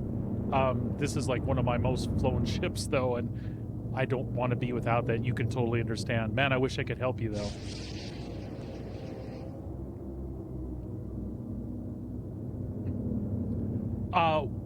I was gonna say I was wondering you won't be able to take it off the rented one though. I was gonna say maybe just wait until the rented one comes out, but you can't do anything with those. Well, I appreciate your understanding, bud. Believe it or not, there are actually people that'd be like, "Oh, come on, man! Why won't you do that?" Because I want to fly with it too. All right, let's see if I got 2 million from that. I did not, and that is okay. I got the captain's chair, so I'm good with that. And 30 script, I think. But I did not get the money for that, which is not a problem. I didn't do anything. I kind of feel bad about getting the... I want to shoot some things down, though.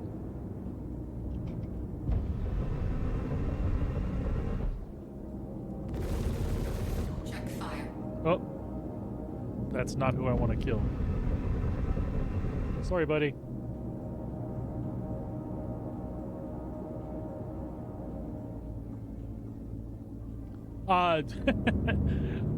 A lot of that was left over from the supply or die event. I had in the 70, 80 million range, somewhere around there. And some of that money was just still hanging around. But really, what I try to do is I go to Pyro. And when I'm not busy with stuff like this, I'll go to Pyro and I'll do the bounties for 111K. Because you can pound out 10 of those really quick because they're just kill one ship and move on to the next one. You could take out the stragglers if you want, but seriously, just go kill your target. 111K, you can do 10 of them for $1 million in like 35, 40 minutes. Just do that like every day before you go to do other stuff, if you can. And before you know it, you're sitting on tons of money.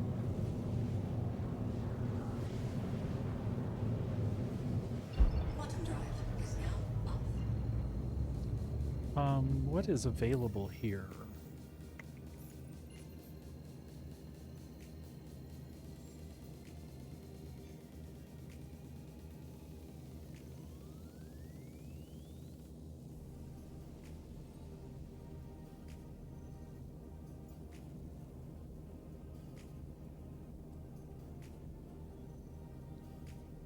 Something to do like ERTs and things with. Man, you can't go wrong with a Connie. You really, really can't. Those 4 size 5s, it turns like crap, it flies slow, it sucks in atmosphere.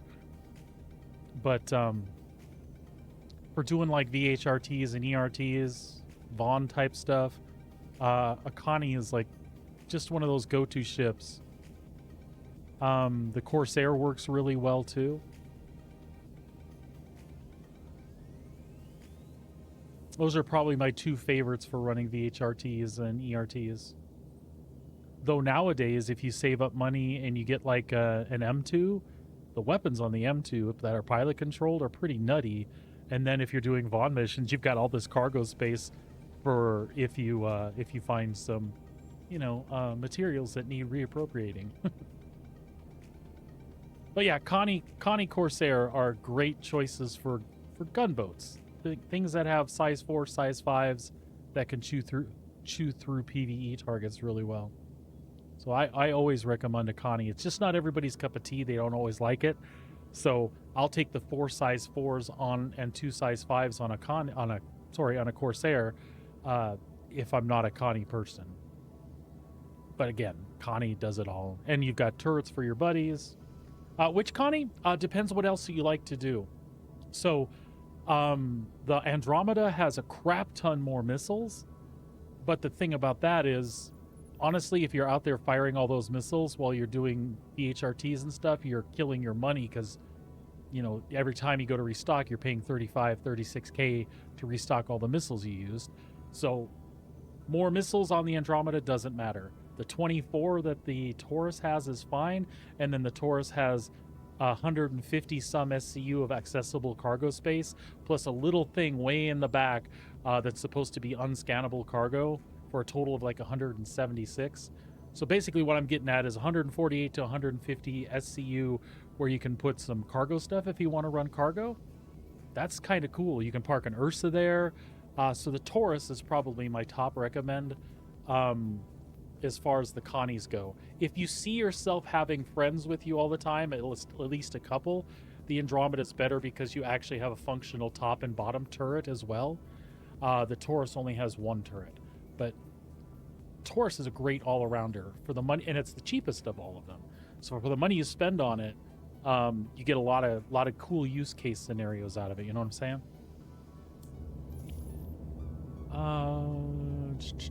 Let's get back close to Hurston. Or ArcCorp, we can go there too. Why don't we go close to home? Actually, because everybody is close to home is the answer to that. We don't want to do that right now.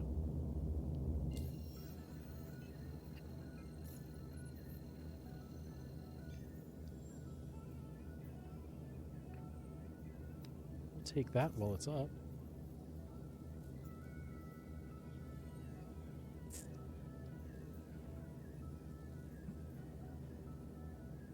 Oh, you're very welcome. Always happy to answer questions. I am not the authority on everything there is to know, but I play a lot of Star Citizen. I've been a backer for 13 years, so I answer what I can.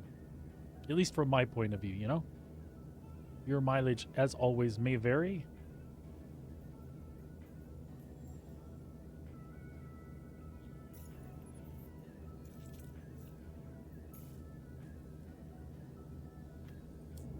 All right, let's go kick these out real quick.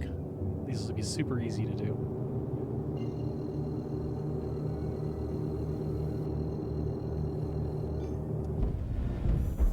Quantum drive is now on.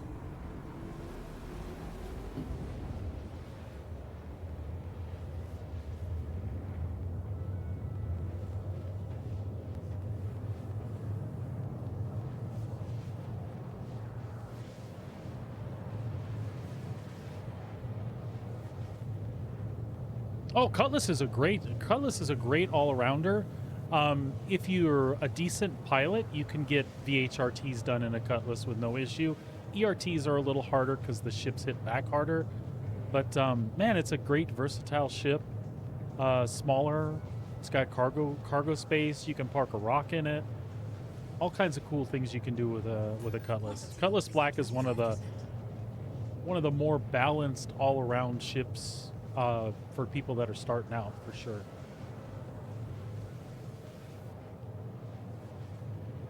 Uh, 400i is cool. Like a lot of these ships can be useful beyond what they should be if you're a good pilot. I'll be honest, I like the 400i so much. It looks so badass. It's got that sports car feel for a spaceship, right? And it's really cool. You can park a bike up underneath the nose and stuff. The guns that are on it currently aren't that hot.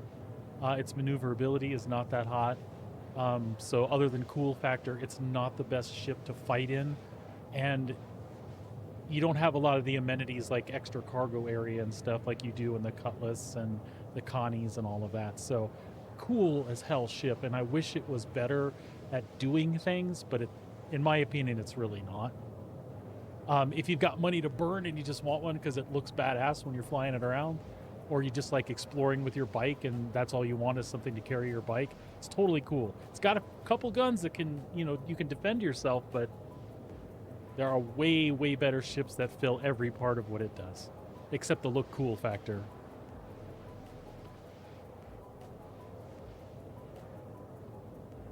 And man, I love the way it looks. I wish it was just a little bit more combat capable. If it had a couple more guns on it, and they were all like a good size 3-4 area, I'd be really happy with it.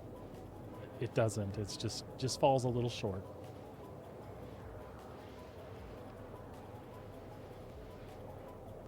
But, that being said, if you were out doing, like, low-level bounties with it, VHRTs, not VH, VLRTs, and LRTs, and probably even MRTs, you could pull them off in the 400i, no problem.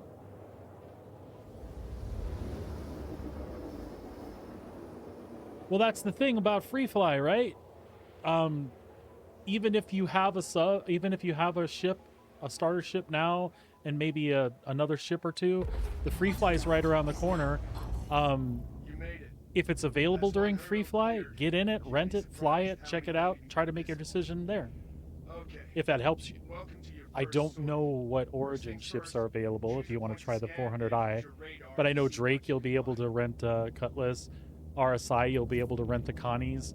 So give it a few days, don't be in a rush, right? Pick them up when you can rent them. Then decide which one you like best. Hell, my wife still tells me that now when a new ship comes out. She's like, what are you trying to decide now for? Rent the thing when Invictus comes, and then decide.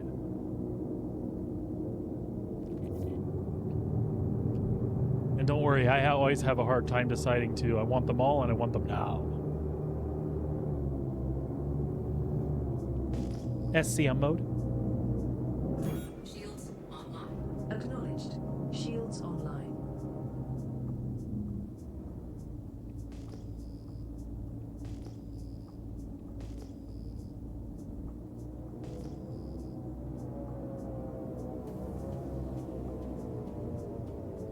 Let's try to scan this thing without smashing into it, yeah?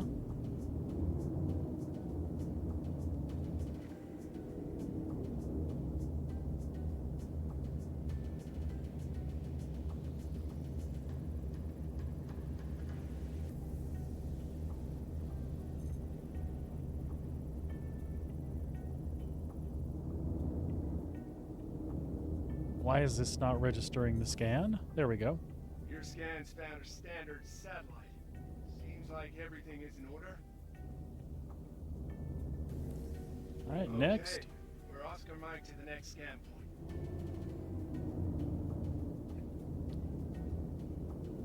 So in something like a Connie, you can do all the bounty and merc stuff.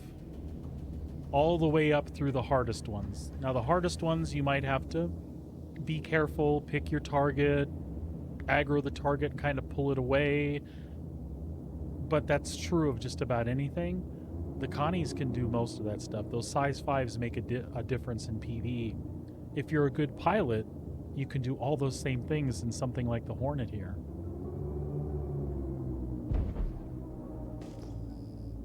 I am not the best pilot. I have a harder time not getting hit by the bigger ships, so I tend to take the Connie or the Corsair when it comes time for ERTs and I'm doing bounties. But like those 111k bounties I'm talking about in Pyro, I just do that. I do that in the Hornet here. Easily. The worst of the ships I go up against there are like an MSR or say like a Redeemer or Retaliator, and I just keep an orbit around it, just like with this guy. I just keep an orbit around the ship, stay out of the line of fire. If trajectory changes, I corkscrew a little bit, then set up a new orbit going the other direction, or I just manage my thrust to stay up underneath it, and they don't even hit me.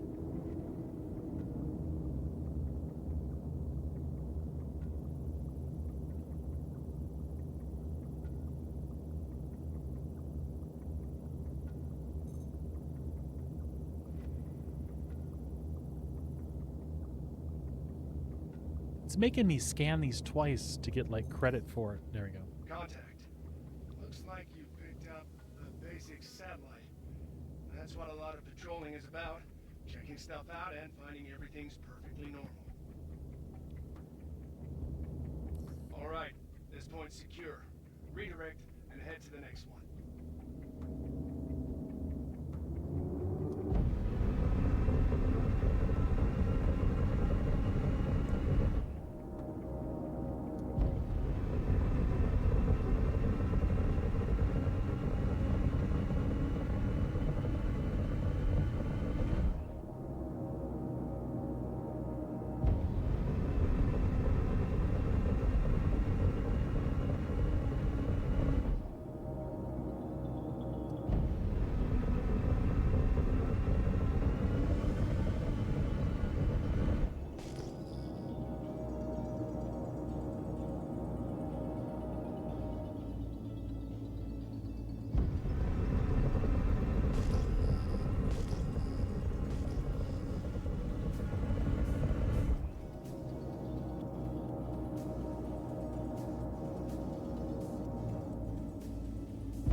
This satellite's been hacked by outlaws.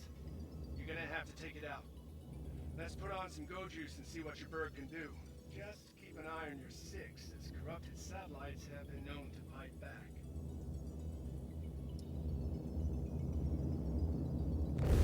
Check fire. That's it. You successfully completed the first exercise. Hopefully you're feeling proud. You showed some real promise out there. Why don't you get some rest, and I'll see you when you're ready to move on to the next lesson. And we're ready to move on to the next lesson there, buddy.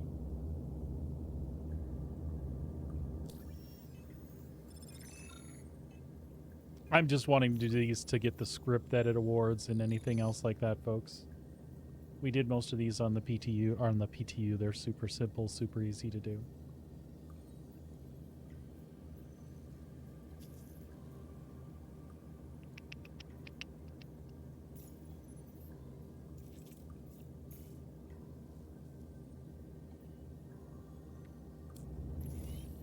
Welcome back, rookie. For your next patrol, we're going to be encountering some hostiles, and it's going to be up to you to neutralize the threat. Now, the pilots I got flying the bogies are former students of mine. Shields Be sure they're going to be putting on a good show for you. And don't worry about hurting them. They're flying special rigs to make the combat scenario seem as real as possible for you. So no need to hold your ship?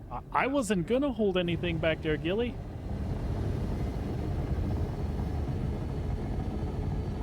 Quantum drive is now up.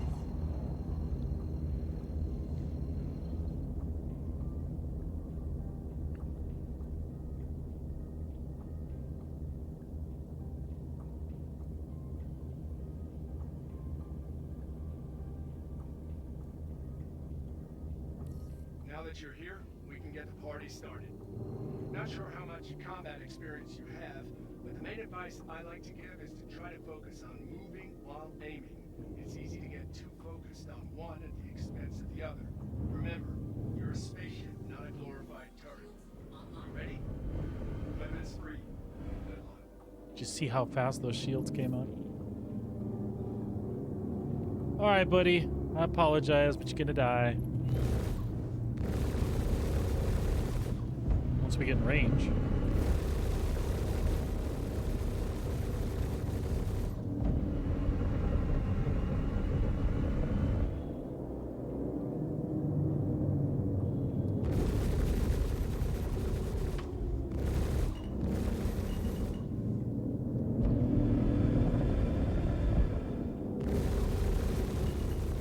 Target destroyed.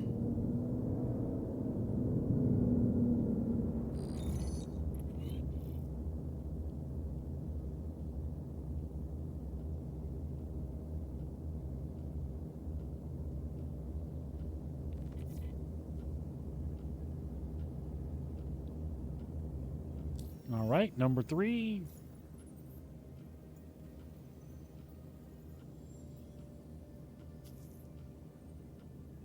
What?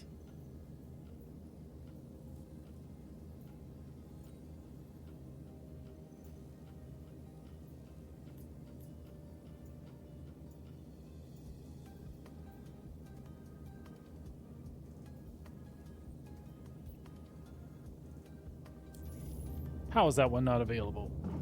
Shields offline.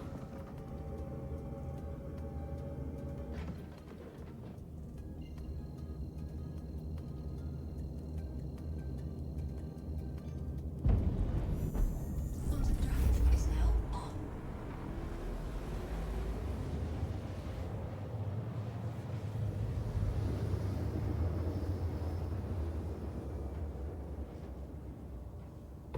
Quantum drive is now off. Oh, by the way, the Hornet's feeling really good, folks, with the upgrades that we did today. Completely happy with the way it is acting and responding. I'm a little irritated at what's going on here, though. It's got nothing to do with the ship, though.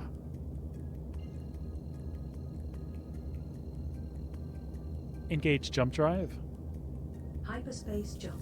Quantum drive is now on. Quantum drive is now off.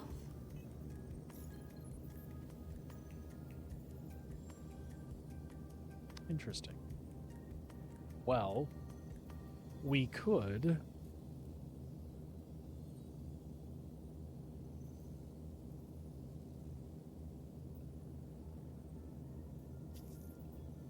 do the combat gauntlet thing at the same time as we're waiting for the... Oh, look. Navy Patrol. Contract unavailable. It can't... Okay, it's fine. We'll just go do this one next.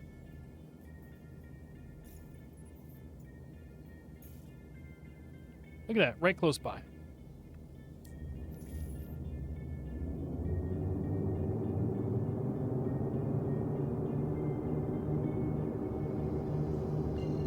Engage jump drive on my mark. Positioned for order. Engage. Hyperspace jump engaged. Quantum drive is now on. Quantum drive is now off. This thing, that is my IR sensor for my IR tracker. So I don't have a Toby, but I have an IR sensor that sits on my monitor and it tracks where this is at, so I can look around the cockpit.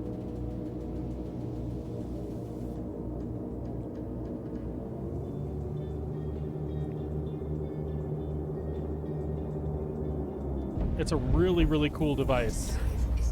It basically does the same thing that you can make the face cam do in Star Citizen, but the tracking is much smoother and I have way more control over it. I can set different curves.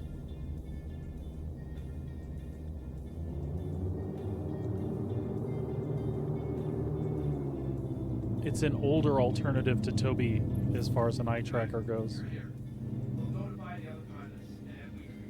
The only downside is that you have the clip that you have to deal with.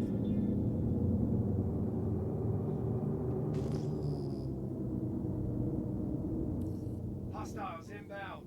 Light them up. SCM? SCM mode? Okay. Shields online. Done. Shields online.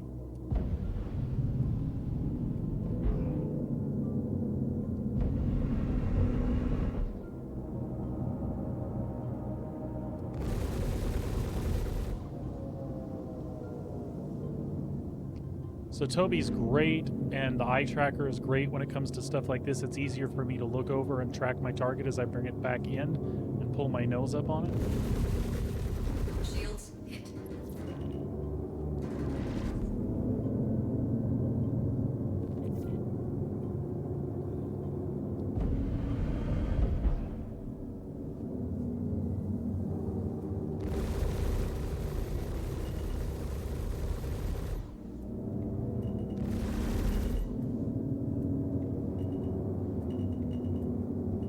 Oh, and I hit an asteroid anyway. That's right, no sweat. We'll be back at it in a sec. That is the one thing I don't like about these new missions. The combat stays really tight in with the asteroids, so I don't even feel comfortable going uncoupled. I was coupled and I still cracked an asteroid.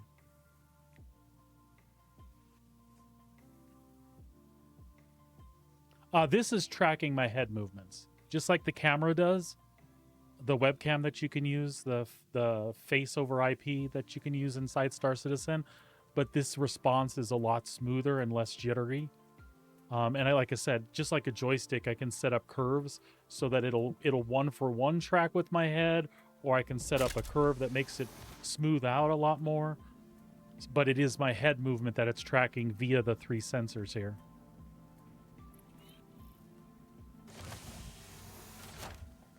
Like I said, it's called Track IR 5. You can find them out there. In some areas, they're a cheaper alternative to Toby. In some areas, they cost about the same as Toby. The scenario I was in, I had the actual tracker piece, but couldn't find this, so I ended up buying the clip and the infrared piece here for like 60, 70 bucks. And the like I said, the tracker that goes on my monitor, I had that. So it was a way cheaper alternative to me, for me to use with Star Citizen. But the wife, who didn't have anything, she went ahead and got a Toby eye tracker, and that tracks both head movement and eye movement.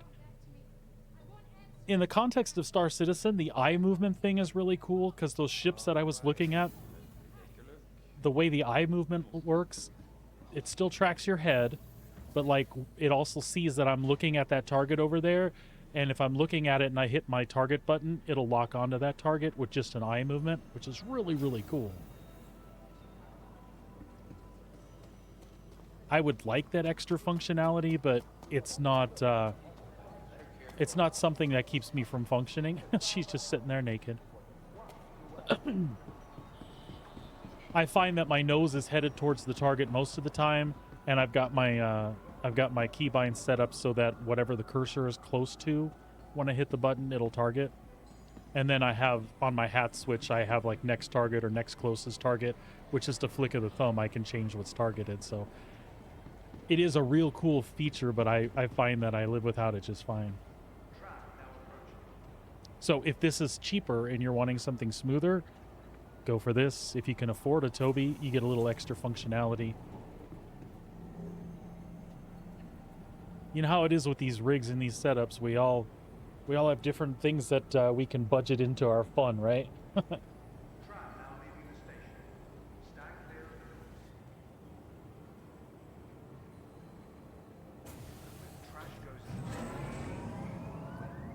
Oh, I can also set this. I can also set this to work in FPS.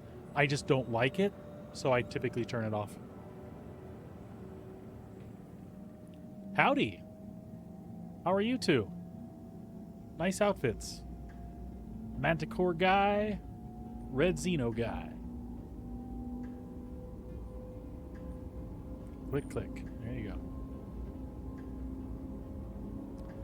Yeah, joysticks are another thing too. They were a game changer. I had a HOTAS set up before, and it was just a few months ago, not even, maybe 2 months ago, if that I got 2 sticks set up, and I love it. It makes so much difference in combat. So right now it's Now arriving. for me it's hands-on stick and stick. So HOSAS. I had a HOTAS before, and my wife uses that exact same setup as what I had, and I love it.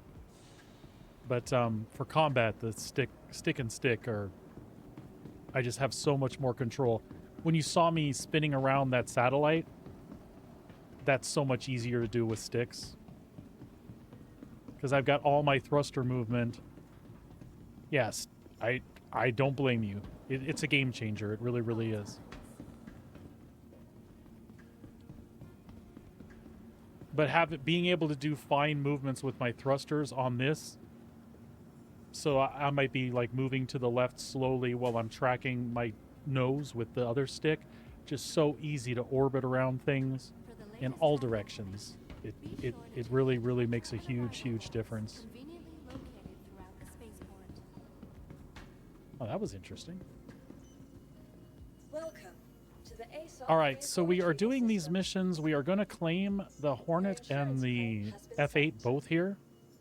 I'm going to put those Ardors on that F8, and we'll take that out to finish up these missions. Hello, Your insurance and claim welcome has to been Riker sent. Memorial Spaceport, Thank you. servicing the greater Area 18 metropolitan. So just bear with me like 5 minutes, and we'll be back in the air. As a matter of fact, we'll recall destination may be. all those ships back here for now. Get the Corsair. Your insurance claim has been sent.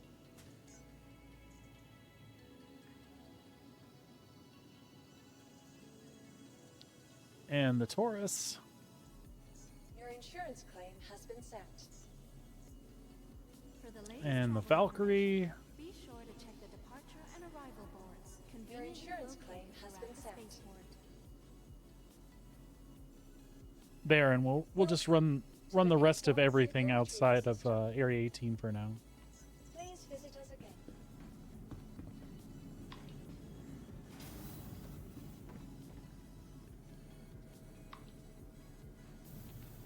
From transforming And there's worlds lots to of great explore sticks out there too, all depending on your budget.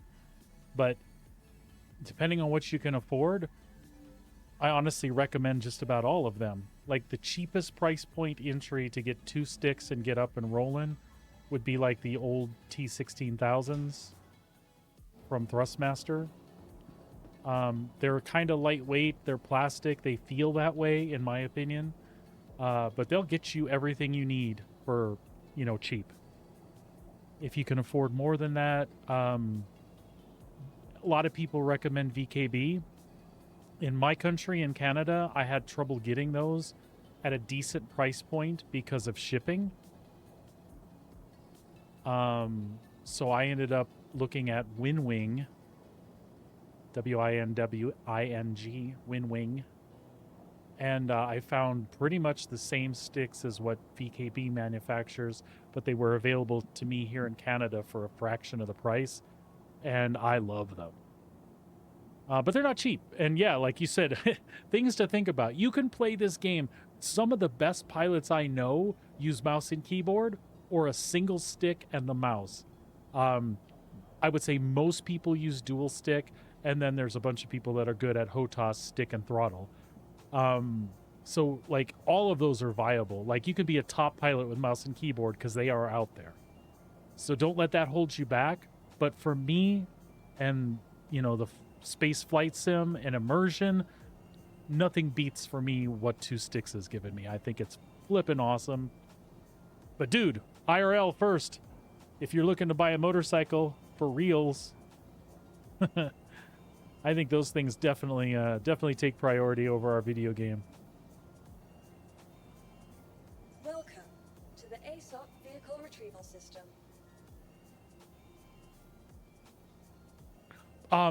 You know what? I do know some people that that do on controller as well, and they say it's very playable.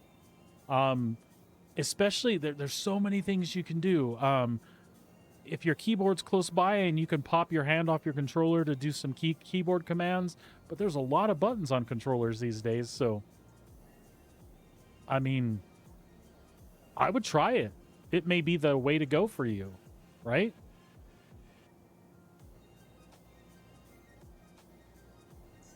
Plus, save you money. Goodbye.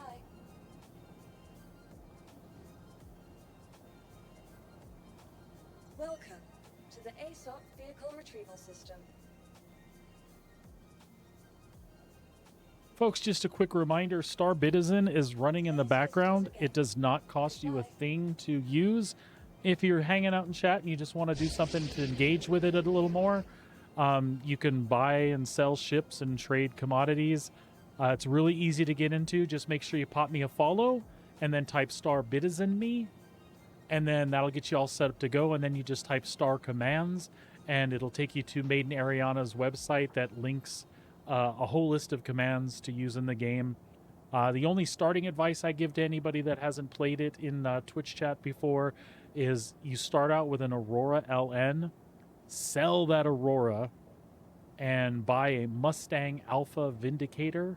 You have like 2 more SCU of cargo, and it just kind of helps you get started. Other than that, if you have any questions, usually my wife is around or myself. We're happy to point you in the right direction, and don't feel obligated to play it. It's just there in case you're looking for something to do while you're watching. Down the road, we might do some giveaways here on the channel. I should say we more than likely will do giveaways in the channel. What I'll probably do is take the currency you earn from Star Citizen and convert that into channel points, which you can use to buy a ticket or whatever. And again, that's down the road when we end up doing a giveaway, so it's not a bad idea to play it once in a while and just build you up some currency that you can spend on stuff like that. All right, looks like the Lightning is here. Let's go ahead and get the R-doors on there. And then we'll take it out and make sure it feels as good as the Hornet does right now. Because I was really pleased with the way the Hornet was feeling. All right. So, Tarantulas, you are being turned into Ardor 2s. Save them. And then the Mark III cannons, you are being turned into Ardor 3s.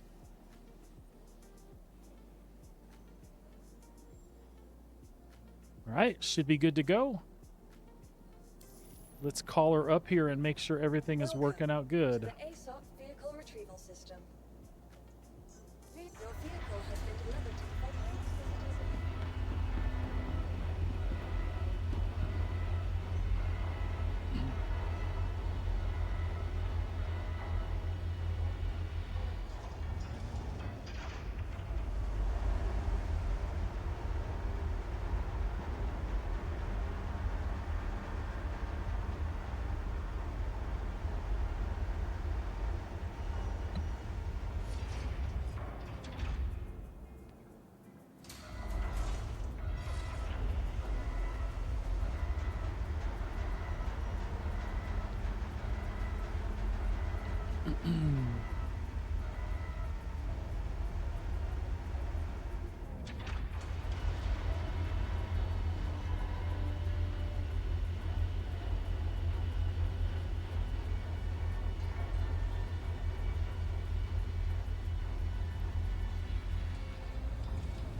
Not Alpha AUEC.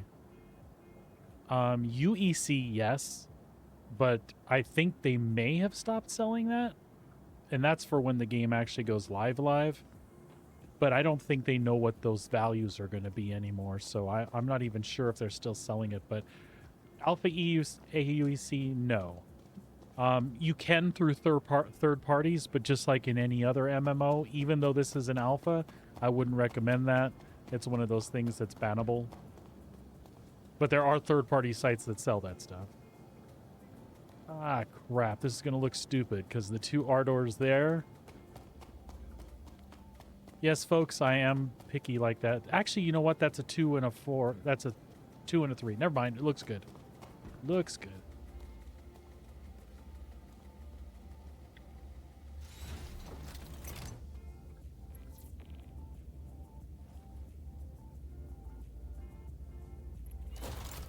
Power up the ship. System checks. Stand by. All right. Let's see how our power balances out. Should be there. And we cut off life support and a cooler. Don't tell nobody.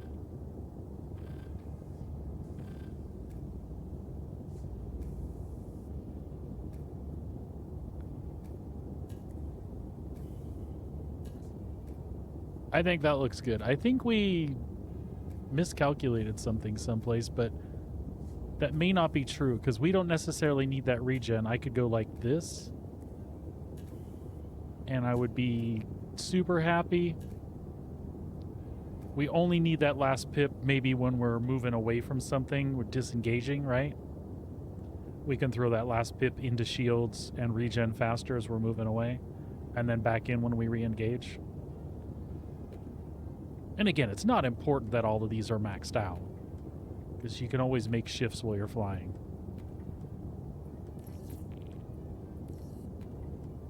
Launch. Takeoff complete. Raising landing gear.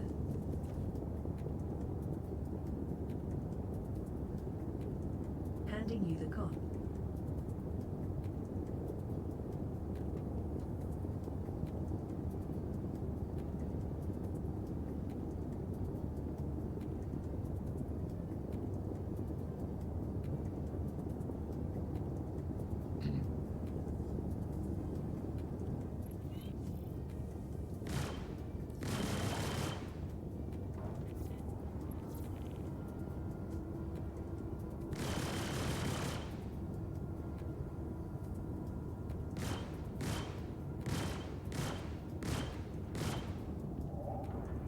Everything firing?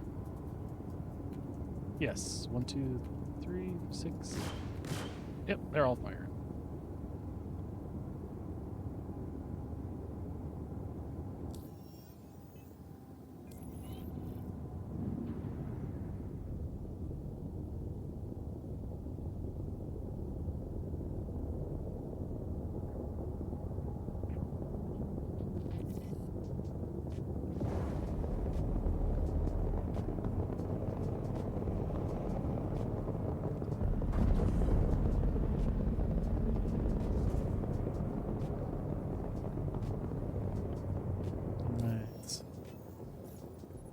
That contract should have been dropped, so we'll go to offers, priority. That's still not right. So we'll take the combat. There we go.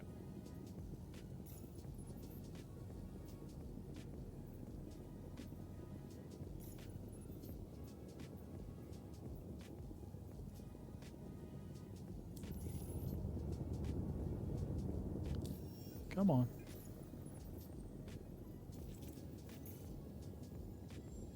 Perfect.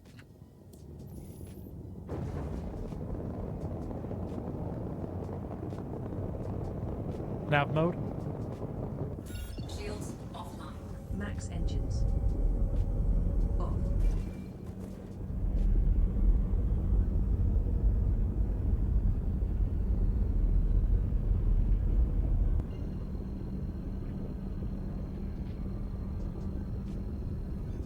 Engage jump drive.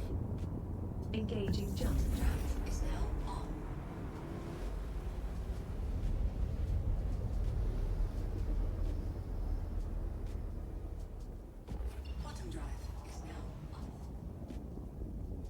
Let's get these guys away from the damn asteroids.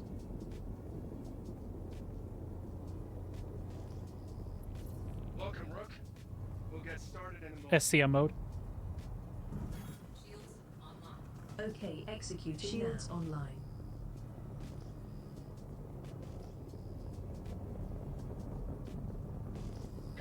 Contact. Ready up. Bogey.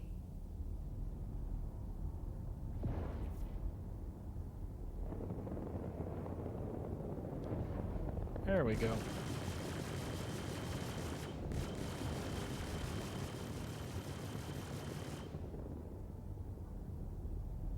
We're playing chicken shit with him because we're not going to hit asteroids this time. Shields hit.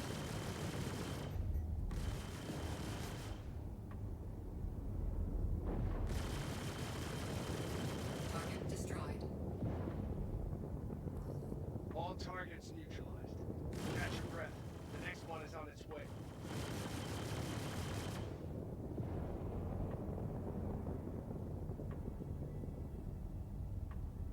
Bogey.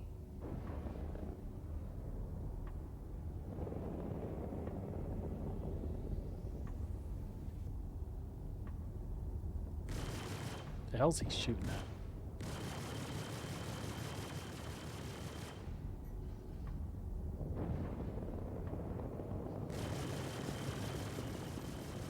Target destroyed. Clear up, but I got more coming your way.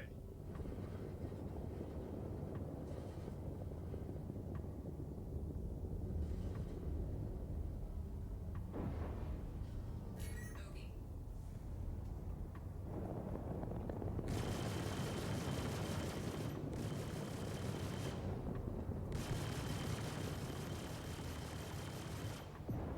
Shields hit.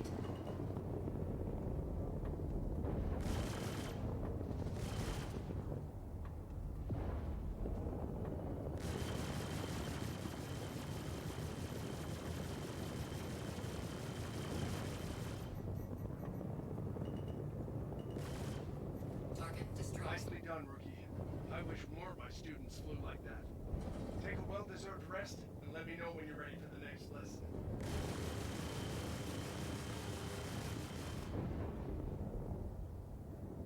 All right.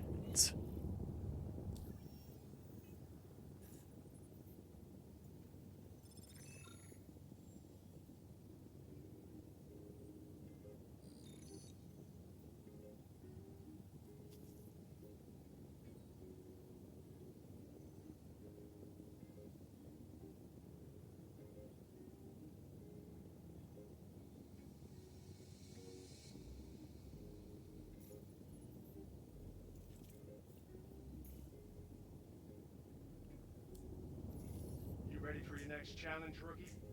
Now that you've proved you Nav can mode? handle going mano a mano, we're going to see how you do Power to going against engines. multiple ships at the same Off. time. Not only that, but this time you're going against ships made for dogfighting. We're talking about a whole other challenge rating on this. I think you can handle it, though. Let's move out, and I'll see you at the training site when you're ready. Is now off.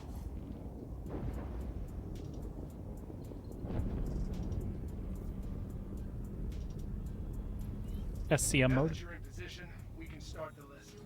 Stand by. Okay. Shields online.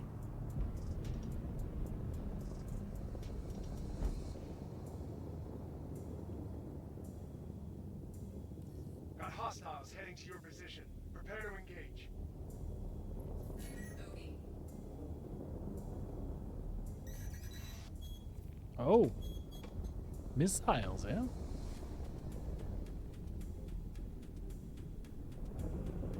Shields hit.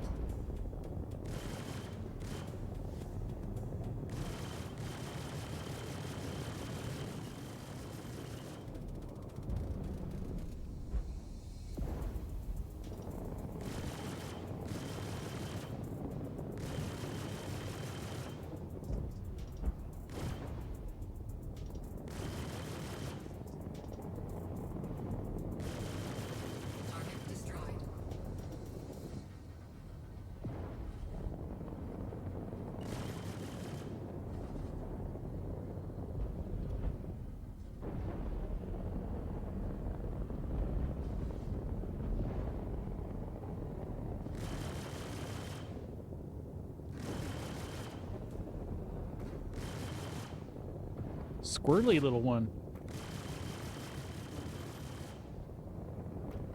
He's in an arrow.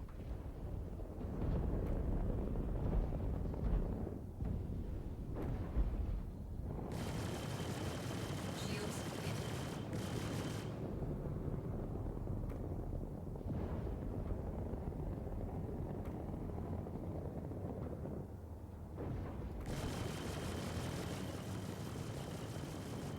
It's a little desync going on here. I'm not getting hits where I should.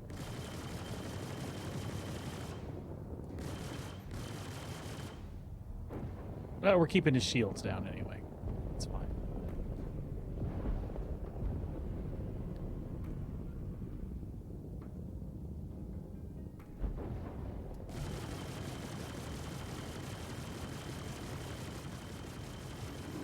Target destroyed. There we go.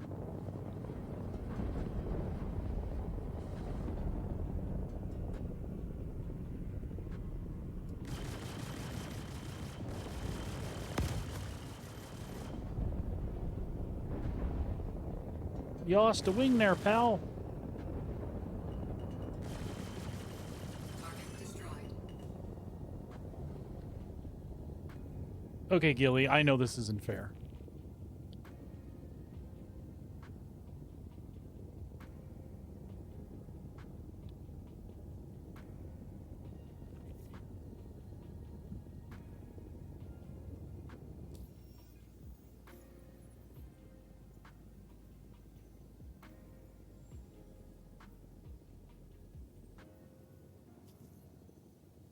There we go.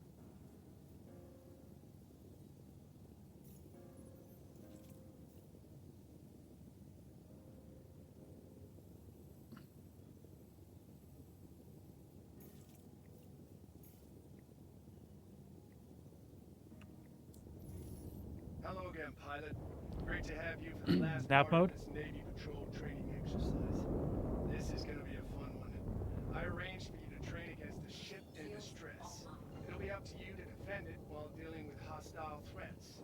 Since you handled yourself so well in the last lesson, I told him not to hold back on you this time. So be ready. I'll Thanks, call you again Gilly. once you arrive at the training site.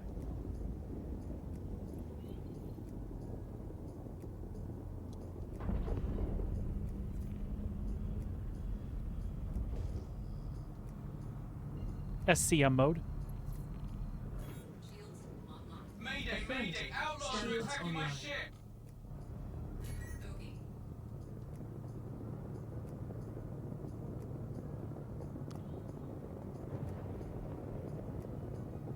I got your outlaws, buddy.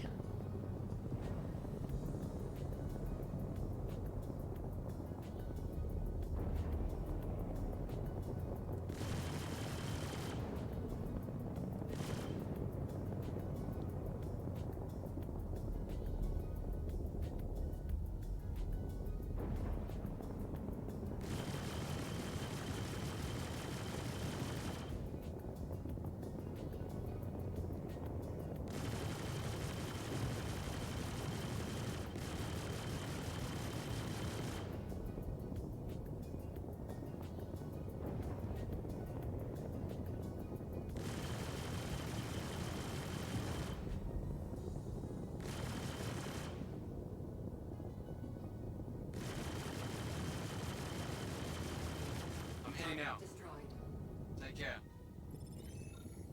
Well, I'll be. You passed with flying colors, rookie. Hopefully now that you got a taste for it, you'll be looking to keep upping your skills. Hell, I could see you becoming a full Navy pilot in a year or so. To be honest, you could even be ready to start taking on some mercenary work right now. Whichever path you decide on, it was an honor to be your instructor.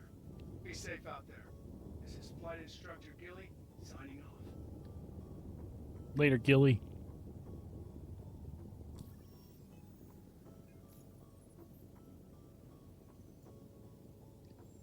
All right, so that one's done. Now we can go back on these. Oh, wow, you can do those. Wow.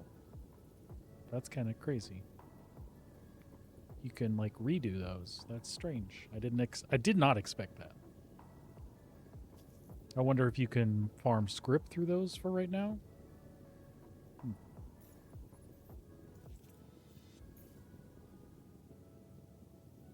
Probably quicker than you can picking it up around the Invictus halls, right?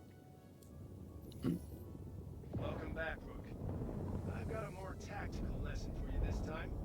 Nav We know mode. you can fight multiple ships at once, but now we're going to dive Boosting into power to calculations engines. that separate an average Off. combat pilot from a great one. I'm talking about target priority, choosing which ship to shoot when. It can make all the difference when you find yourself up against a mixed squad. Head to the training site. Give you some hands-on experience. Quantum drive is now off.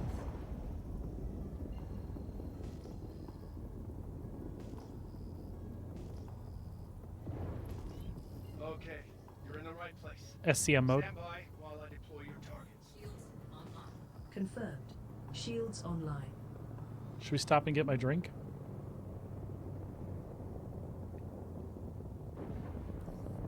Looks like you got inbound. Weapons free. All right, fine. Bogey.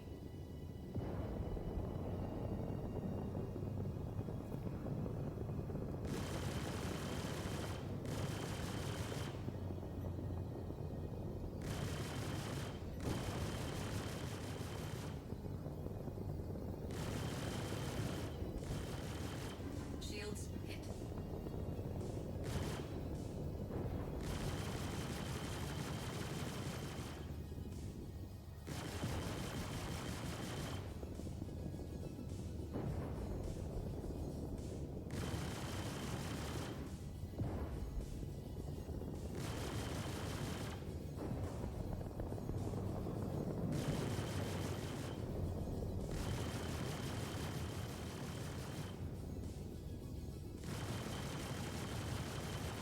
Target destroyed. Cleared that wave. I've signaled the next.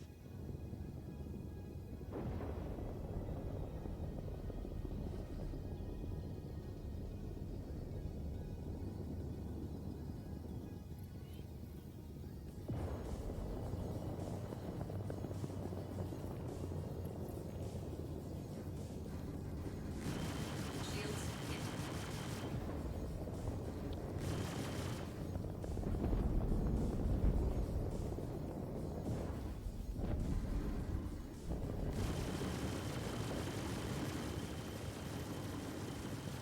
Target destroyed.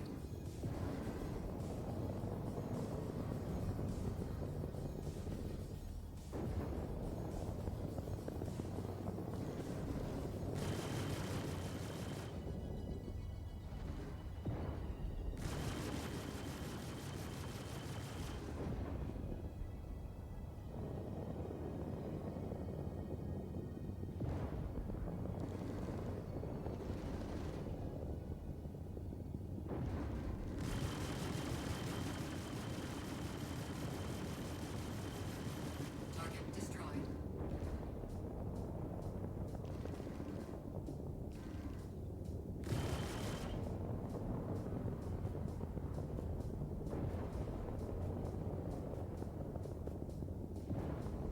Shields hit.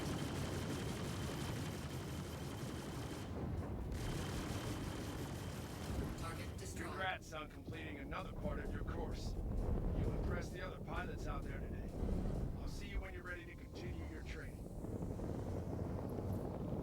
Well, I'm ready to continue my training anytime. However, I believe I have some Cruise Dark sitting in my corpse here. And I would like to recover it, please.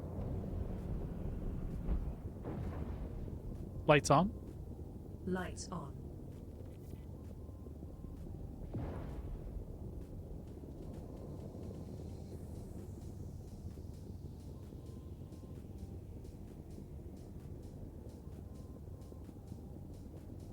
That doesn't seem right.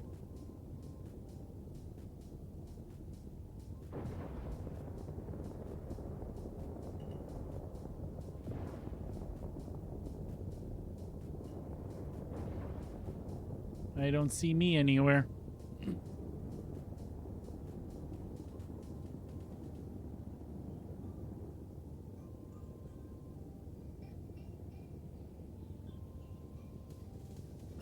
Shields offline.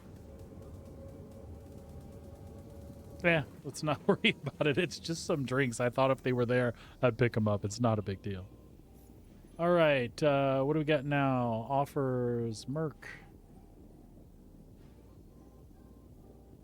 We've got 1, 2. I don't see the other available yet. Priority is just Hunt the Polaris.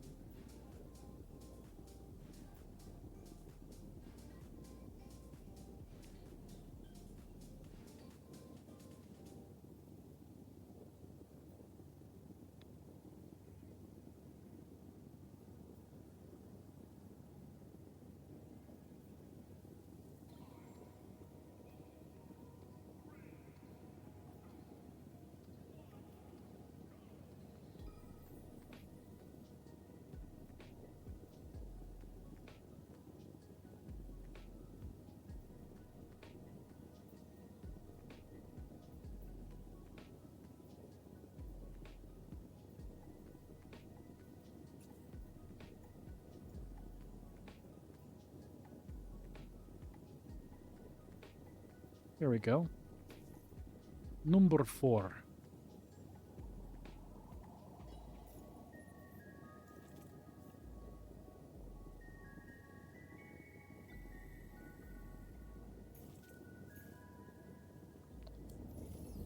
Got your next lesson all ready for you. You fought ships you can see.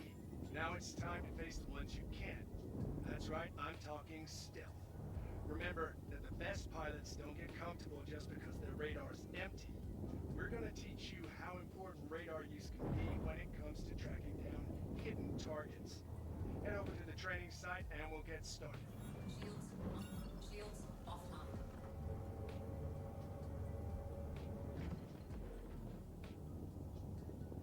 Why for you no let me go there?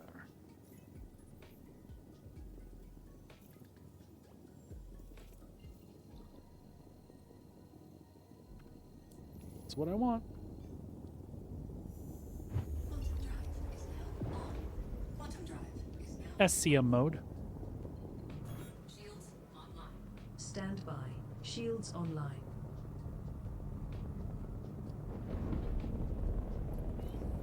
Welcome to the training site. Get settled, and I'll let everyone know to start.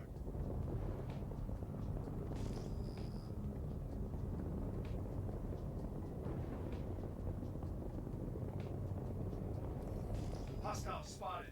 Give him what you got. Okay.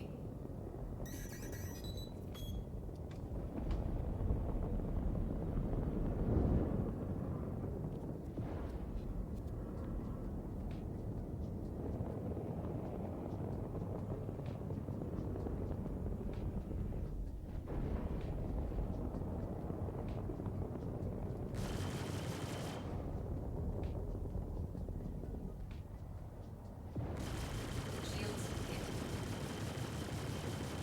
Okay.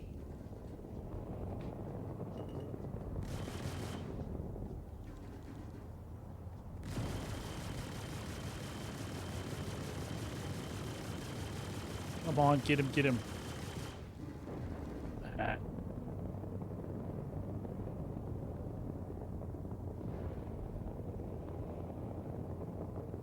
It's just a mole.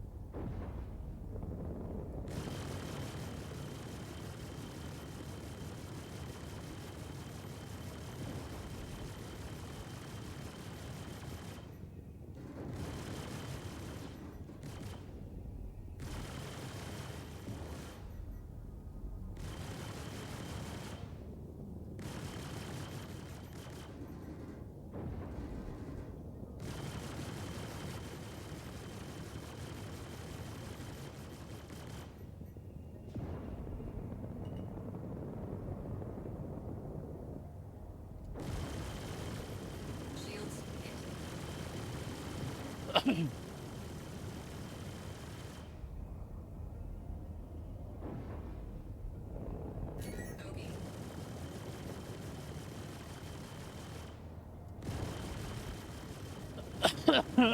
Excuse me.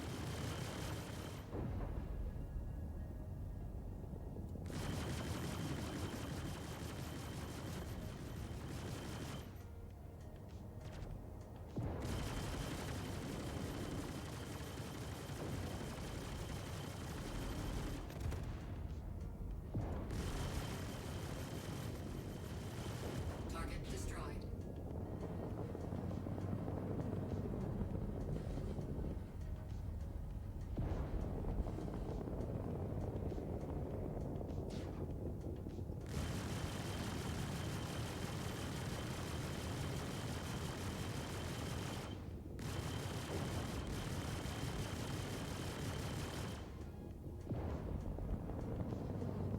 Bogey.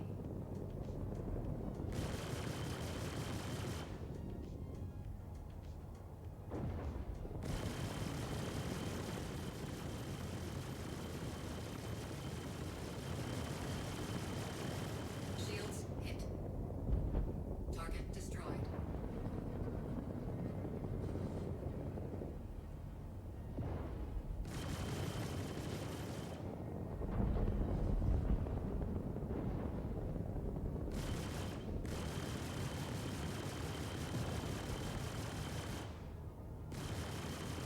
Target destroyed.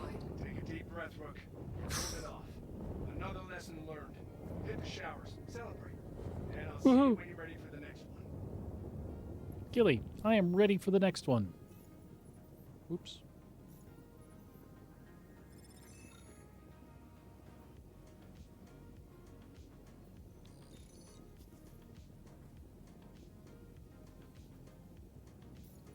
Actually making good money on these.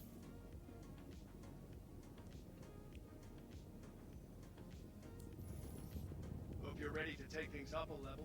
Because I got all my pilots locked and loaded with some heavy ordnance. for Nav today's mode? lesson. That's right. They're going to be launching missiles at you. Maximum You're going to engines. be firing your countermeasures right Off. back. Make sure your ship's stocked up and report to the training site. Quantum drive is now on.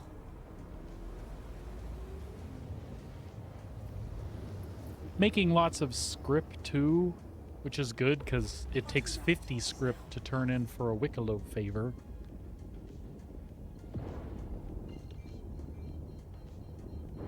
SCM mode. Shields online.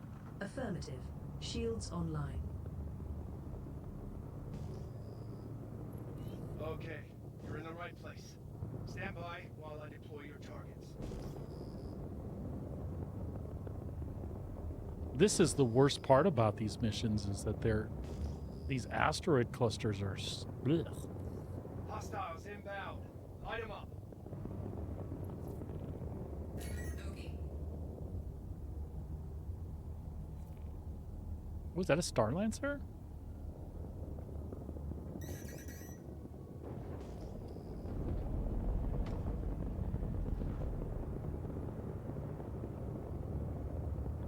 Tell you what, we'll light him up too. Wave clear. Here comes the next. He crashed. That is amazing. Thank you. Bogey.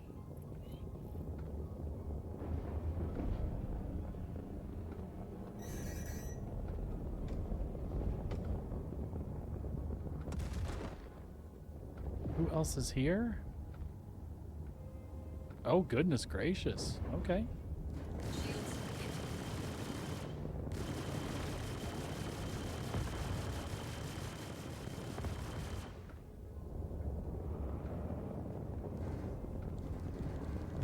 They're actually taking advantage of me. This is like one of the worst things for me is target priority.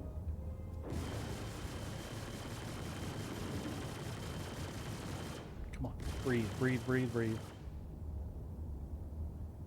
You can do this.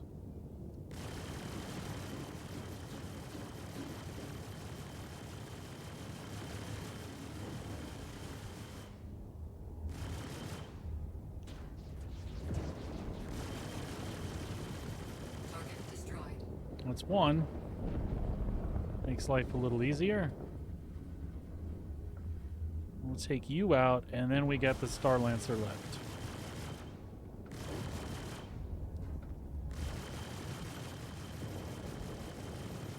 Shields hit.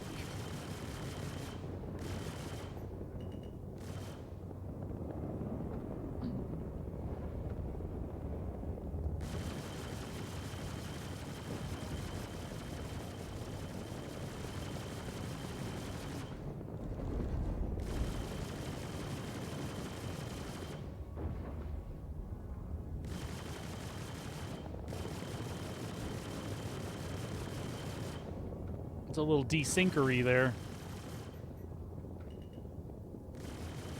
Target destroyed. All right, now where'd that big boy go? Is that a Star Lancer? No, that's a Freelancer. Say, I have never seen a Star Lancer in a combat mission.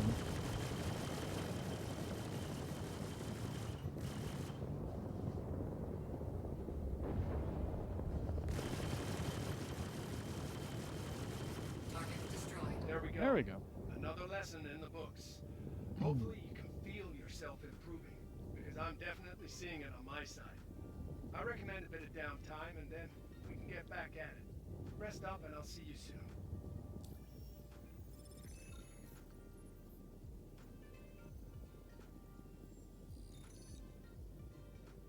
Number 6 pays 151K.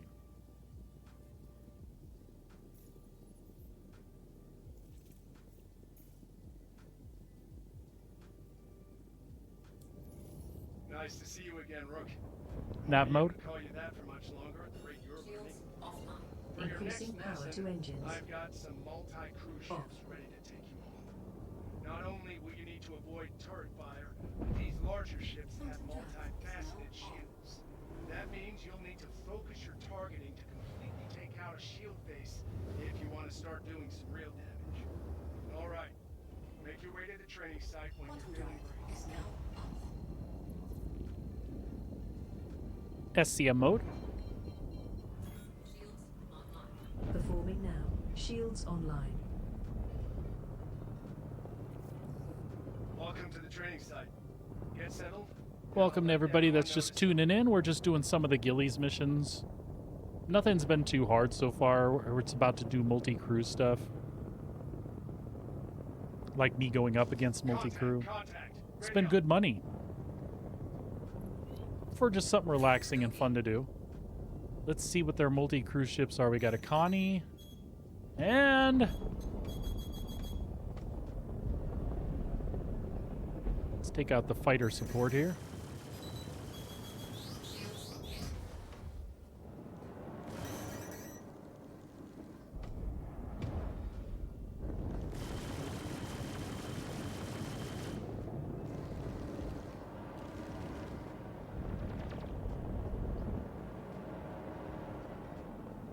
Alright, we may need some missiles.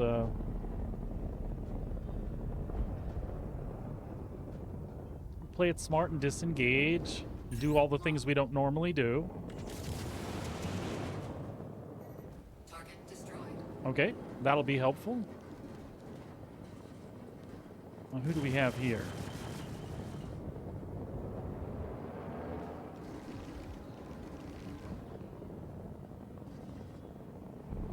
Gonna get out of range of that Connie.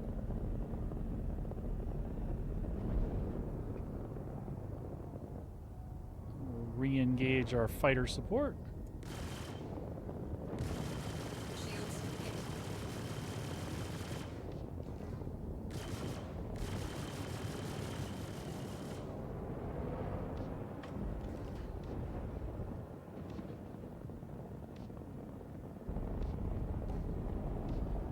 See if we can get a lock on this Gladius. Lock.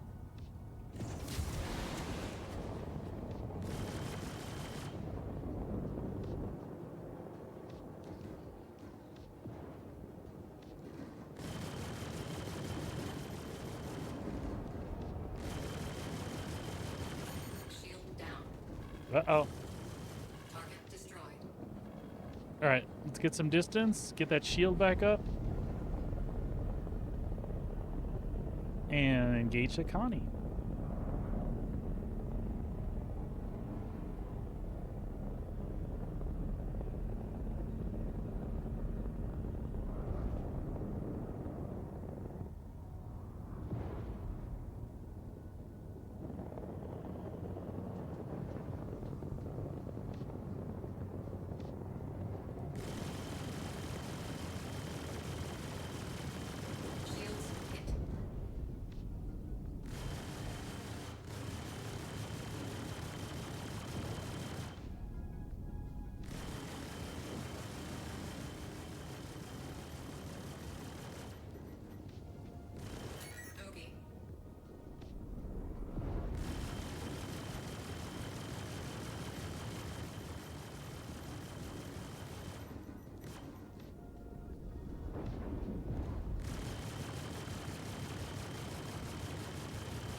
Let's let that shield get back up.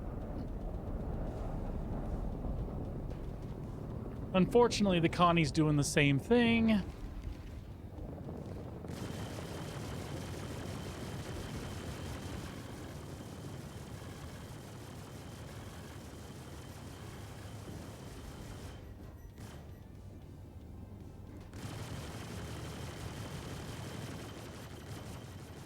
Bogey.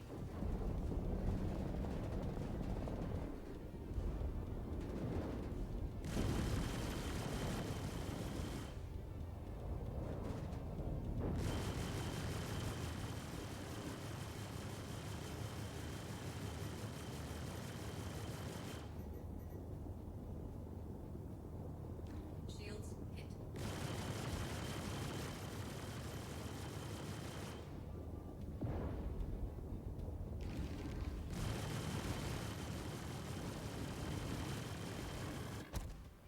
Oh, shit. Well, that's all right.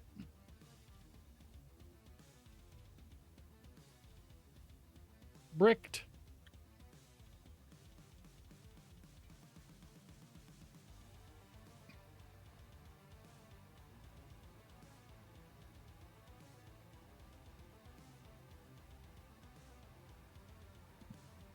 Ugh.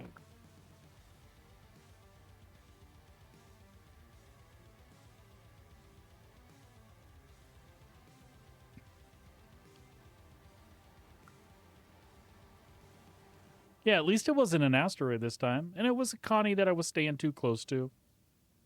I get impatient. If I'm regenning shields, the Connie's regenning shields, so. We're just gonna exit to menu on this one. We'll let it do its thing. I should have kiddos coming home pretty soon, but we'll stay going for a few moments yet.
Did he apologize for anything else that he fessed up that he didn't do?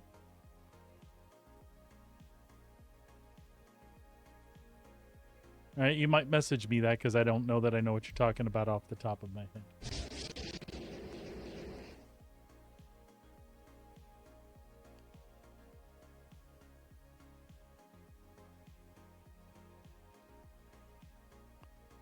All right, folks, we'll get back in here. We'll grab the Corsair or the Connie. I think maybe the Corsair. I want to try it out. And we'll see if we can go take... It's just going to be harder because if it resets that, I'm going to have to take fighters out with the big ship. But honestly, the F8 turns about the same in some cases, so shouldn't be a big deal.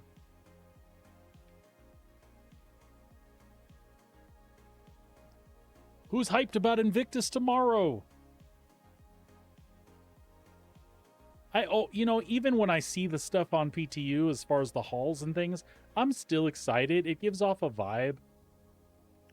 Even if there's nobody in there but me wandering around, which is hardly ever the case during actual Invictus or IAE for that matter.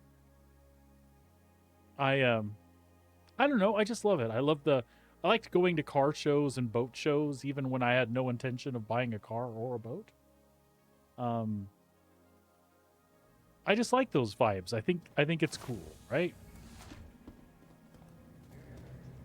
Let's make sure that our equipment is surviving. It absolutely is.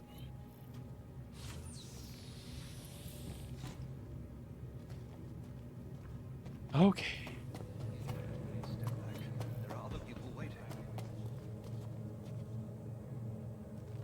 Cool. So the mission stayed intact. I mean, I think so. Terzoil, I really do think so. I think the it's P. And the reason I think is because when I walked up to it with the wife last night and I saw the paint job on it and went, oh, I see. That's why I really think it's going to be available. I don't know how excited I am personally about it. I'm excited for the orgs that have the amount of people that'll use it. I think it's really cool. I would prefer one of the spruced up versions, like the ones we see in Squadron 42. But it's still cool. It's neat to have a multi-ship hangared vehicle. My wife's not a big fan. I don't think she likes the direction that capital ships are going currently in the game, or the fact that they're being released, or the fact that the ones that are being released that are being called capital ships, she doesn't feel like they're that epic of scope yet. And we talked about it. You know, there are others in the plans. The Perseus is a big one. Capital Ship Eater right there, right? Javelin, BMM, all kinds of Kraken, all kinds of other things that are way bigger in scope than what's out there so far.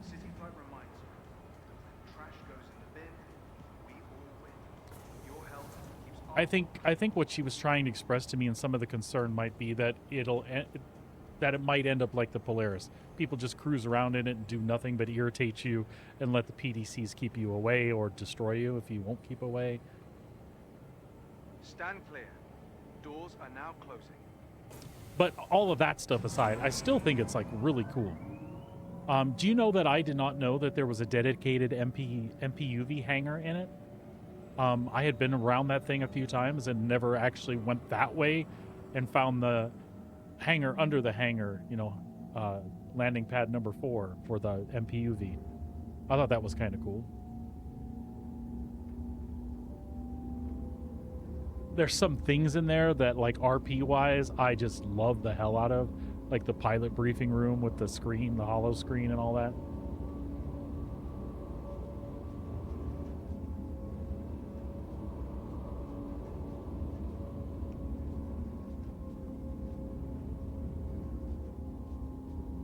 So, I agree with you, Sabrina, but outside of PTU, which we know doesn't get the concurrent Now to right. players that PU gets, if it's ready to go,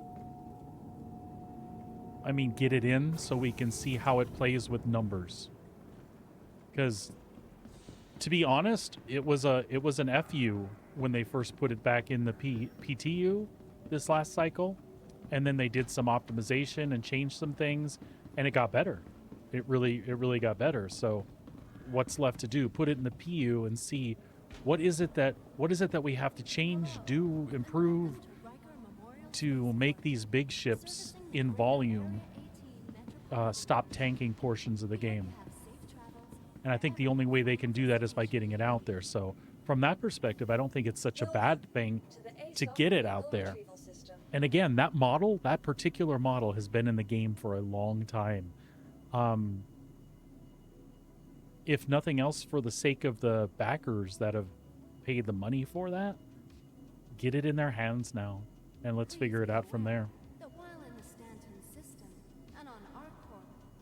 I would say that, Sabrina, except that the Idris has been on sale forever at these events. A money grab that now that it's available, there's people that have thought about it and haven't done it, will actually do it. Yeah, maybe. But Hello, and welcome to Riker Memorial Spaceport. Would you be having the same complaint about the merchantmen coming out? The Banu ship that people have been promised for 13 years? That's basically a big merchant vessel with shops and shit in it. People pledged for that so long ago.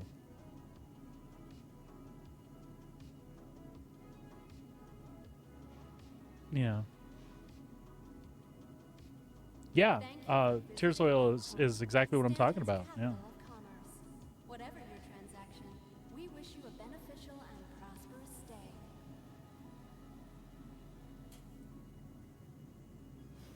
Yeah, there are many that feel the same way we do about paying for pixels.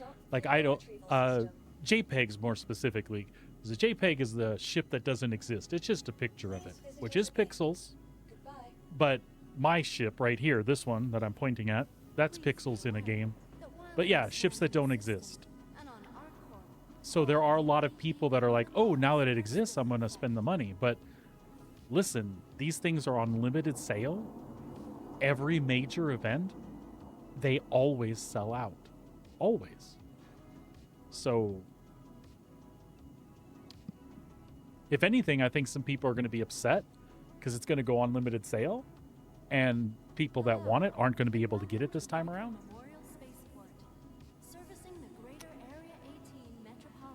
I don't know. I do share a concern. I'm afraid to log in tomorrow and see 20 Idrises in an area, you know? I need to focus on getting the ship back out. We decided we're going to take the Corsair to see how it felt. Vehicle selected. Stand by. Your vehicle has been delivered to the following location. From transforming worlds to exploring the stars. Yeah, they have 5 buyers. Yeah. Bring the universe closer together. Please visit us again. Investing in tomorrow's future. Fortunately, the wife wants the emerald. I thought this time around, the way she was talking about ships, I feel like she was ready for a ship again herself, and I thought I was going to have to sit in F5 for the Phoenix. But it turns out she wants the Phoenix Emerald, so I'll have to try even harder at the next IAE to F5 her for that. But then she said she's not even sure she really wants that, so I don't know.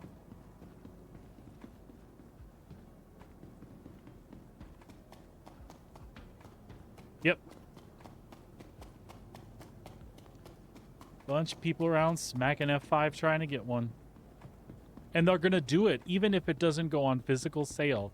When it goes on sale over Invictus, even if it's not going to be physically in the game, people will still be F5ing to get the limited quantity there. And by the way, just like anything else in life, just like Ticketmaster, there are sites out there that eat a certain percentage of those up when they can, and they will resell them.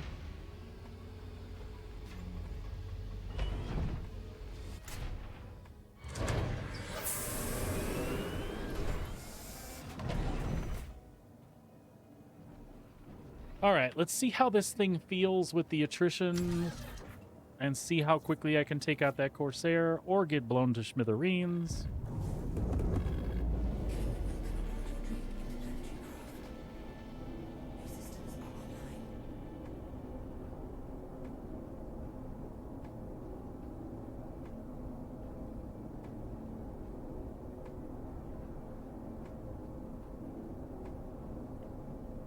We'll see how that feels.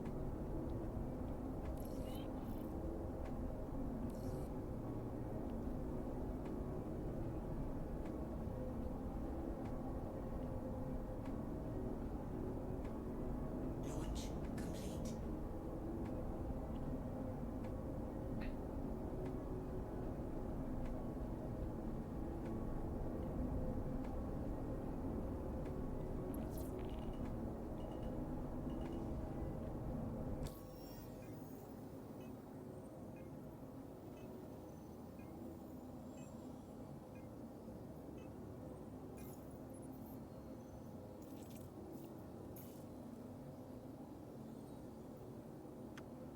All right.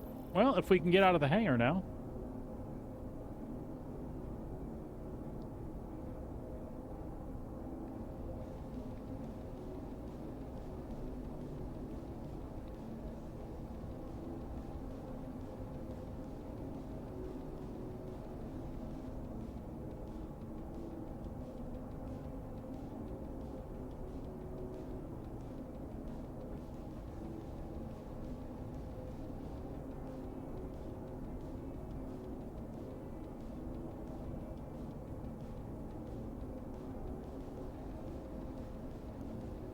Yes, you did just buy ships back in January, but it's Invictus. It's May.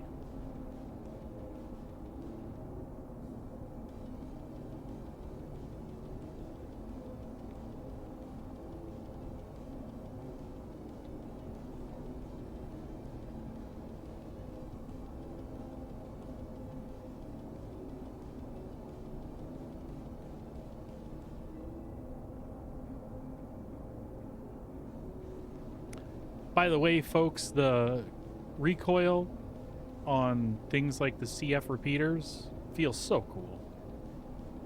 It of course does not do that for attritions.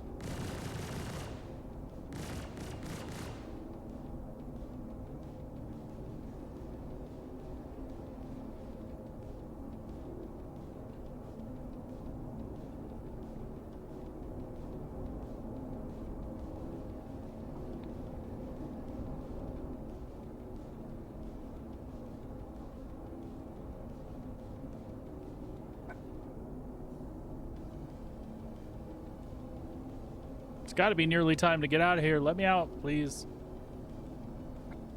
I got places to go. Minxie, chill. It's just the boy. Folks, I might have to mute myself and step out for just a moment. We'll see if the boy comes down right away. What do you want me to have him do until you get home, Reed?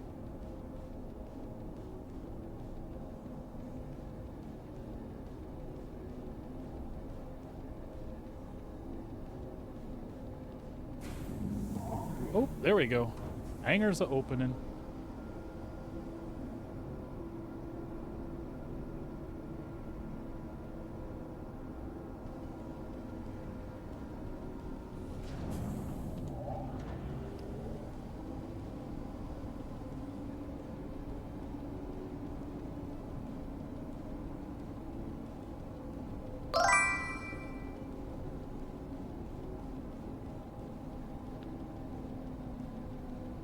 I was kind of hoping he would log on, Misery. Not only is it the Corsair, but it is the mega awesome purple one. For the record. And I love Claw dearly. He's become a good close friend quickly, and I respect the dude, and he's a lot of fun. All of you guys over there in the regulators, by the way. You guys have been really cool and welcoming, and I have a lot of fun with y'all. I like this ship. It's one of the few that's not all samey on all sides. It's asymmetrical. Yeah, some people think it's weird and a little bit long, but have you looked at some of the other spaceships we drive? They're all weird. From a, you know, modern day perspective anyway. Plus, if you're going to go purple, this is the purple to have. It's dark and shiny and awesome. Go read, sir, until your mama gets home. And hello, and welcome home.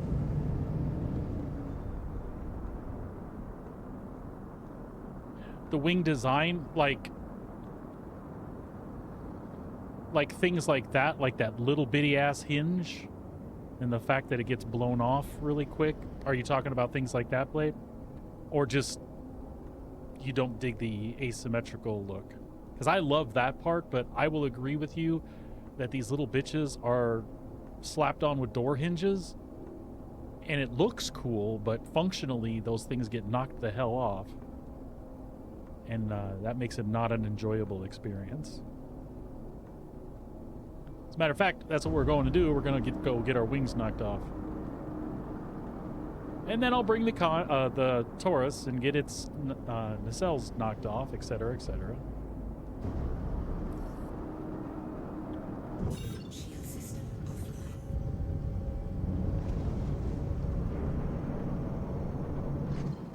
I have not tried the Hull C in the new patch yet. We did some stuff last night in preparation, and today I have unfortunately spent time re-equipping my ships with things that make me happy. Talking about loadouts. The worst thing that's happened in the patch is not the loadouts that we were used to losing. Like I said, if that had happened, I almost kind of expected it. The one that's worse to me is the executive ships being reset to a stock loadout. I cannot get behind that. That is really, really bad. I talked about it at length this morning, so I won't go into quite the same amount of detail. But that one buggered me up a little bit. Anyway, I haven't had time to try out the Hull C. In the next day or two, though, I'm definitely going to hop in, see how she's performing. I don't expect much difference from where it was, but we'll certainly give it a shot.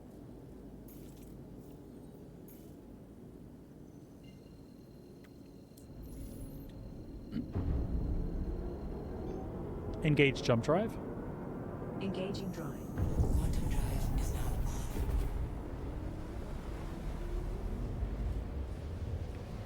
Yeah, in Misery, there was a time where it was absolutely my daily driver.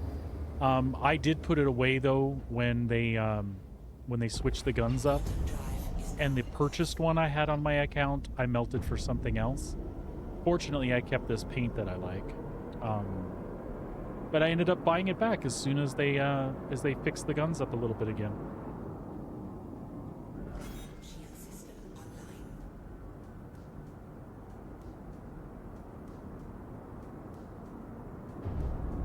Oh, really? Huh. That's something I'll have to pay attention to and play around with, bud.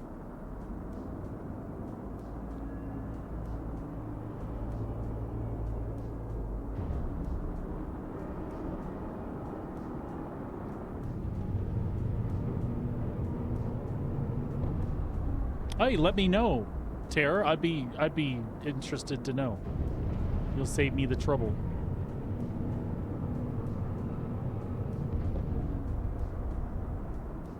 Misery, have you talked to the other guys in the regulators yet? Do you know if everybody had? Is it everyone? Is there anyone that has a exec ship where the exec loadout stayed intact?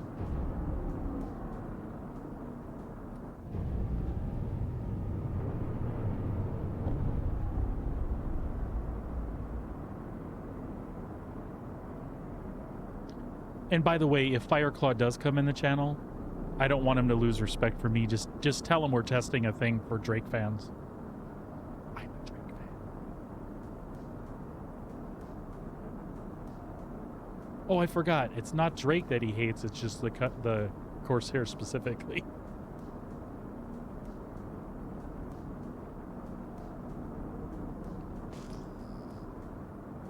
All right, let's find that. Yeah, that guy. First off, we're going to soften him up from way out here. I don't even care. We're going to give him some arresters up the butt.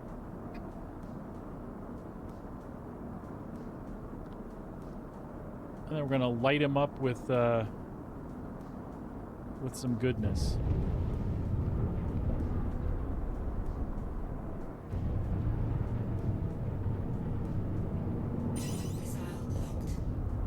That actually scared me. I was like, what? Oh, I locked missile. I'm an idiot. Yeah, missile locked. Let's get just a little bit closer in range. About 5K and we'll let him fly. Right there.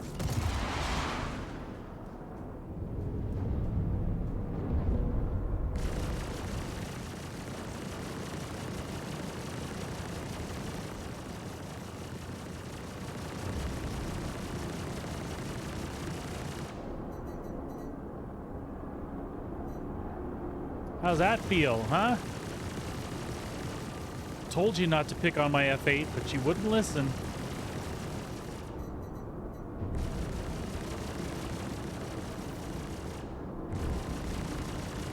And now you gotta pay the Drake tax. Hey, by the way, Corsair's feeling good.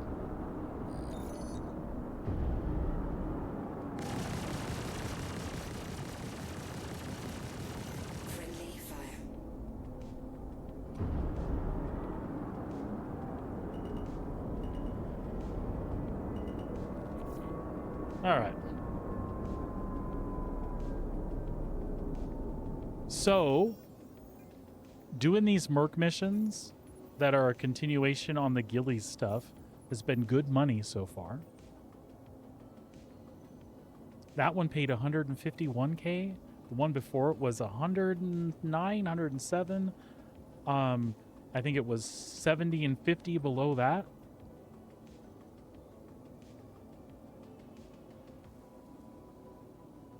Me too. I don't think it's going to happen, but there are some people that think there's a chance still. I'm not one of them, but 200K for scenario number 7. So I am slowly making back part of the 4 million that I spent on ship parts today. And again, this is the third ship I've tested that I've re-outfitted without CZ parts, and I'm pretty happy. For me, the big thing about CZ parts was when you saw me earlier today looking at Urkel, there's a lot of military choices that keep the component health up high, and the base level of the things that it does isn't so bad. But on the damage front and the extra shielding front, bang for the buck was really good. So I miss the military components being available for that. The stealth stuff I'm not so worried about. Like I said, if I want a stealth, I'll get in a Saber, or I'll specifically configure just like the F7 to do stealthy stuff, so I can get in on somebody before they know I'm there. And really, that's more effective in a PvE scenario or an actual fleet movement where you're doing stuff with a bunch of friends, and you want to take somebody out before they can do anything about something. But in general PvP, when I fight, I want to fight. I want to turn and thrust, and that's what she said, and all this other stuff. I want you to know I'm there. I want you to see me coming with my big old signature. The only problem I have with the big old signature, again, is missile locks. But if countermeasures are working the way they're supposed to, that negates my high signature. So it's not that big a deal. Anyway, just talking out my butt here about stuff. Let's go see what scenario 7 is.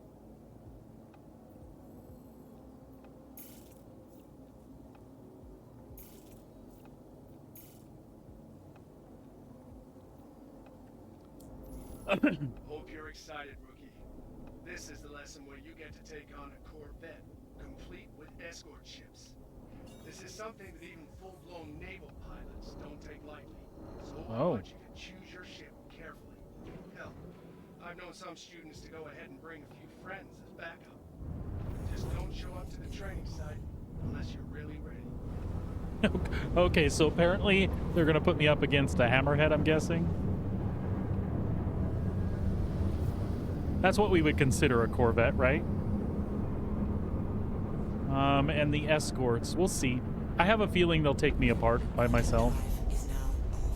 But we don't care.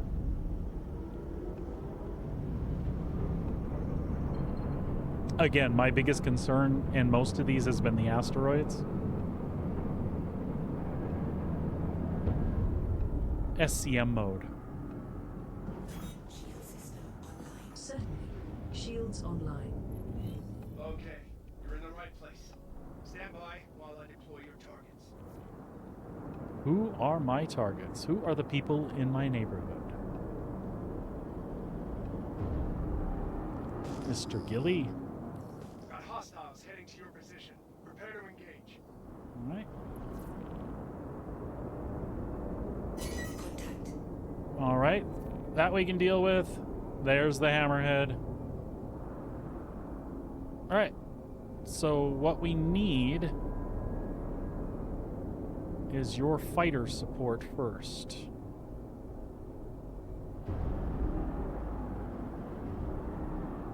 I do not want to get close to him. Let these guys come out.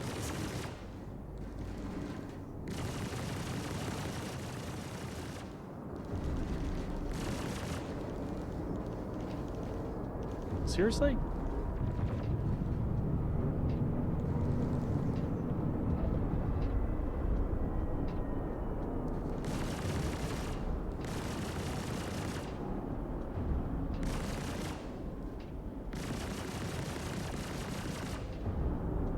Yeah, this is gonna suck. She moves like a pregnant ape.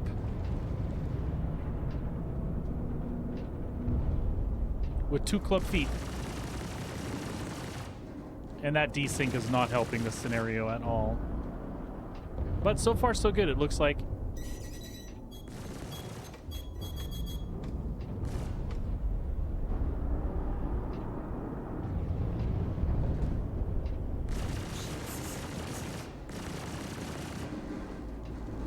Jesus Christ. That's what I'm afraid of. It gets me moving too close to that hammerhead. And then we get lit up. Ooh, that was a lot of damage.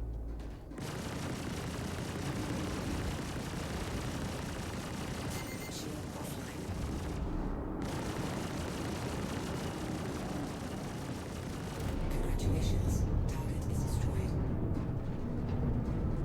Ooh, that hurts.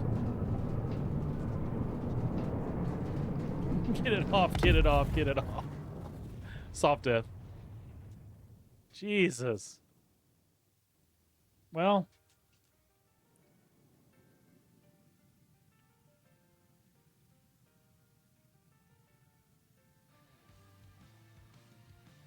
We took one down. And consequently, the wings are still attached.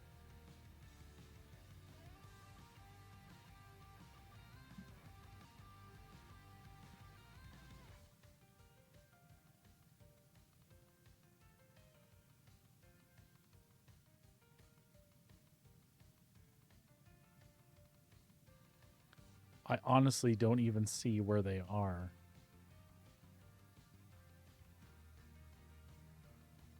I feel like I got punked.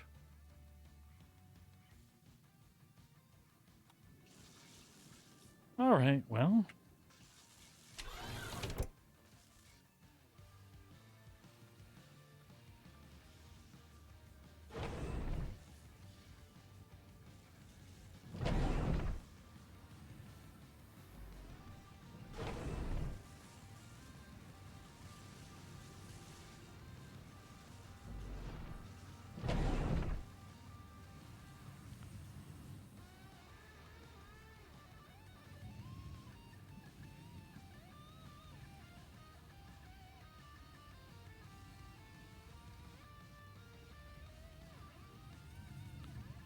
We're just trying to set up a screenshot here, folks. All right.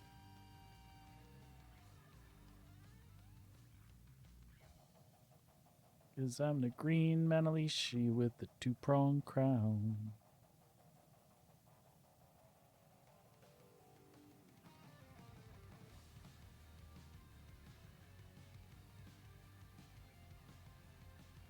Lighting is not what I had hoped for. Oh well. All right, folks, that's going to do it for me for today. I appreciate it so much that you all tuned in. I hope you had a good day. For those of you that were new to the channel today, thank you so much for dropping by. I'm glad you hung out. I had an absolute pleasure answering your questions. Today was a great day for that. While I was busy outfitting ships after the patch, you got to see how SP Viewer or Urkel would get used and the kind of decisions I made for the builds that I was going for with the ships as far as components. I hope that was informative to you. I hope you get something out of that. It's something I don't like to do every patch, but unfortunately we've had to for quite some time. Was really hoping for a fix this time. And like I said this morning, if nothing else, I hope CIG gives us some direction specifically from them. Give us a to-do list. Do this, do this, do this. If you do that, it should store. And that way I know, did I miss something? Because I think there's some steps I missed. But the feedback I'm getting from the community says that it happened randomly to a lot of folks. So I just don't know. It's really all I want is some clarity on stuff like that. I don't mind grinding for money and re-outfitting these ships. And again, the other issue that I had was the exec hangar ships being restored to default setup, which that's not even how you get them, and they're named differently. And I wish that hadn't happened. We're testing an alpha live service. We're playing an alpha live service. It's different than an alpha that you would typically encounter in a game, right? Because of the service that they run live. I just really hope that they hear the feedback this time. The CZ stuff is great, and I love running it. I don't want to spend weeks randomly picking up specific pieces of kit for my ships so that by the time my fleet is decked out the way I want, the next patch cycle comes, and unless you can guarantee me that that stuff's going to stick, I recommend now's a good time to make that stuff available for purchase again. You just did a component pass, so a lot of us want to test how some of those things have worked. And if I don't have access to all those things, I can't test it properly, whether it's PTU or PU. It doesn't matter. I didn't have access to do that. And the amount of time it takes to do that in a CZ zone, even if that's your main gig, it's frustrating. And until that's fixed, give us those components back for now. Make it easier for us so that we can enjoy the time we do have in our live alpha service game. And I would appreciate it. If there's ears out there at CIG that are listening, I think that would be a really, really good move. If you're still trying to get data on CZs or something, let us know and tell us that you're looking at what I said for a future date. That would be great. Would appreciate it so much. All right, that's enough. I'm getting off my soapbox. Y'all, I love you. Thanks so much for hanging out. I hope you have a great rest of your day. I'll be back here tomorrow for launch of Invictus. Tomorrow's going to be a little weird. We'll be on early in the morning, and then I have to take a break to take our oldest kiddo to the airport. He's going on a trip and with his school, so that's cool. I'll be gone about an hour, and then I'll be back at the house, and we'll resume stream. But right around that 10:30 mark where I would normally start my stream, I'll be taking a break to go take care of him. Until then, be good to yourselves, be good to each other, and we'll see you tomorrow here in the verse. Take care. 07s, everybody. Have a great night. We'll see you next time. Bye.